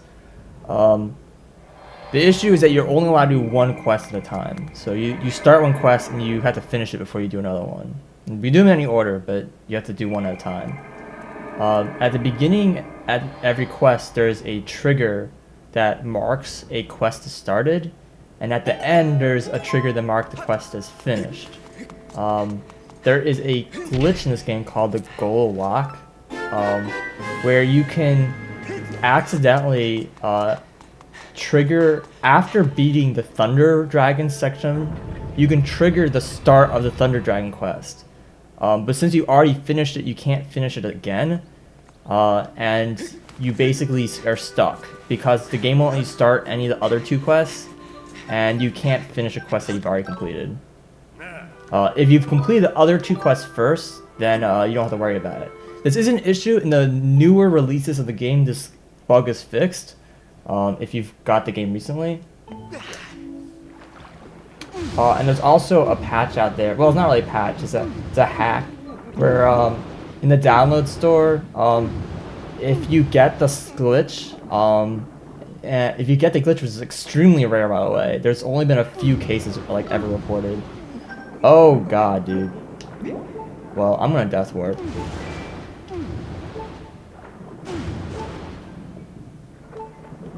Hello? Camera?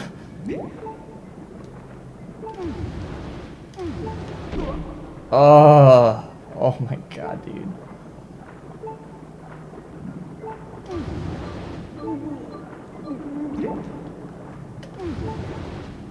Get up. Holy crap.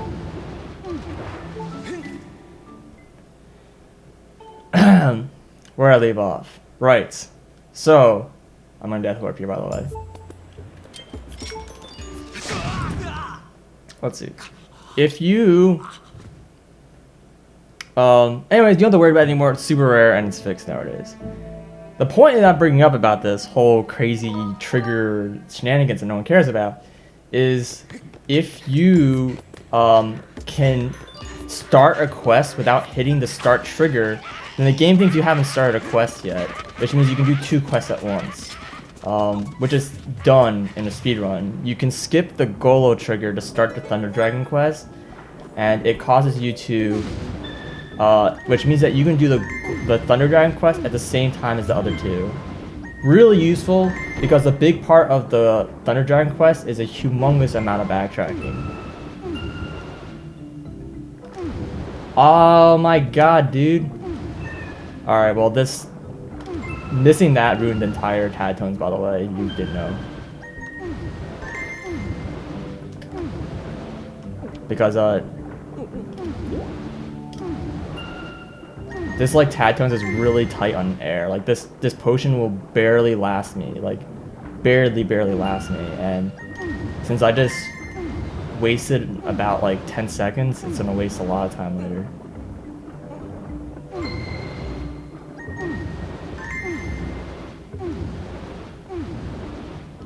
And also these reds are probably gonna be in a pretty bad position. Oh, that actually worked out. Okay.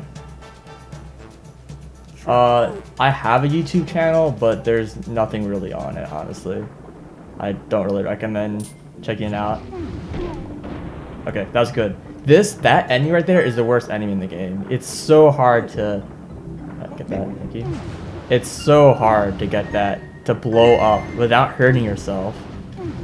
Actually, even blowing up, even if you do get hurt, it's like, it's way harder than it should be. Like, I don't know. He's an extremely uncooperative enemy. It's a cute little puzzle, but it sucks.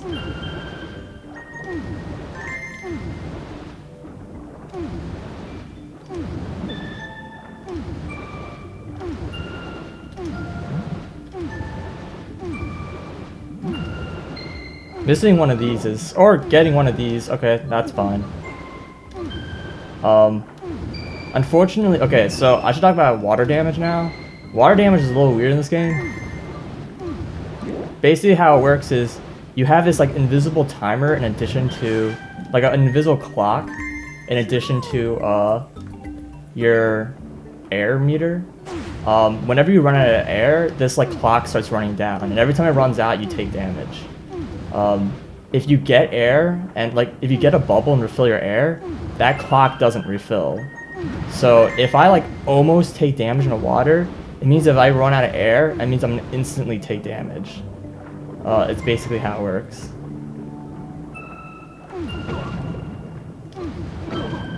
Oops, that's fine. So it's a little scary. Also, now my potion's about to run out, so that's kind of sucky. Luckily, these pink guys are in a pretty good position.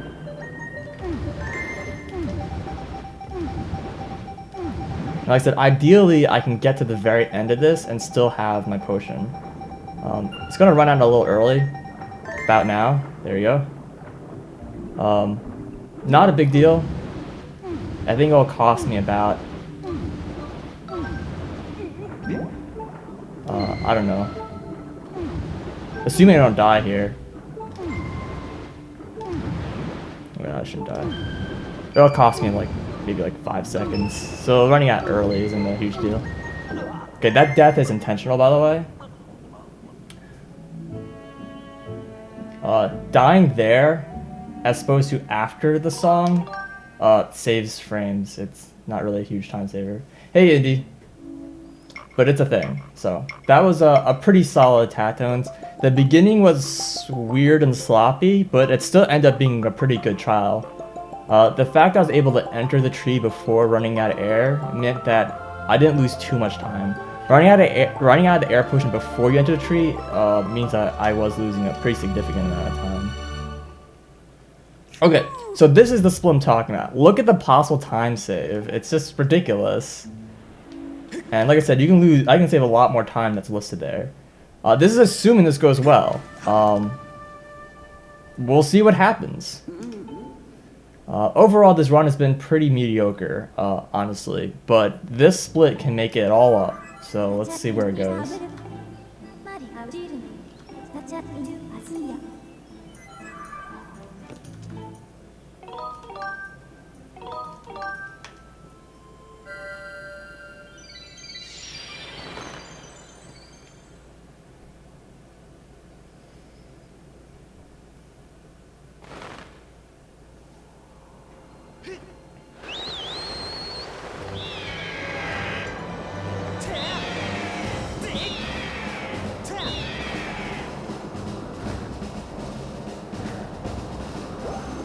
So Indy, I have a question. Do you have any plans on what are your plans for speedrunning in the future? Near future, I should say. Since I don't know how busy you are recently.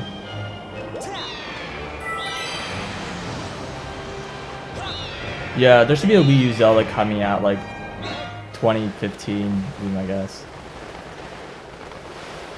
I wouldn't really call Hyrule Warriors a Zelda game. It's more like a Dynasty Warriors game.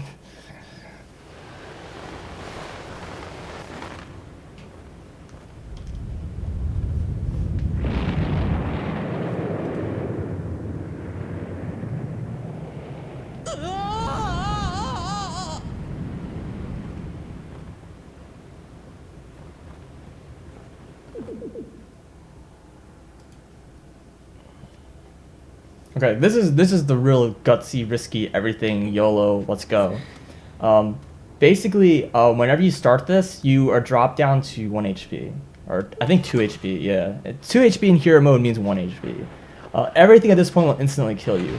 Saving is completely useless. If you save and die, it still teleports you to this cell. So saves don't really do anything. It's pretty dumb.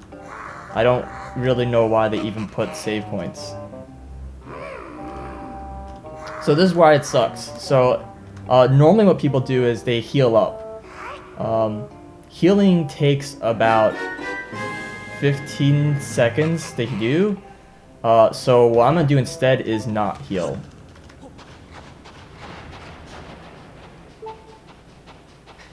It's gonna be pretty risky. Like I said, pretty much everything will instantly kill me. I'm also gonna use a few YOLO strats here and there. So this could either go really fucking well and I'm gonna save like 8 minutes, or it's gonna go terrible and I'm not gonna save 8 minutes. Honestly, I find it hard to lose time here just because my PB is just so bad.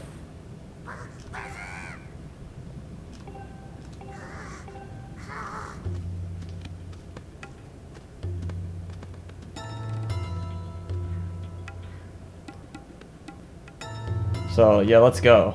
I practiced a lot before HDQ. Now that HDQ is passed, I haven't played the game at all, so I'm super rusty. So I'm a little nervous. I'll have to just try to keep my cool and hopefully not die. Although honestly, I'm pretty sure I'm probably gonna die on like the very first enemy. Like just coming right here, there's an enemy right here, and he's probably just gonna kill me.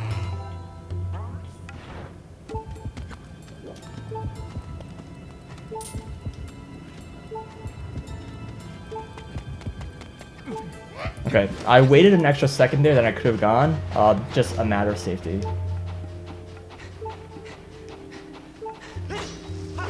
Okay.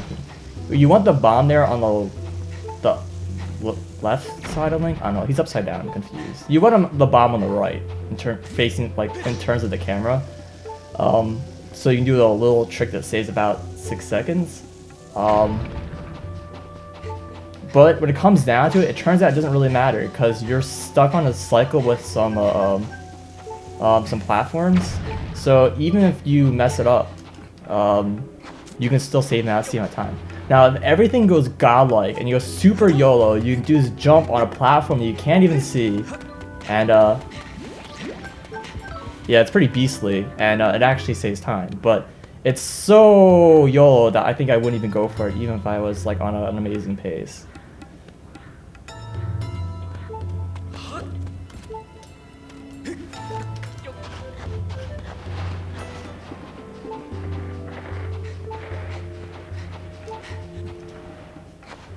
Okay.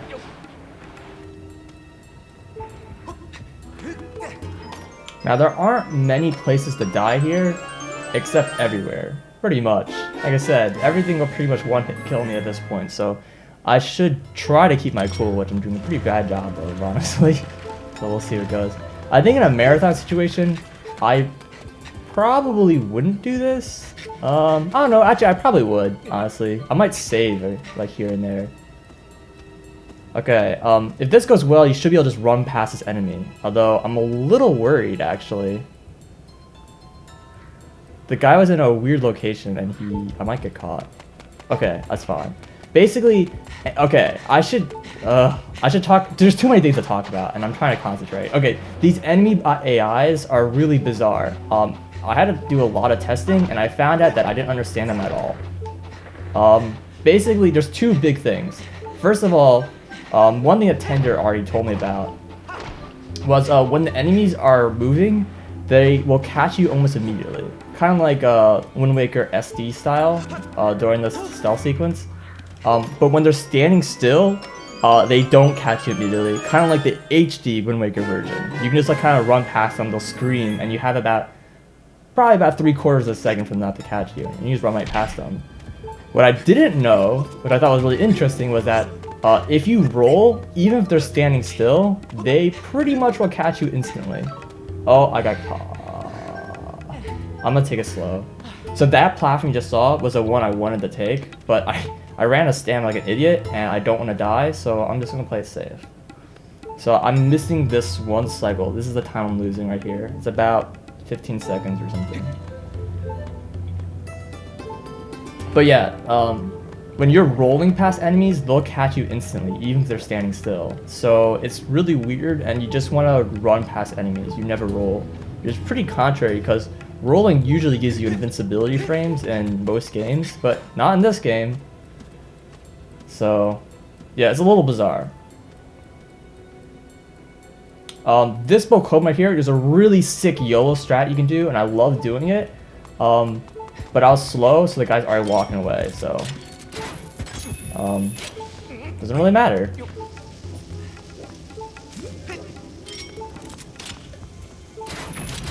Fun fact, apparently if there's a bomb underneath this tower, when it falls down, if the bomb gets crushed by the tower, the game considers Link crushed. I found that out in a run recently and died. Pretty dumb. I don't know why the game considers bombs the same as Link, but it does apparently. It's a thing. Oh, please. Please, hit this thing. I hate the whip so much. Okay, from here on out, this should be a lot easier. I've gone past the part that I'm most likely to get killed. There's still some things I can do that can screw me over, but hopefully I'll be fine.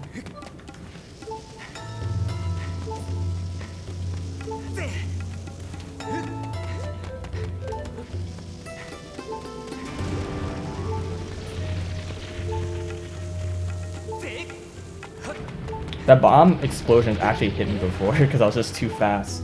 So nowadays I actually like run around a little bit just to make sure that, and go a little slow there, waste about half a second, but just make sure that I don't get hit by that bomb explosion and kill myself.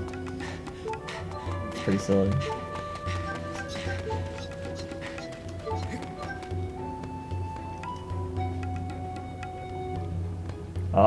It's mainly in the wrist. When it comes to Wiimote slashing, I don't know. It depends. It depends what I'm doing. If I'm just like basically mashing the Wiimote by just like trying to go as fast as possible and just kind of spam slashes, it's pretty much all there is. When I'm trying to do like very careful directional slashes, it's a lot of arm movement. So I guess it just depends. Alright, right now I have no seeds, so I have to make sure to pick up seeds. This is probably the big place where I would kill myself. I've done it a lot in runs. So I'm just gonna go super slow and careful. Okay, fine. That's fine. I was too slow. That's actually... Okay, let's wait for the next platform. I honestly just want to survive. If I can survive, that's all I care about.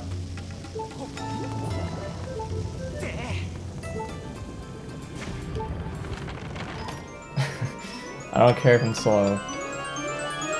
Surviving with 2 hearts will still mean I'm saving just shit tons of time. Okay, so I have 0 seeds as I was saying, so I have to make sure to pick up a pack.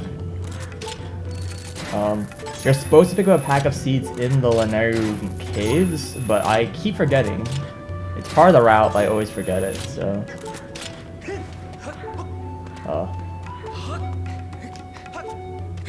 I think it's this one? Nope. This one.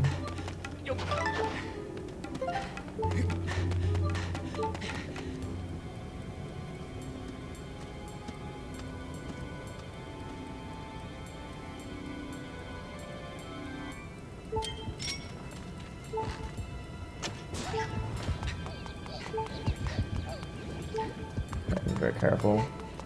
I'm playing very cautious here because I messed up the cycles. I don't know where the enemies are. They're usually in a fixed pattern, but I'm just taking it slow because I messed it up and I don't know where they're gonna be. And I said everything will pretty much instantly kill me right now. So I say pretty much. I don't think there's the only thing I think won't kill me is Keese and walking into fire pads, which there's only one of in this entire place, and walking to that just like derpa derpa. Dude, I cannot open chests.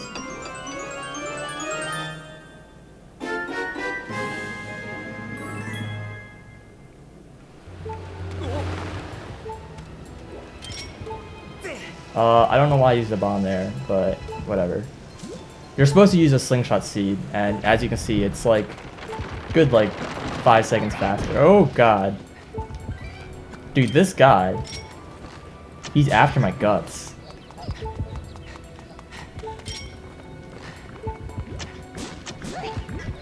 Okay, well, there's all my seeds. Okay. We made it, yo. I mean, I guess I can still die, but at this point, it really shouldn't happen, and it's a lot less meaningful.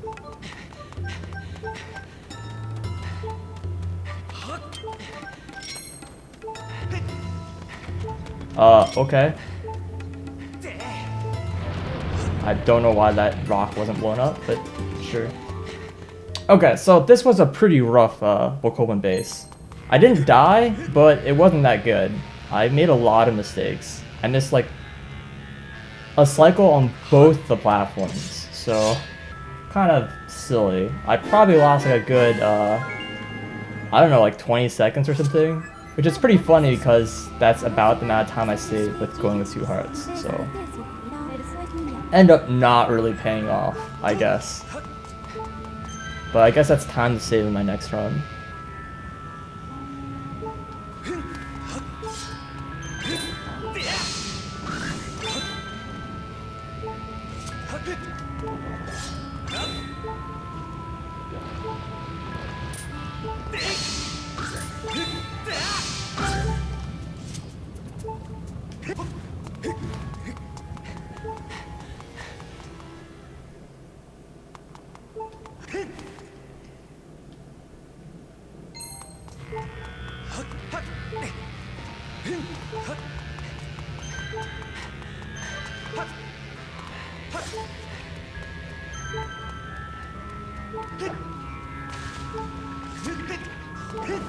That was a little slow. That's fine. Oh, I did not want to bonk there.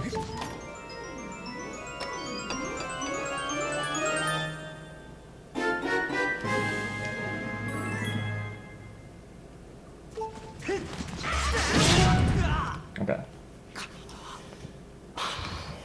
Last death warp of the game.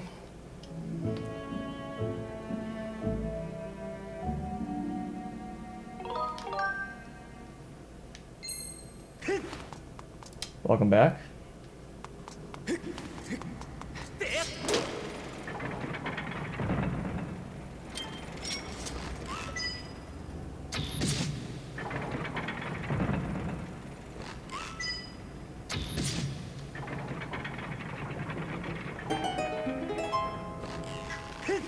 I'm still kind of mad that I have one less arrow right now than I should, because like an arrow just got shot during the cutscene. I don't even know why. Alright. Okay.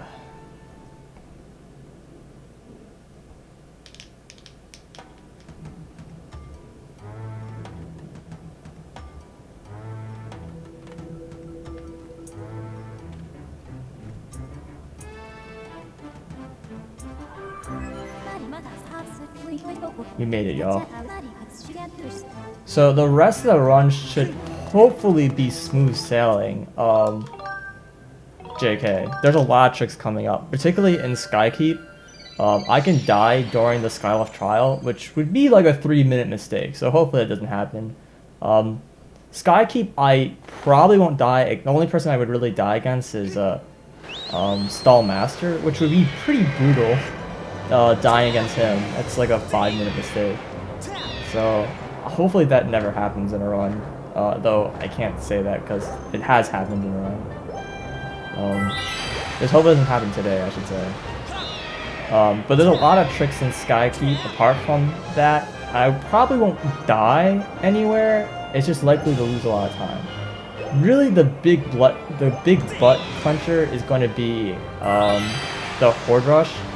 There's a skip and Horde Rush that is not very consistent, and I was practicing it before AGDQ, and I got like 50% consistent, and I was pretty happy. And I tried practicing it during AGDQ, and I was like 10% consistent. So I pretty much lost all my consistency over AGDQ, so not hot. Which is really unfortunate. So I'm not really expecting to get it, but I would really like to. Let's just put it that way. If I do get it, I'll be safe for pretty much the rest of the run. If I don't get it, there's a good chance I might die. Particularly since I'm going with the 9 heart strat instead of 11 heart strat, so I have a lot less health than people normally do right now. The other big thing is I could optionally skip the fairy. There is a fairy you get for free when you beat Stallmaster. Getting the fairy I think takes about 10 to 15 seconds. It's a pretty slow fairy, even though it's like the fastest one in the game. But if I'm confident enough with Horde Skip, then I could skip that fairy and then be pretty safe, and it's a little nice time saver I got. If I don't get the fairy and I miss Horde Skip, then, well, good chance I'll die several times and the run won't be over. So, I don't know. You think I should risk it all, skip the fairy? I don't know.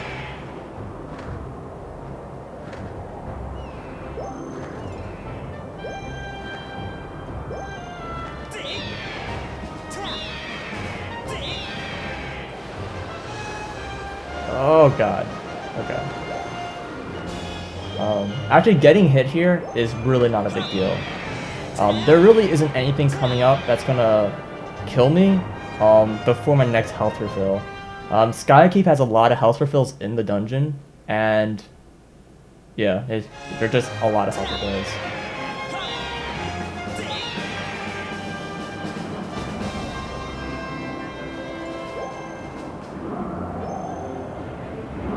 Where are you going? He turned the wrong direction. I've never seen him turn that way. Okay. Yeah, that's split though. He always turns the other direction. Am I just like not remembering this game well?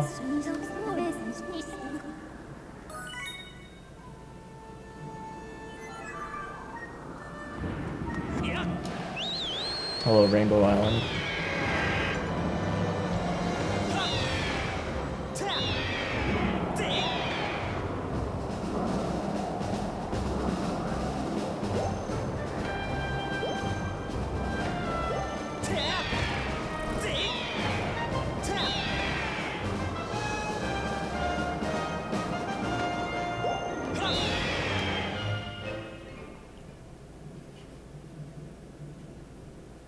Really? Yeah, for some reason I always can turn the same direction. I don't know if him churning might not be RNG. That might just be based on like how you approach him. I'm not sure.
I was a little slow there, but I'd rather not miss any pedals right now, so I'm gonna just play it safe. The harp is not an instrument I've mastered, even though I've played this game for far too long.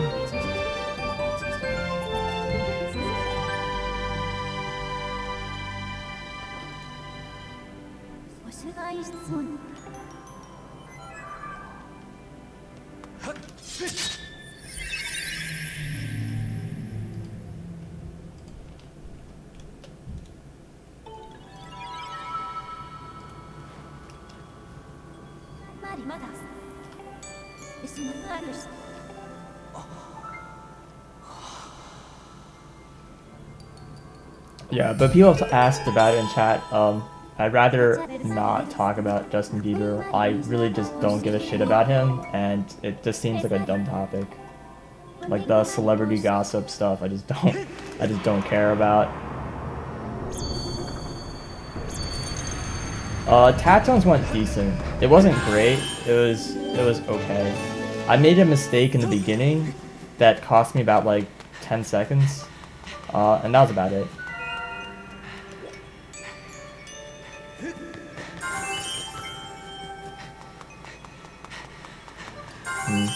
Still not doing that strat correctly. What is going on?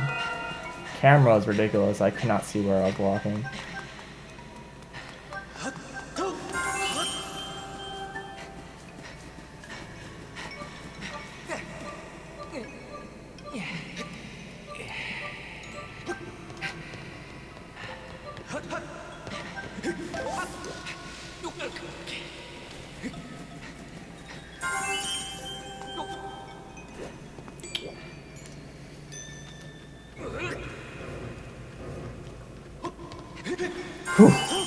Getting a guy when he's on the left side is really tight. It's a very, very small timing. When he's on the right side, it's a lot easier. Alright, that was good.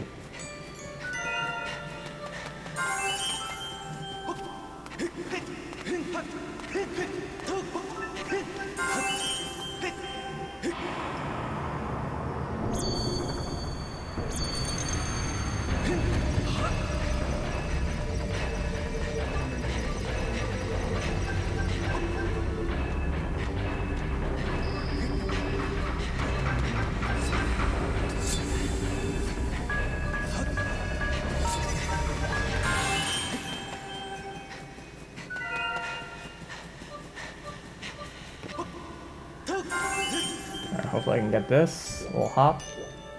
I'm really bad at it. Okay, second try. I'm okay with that. I can still make the tower cycle.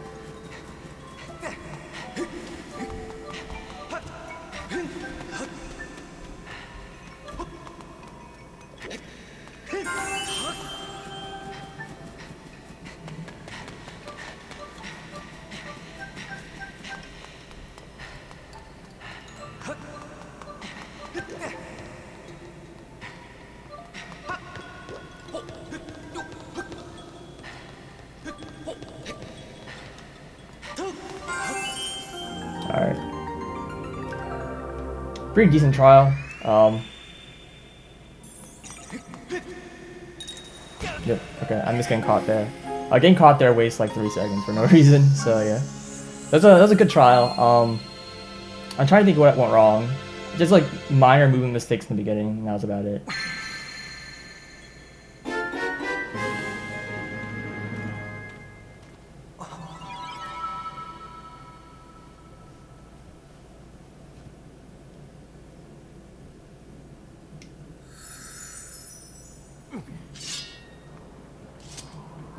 You can't call the TR hot because I didn't discover it. I think Parax actually discovered it.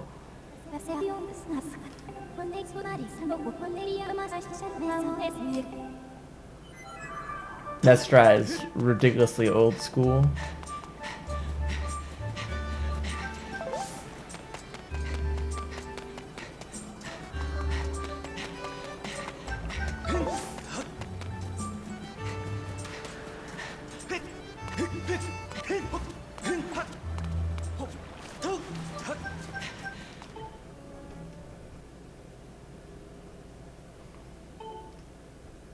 You flattered me, Azarius. Yeah, Azarius. Oh, please.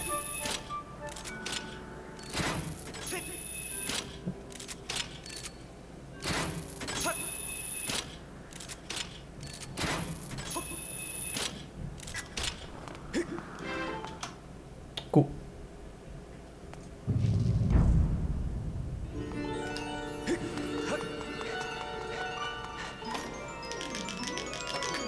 Yeah, like a reminder, when this run's over, I'm just gonna get I actually even have a burrito already made, so I just need to eat it, and then probably take a pathing break, and then I'll just do another run.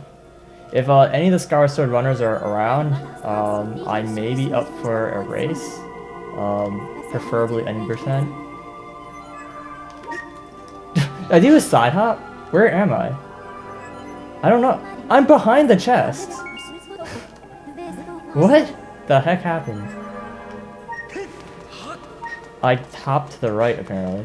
Oh, please. Please, please, please, please, please. Oh.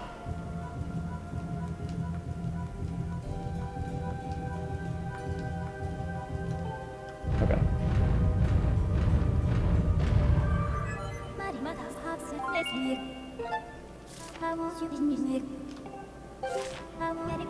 Yeah. Same 404. I was like, I want to read it as Azorius, but it's Azarius.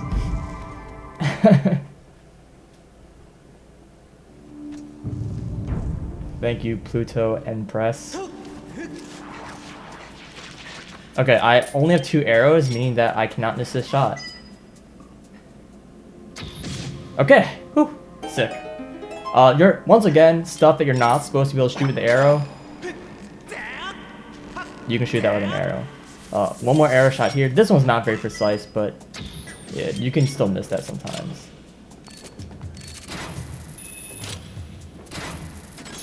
Okay. This is also another fairly precise claw shot. Skips that first, like, cyclotron or whatever it's called. Oh, please. Angle. I hate this room a lot. Even though it's got a couple cool tricks in it, these, like, moving platforms destroy me every run. Oh my god, I made it. Okay.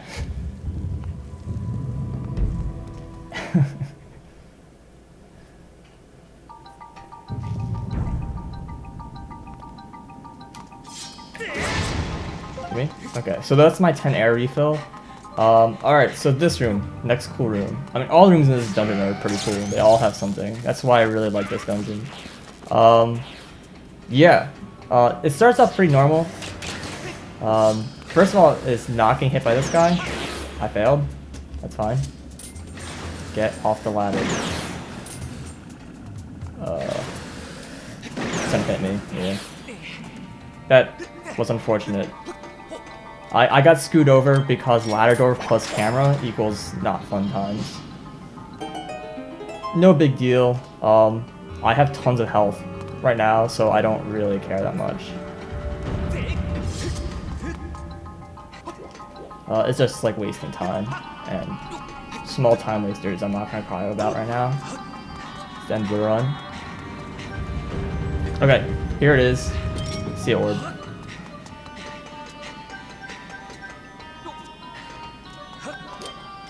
supposed to use the orbs to clear away these fences. Okay. Hello? Okay, there goes 2 of my arrows. Yeah, you're not supposed to shoot these things while the fence is on front of them. But, yeah, you can.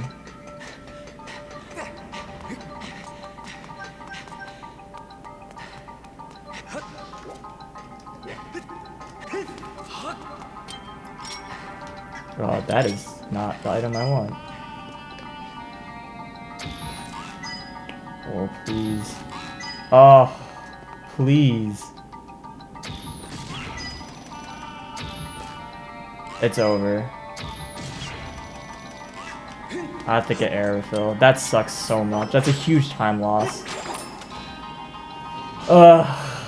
I can't believe that arrow missed. The first target, I can't believe I missed arrows on it. It sucks so much.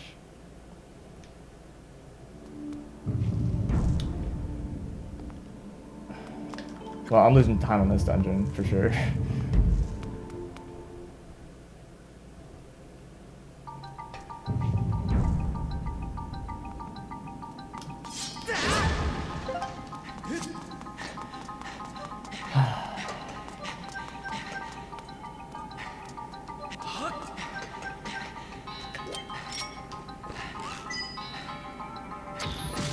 Wow, these shots are pretty precise. Like I said, you're not supposed to be able to hit this thing.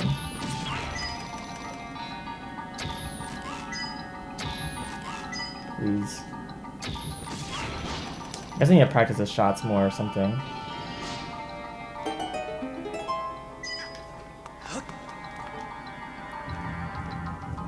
Basically, okay, so basically what's going on, I'm pretty sure it's just round off error. When you shoot the arrows, if there's a fence, the fence will intercept them. But if you're shoot something that's far enough away, the algorithm for determining whether or not it hits a fence or not, or whatever reason, just gets really inaccurate. And oh, I did not hit this thing. And it just kind of will sometimes shoot through the fence and hit the eye. Now the trick is usually what you want to do is you kind of want to shoot the very far edge of the eye, so that you can't just shoot the eye. You have to shoot like a very specific part of the eye in order for it to hit, and also you have to be a very specific distance. If you're too far away, then it's gonna get absorbed, and if you're too close, it gets absorbed. So it's like really weird. Probably has something to do with the angle that you shoot at. I'm not really sure. Oh, okay, sure. I missed this trick.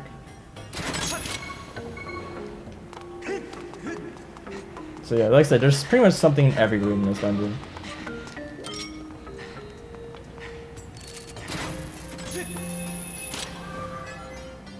That claw shot clip is one of the first glitches found in the game, actually. It's not the first, but it's a pretty early on glitch, way before Back in Time was discovered. It's a pretty fun one, and it's not that hard. You can get pretty consistent with some practice.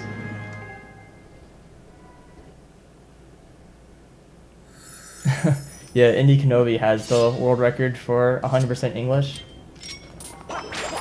So it's a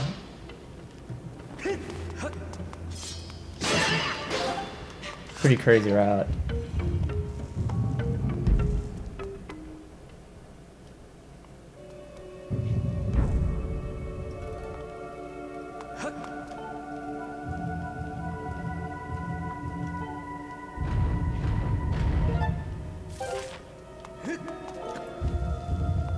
Yeah, most people who are not as good as Indy at 100%, like most people usually get times that are greater than 9 hours. So getting under 9 hours is pretty impressive. I think I think a couple runners who've gotten under 9 hours in English. Japanese saves a shit ton of time in 100% because 100% has way more text than English does. I don't really know what the time difference is. I don't think anyone really cares enough because no one really plays 100% Japanese.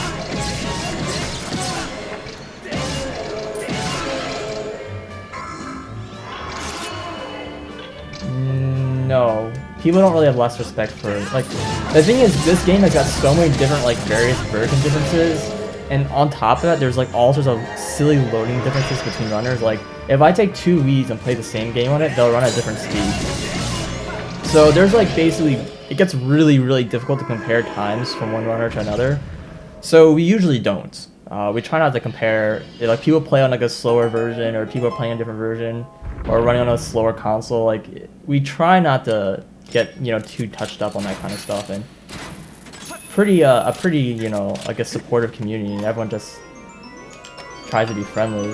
There are a few people in the community who are very tied to comparing times to each other, but like I said, in general, it's not really like a big thing in for most people. Like I said, it gets really difficult to start comparing times together.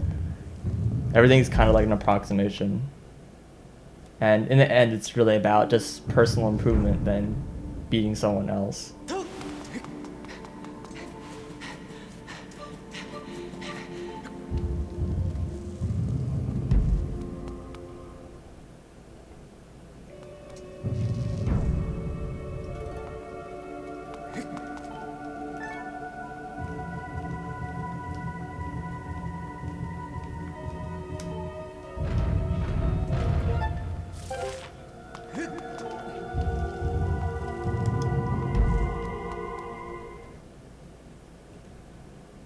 Yeah, pretty much. As soon as you got off cartridges, and as soon as you get on the disc formats, it starts getting really wild. And for some reason, Skyward Sword seems like a lot worse than a lot of games out there. Because usually, if you take the same game on two PS3s or whatever, it'll run the same speed.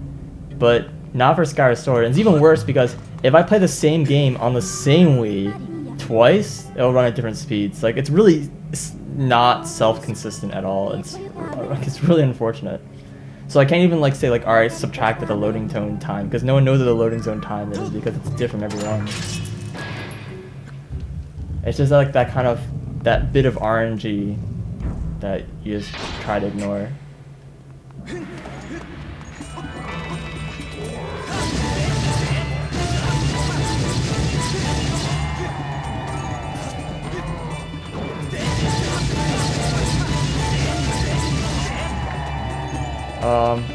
So a little thing I'll mention about that fight is you want to be able to, they're going to turn around while you're slashing them, and it'll block his shield will block your shots, so you have to make sure to be on the side that he's not going to turn towards.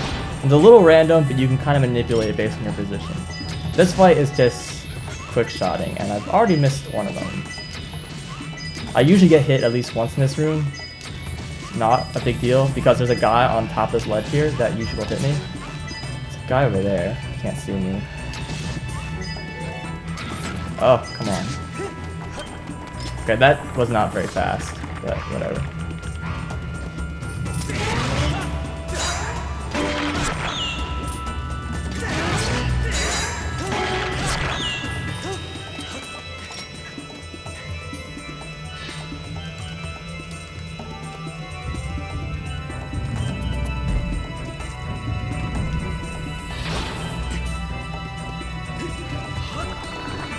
Oh, really, Luna? Alright, that makes sense. I know a lot of PC games do that too, which is why in Portal runs, they'll preload all the levels before the run. They'll reduce load times.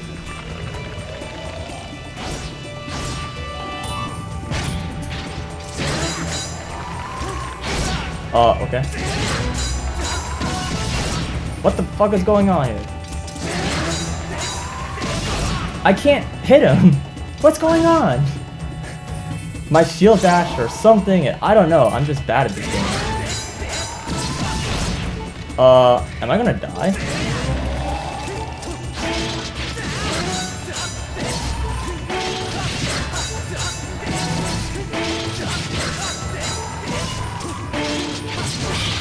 Okay, well, that wasn't a very good fight. I'm sorry about that. I'm gonna get the fairy. I don't feel it, guys. I'm sorry. I'm sorry. I apologize. The main reason why I grabbed it instead of skipping it is because I got a lucky fairy drop. Where the fairy spawns exactly, and where he spawns and how exactly he like moves around the room is completely random, but he spawned really low to the ground, so I was like, alright, fine. That's part of the reason why I say the fairy wastes like 10 seconds or so, is mainly because of that. I just kind of had the assumption that he's gonna give me bad luck, but he gave me good one, so. Oh, I feel like such a baddie getting that fairy. Alright, it's fine. I'm probably gonna need it, and Link just did 360 because that's what he cares about right now. It's his little dance. Yeah, the controls is getting a little weird. Sometimes he'll just like flip around, like you're just trying to go forward. Find the slowest route to go forward. He's like off by 1 degree, so he'll just do a 259-degree turn.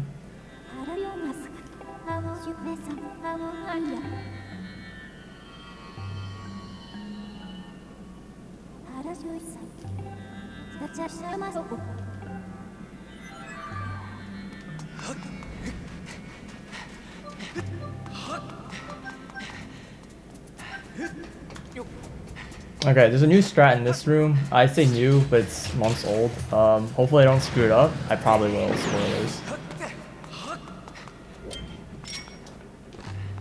This isn't the new one. This is an old one. Position? I cannot get it. I think my position's bad.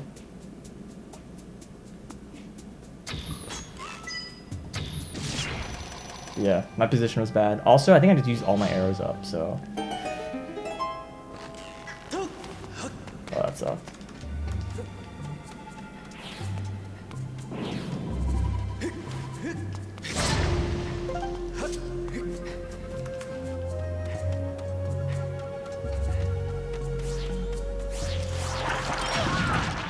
These guys always get me. I hate them so much. There's like a strat where you just run past them. I don't get how it works.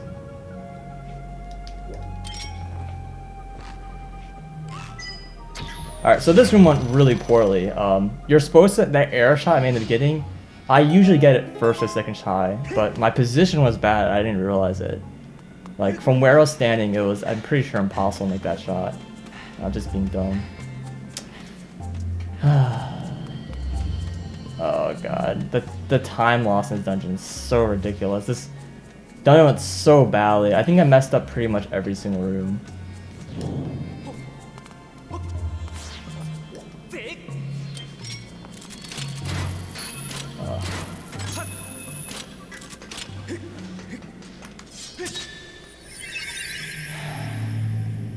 Enraging, dude, enraging.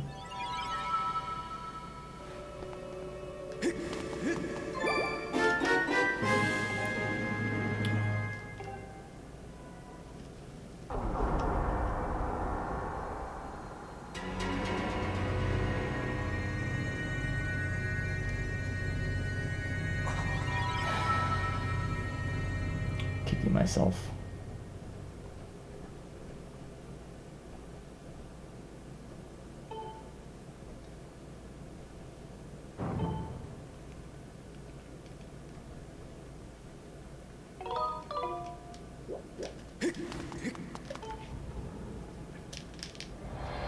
Well, here we go, horde skip.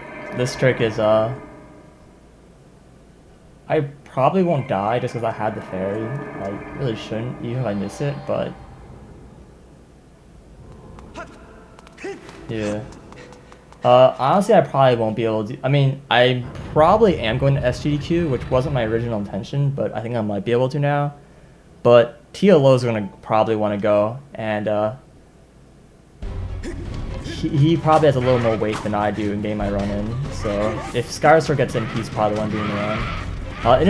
Although if TLO goes, I think Tender's gonna go, honestly. And between them two, I feel like Tender's more likely, because Tender's time is just, like, pretty much Tender's probably gonna beat TLO's PB at the marathon. Like, his time is just that good. I'm here. Die on the left, thank you. Okay. Oh, I still got hit. I don't know if I kill enough guys there. A 3-way Skyward Sword race. That can't possibly go wrong.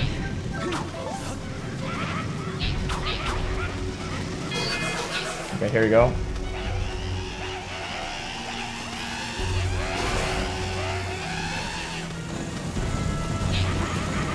Nope.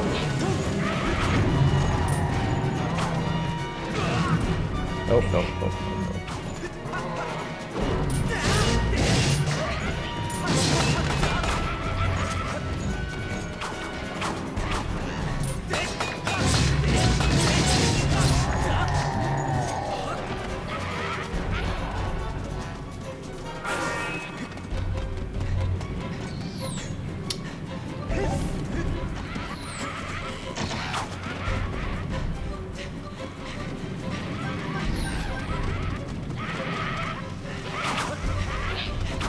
I missed the fruit. What is this nonsense?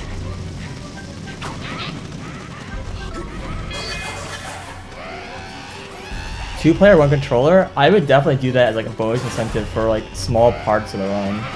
Not the whole game though, it's just too long. Oh god. Okay.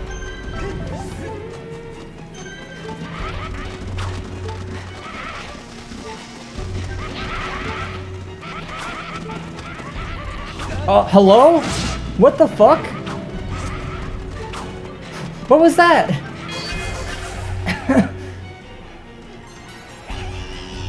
Yeah, but two-player, one controller for Skyward Sword I think will be really fun because it actually like works because there actually are like two controller parts.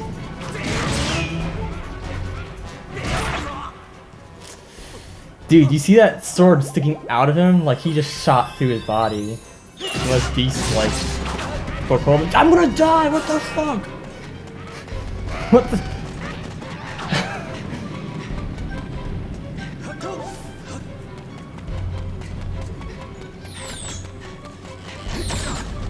Yeah.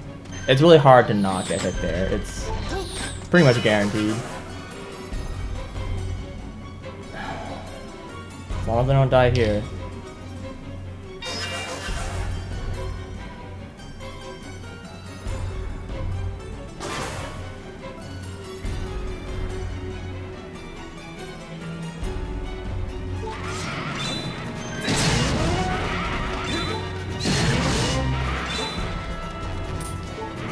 Dude, this is a really bad spread. So, really, really unlucky spread. Alright, here we go. I'm probably gonna die this boss, I'm gonna be honest. I always get hit on the very first attack.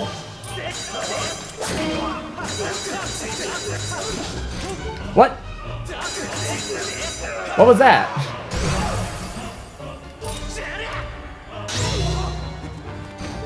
Yanking my chain, dude.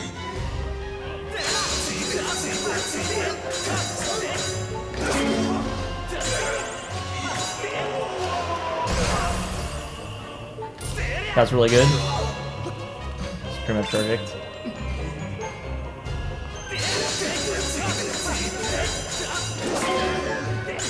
Yes! Really good fight. Okay, I got all the purple skip. I don't even know what it's called. What do you guys call that? Purple skip? The glowy hand skip thing? I don't even know. Anyways, he's got this weird attack thing that wastes a bunch of time, but if you do a really well-placed shield bash, and you can completely skip it. You have to do it twice, and it saves a bunch of time.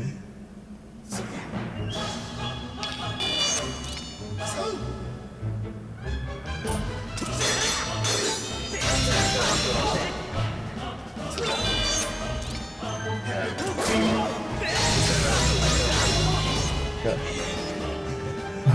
Look, no hands. Handless, there you go.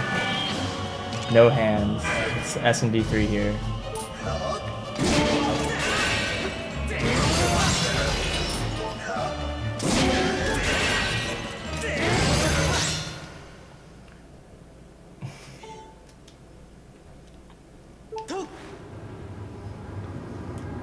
Well, this guy can still one-hit me. Final boss, let's go. First run of the day could end right here.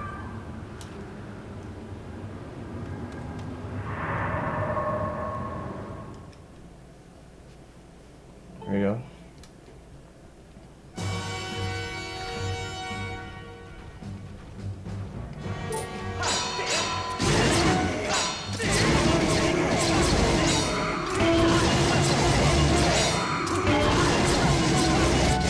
Okay.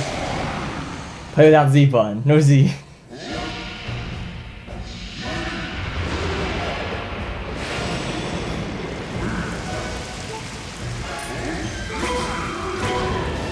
I'm just gonna play it safe here.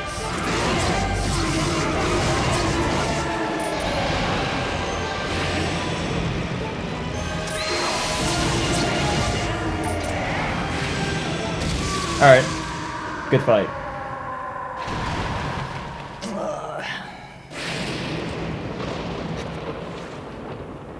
Well, that one sucked.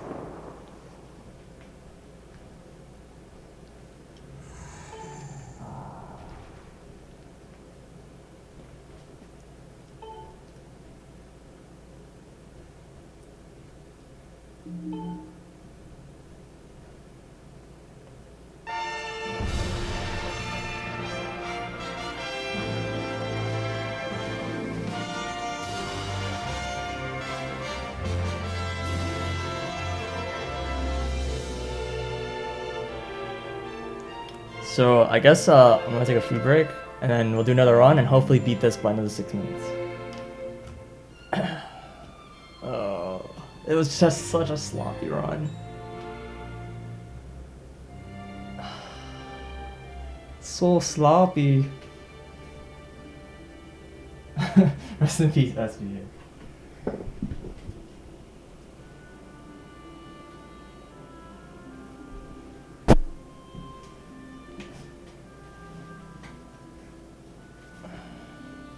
No, that late game was pretty crap, actually. It's just that, like I said, I could save like 8 minutes on one split. Yeah, basically. Huh? I'll be back. I mean, I'm still here. I'm just eating food. Back in like 5 minutes or something.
I just want to let everyone know that coffee is delicious.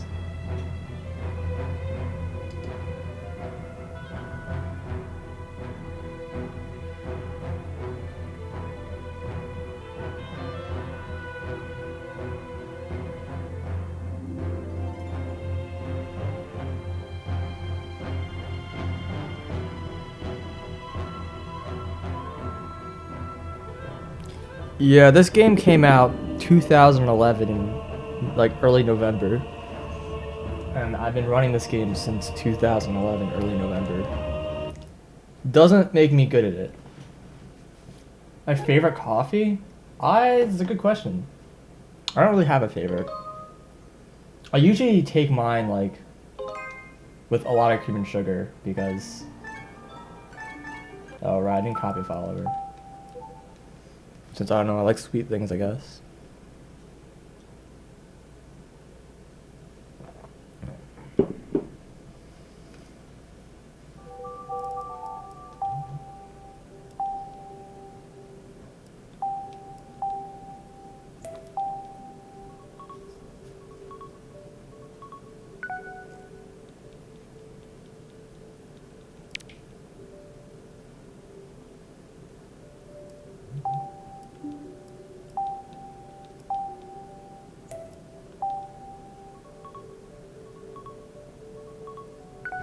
Okay,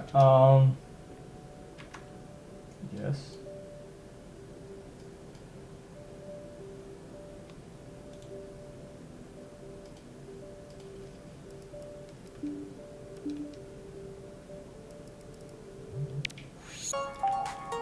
I don't know if it's a problem with this program or maybe it's my machine, but for some reason when I save the splits, I feel like it like hangs. I don't know, it's strange.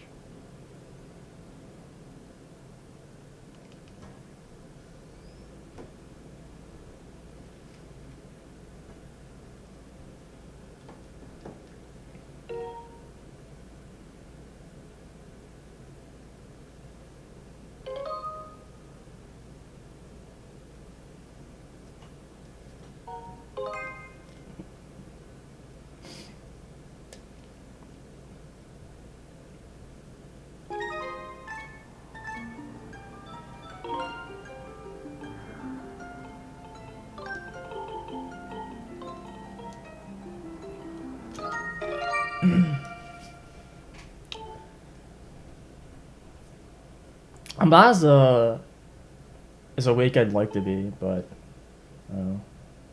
I don't use a USB loader. I play off a disc, so it's completely different.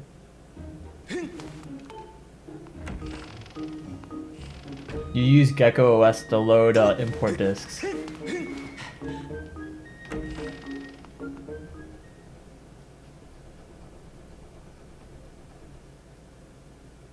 Yeah, I just got a PB.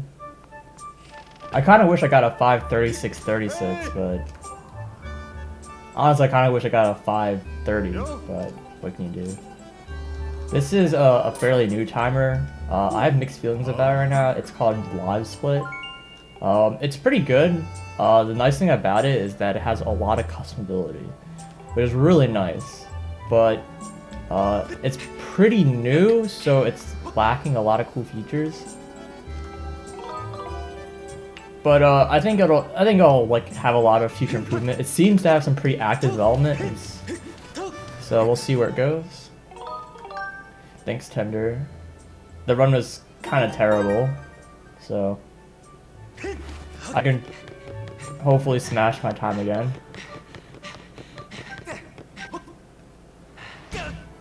Oh my god, it's the Tender. Thunder-headed. Oh, that was not a very good position. The frames, man.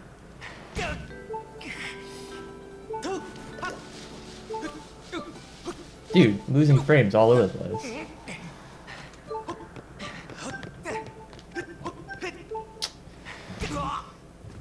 Well, I lost about a second and a half. That's a shame.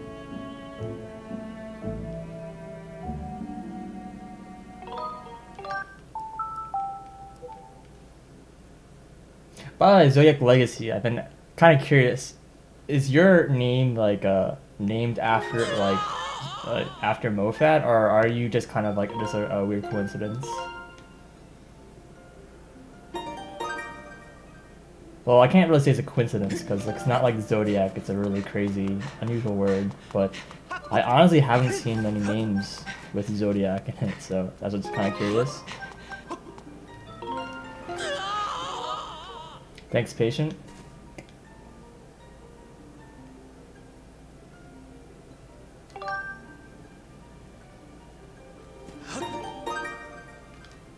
Oh, I failed. What? I was trying to press the right button and nothing happens. The game just hits me. Alright, so it was a coincidence, alright. That's what I figured. I'll occasionally see people who have like they're named after like their favorite streamer or whatever, so he's your son. Oh my god. I never knew.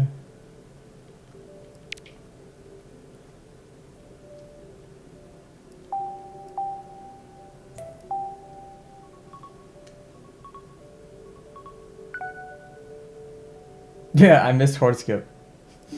And I missed Horde Skip, and I still beat my split by like a minute. Just because my PV is just that bad. Ugh. No, I don't want to open this. I don't even know why I even have that.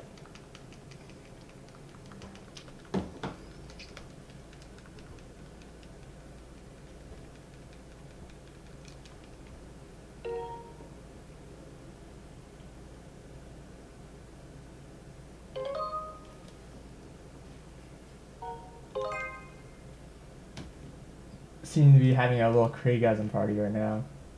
Everyone's just so happy to see each other.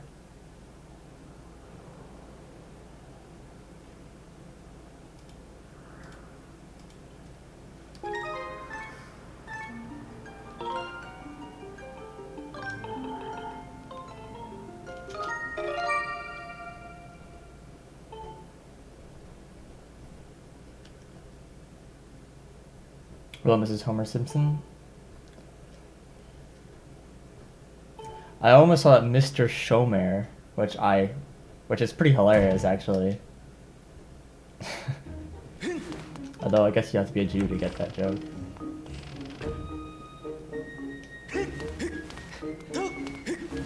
Alright, well that could have been better, that's fine.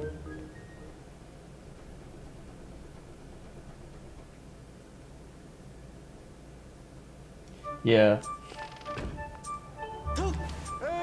When I first put those like emote like requests out, I had about I guess 5 people respond saying that like sure they'll work on it, and then the next day only 1 person sent me an emote, so I haven't got anything else. So I guess I'm still waiting. I'm waiting to get a few submissions to get something good. Oh please get up there. Yep.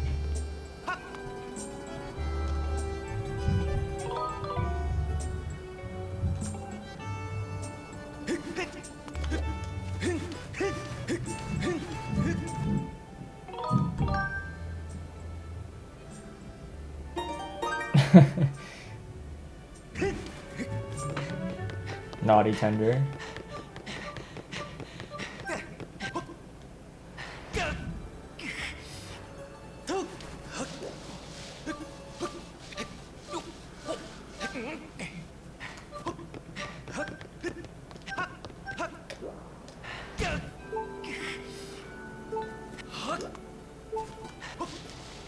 Oh my god.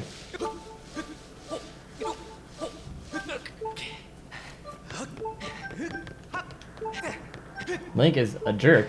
I'm lost 5 seconds already. Fine, I'll continue. God, it's such a terrible start. I hate you too. Kirby, I just finished a run. You missed it.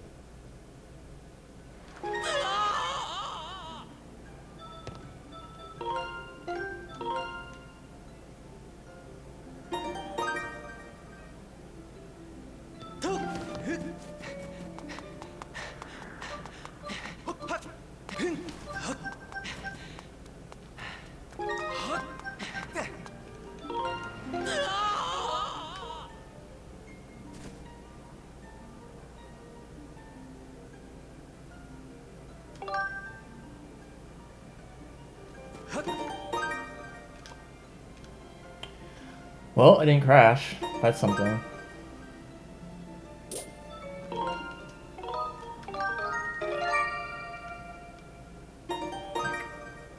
But yeah, if anyone's like interested, just like PM to me or message them to me over Twitter or whatever.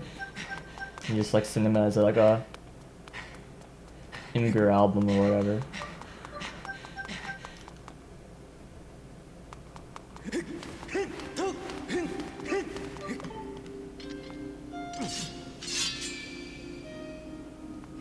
A Cool Whip sub emote? Not really, honestly.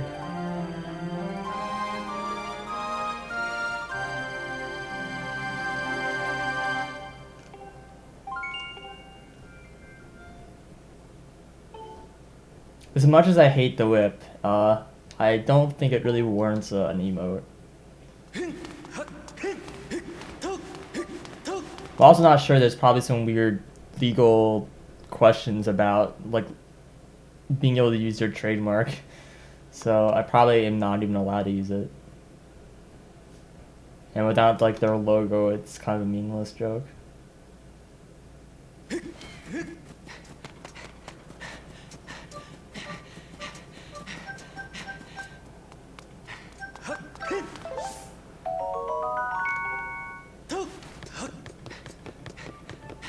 I think they have a different voice actor in most of the games, I would assume.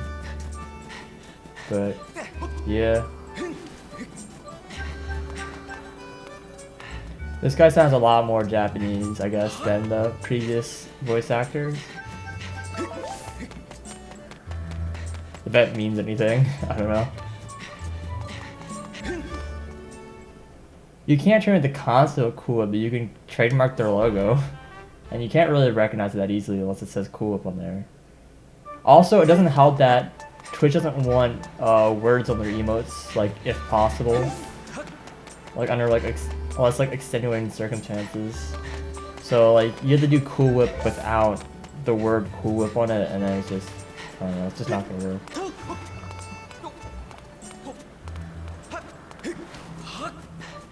Yeah, it's a fun, like, concept. I just don't see it working out, unfortunately.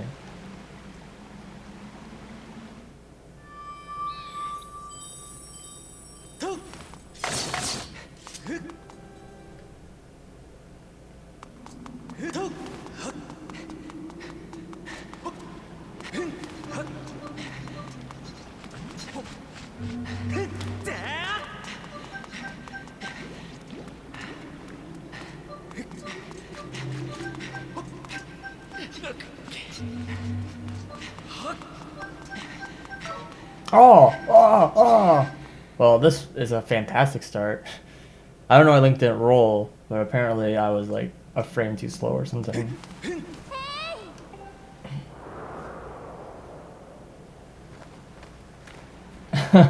Asper. Yeah, I'm still really sad Kevin Squirrel, that emote was so good. I'm really sad that that's gone. Deal with it. Oh my god. It's pretty damn good.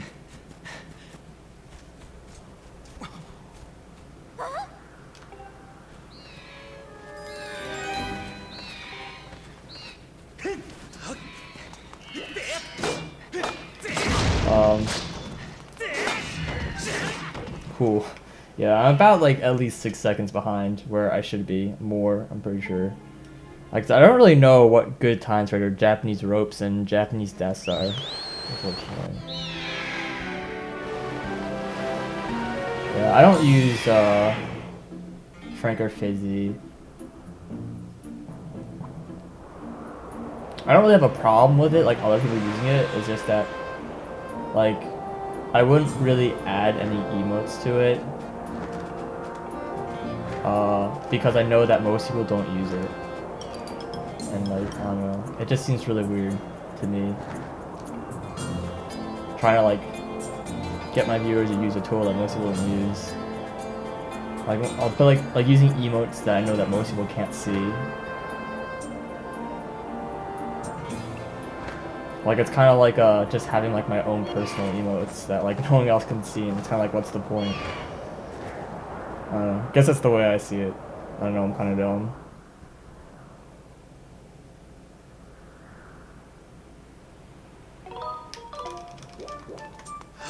Alright. 640 ropes, 153 death. Well, I know both those times aren't possible in my review. 155 is probably a good death time for me. I would say 645 is maybe 650. More reasonable both time.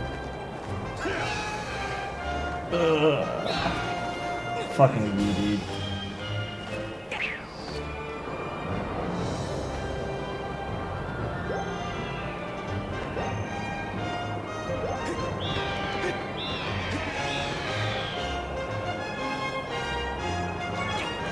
I almost just missed the dude. I almost just flew right past him. Frank Face Z, I think less than 10% of Twitch chat uses it. I think I get recording statistics. It just seems like everyone uses it, but they don't. That was not a good dive.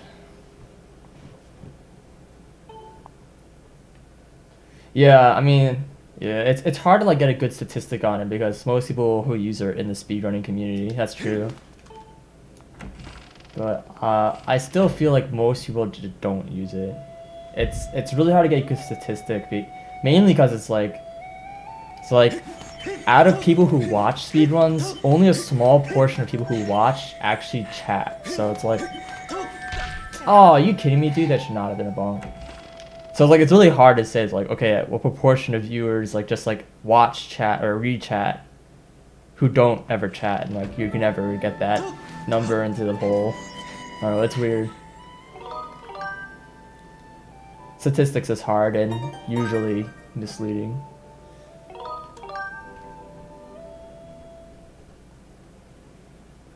Oh, but I feel better, MoFat. I heard that you're like a bit under the weather or something.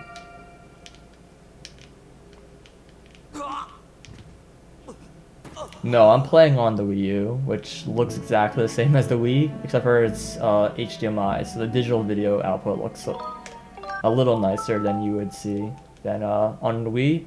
Although honestly, I've streamed with the component cables, and I've streamed with the HDMI cables on the Wii, and I don't really notice much of a difference. Like, the HDMI looks like marginally better.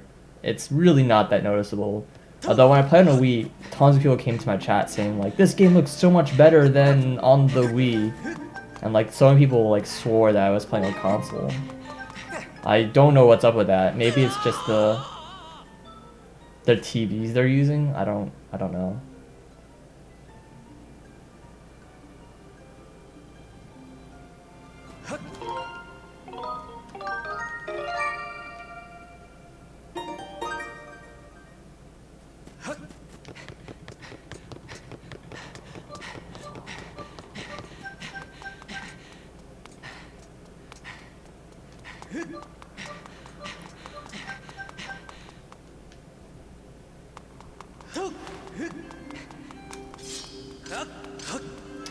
Please. Hey, the Skyward strikes, dude. They never work.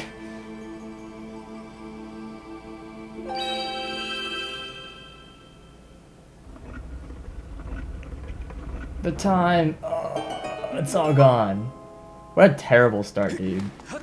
Like, my PB is terrible. Like, the whole beginning, like, the first, like, 3/4 of my PB is awful. And the last third of my PB is not good. So, I'm already losing time on a bad PB. It just makes me go, like, ugh. This is the complete opposite of my run I just did last time. The last one, I was like, my beginning of my PB is godlike. So, I don't care if I'm a minute behind because it's a really good start. But now my PB is a really bad start, so now I want to get the good times. It's like really funny. Oh, I didn't hold the 2 button.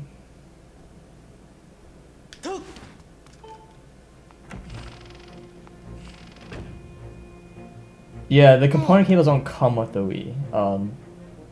Yeah, maybe people are just too used to composite, because component looks a lot better than composite. Like playing on progressive over interlace is just a world of difference. Particularly if you're like capturing. When I first, I tried plugging composite cables into like HD TV when I was casualing it up and stuff. The interlace was terrible. Like I was looking at it and my eyes are just dying looking at the screen. It was so bad. I don't know how anyone plays games in interlace.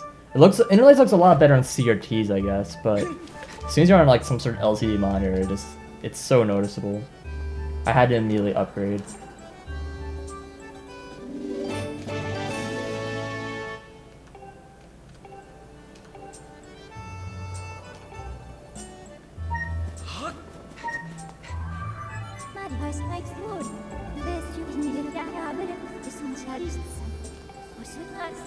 Yeah, AGQ was amazing. I'm really hyped for next year. Although I can't be hyped for AGDQ quite yet because SGDQ is apparently happening. And AGQ was just like a week ago and people are already discussing SGDQ stuff. I'm just like, I just got home. Give me a break. I needed some recuperation time after AGDQ and you're already making me have to plan for SGDQ. They seem so close together even though they're 6 months away.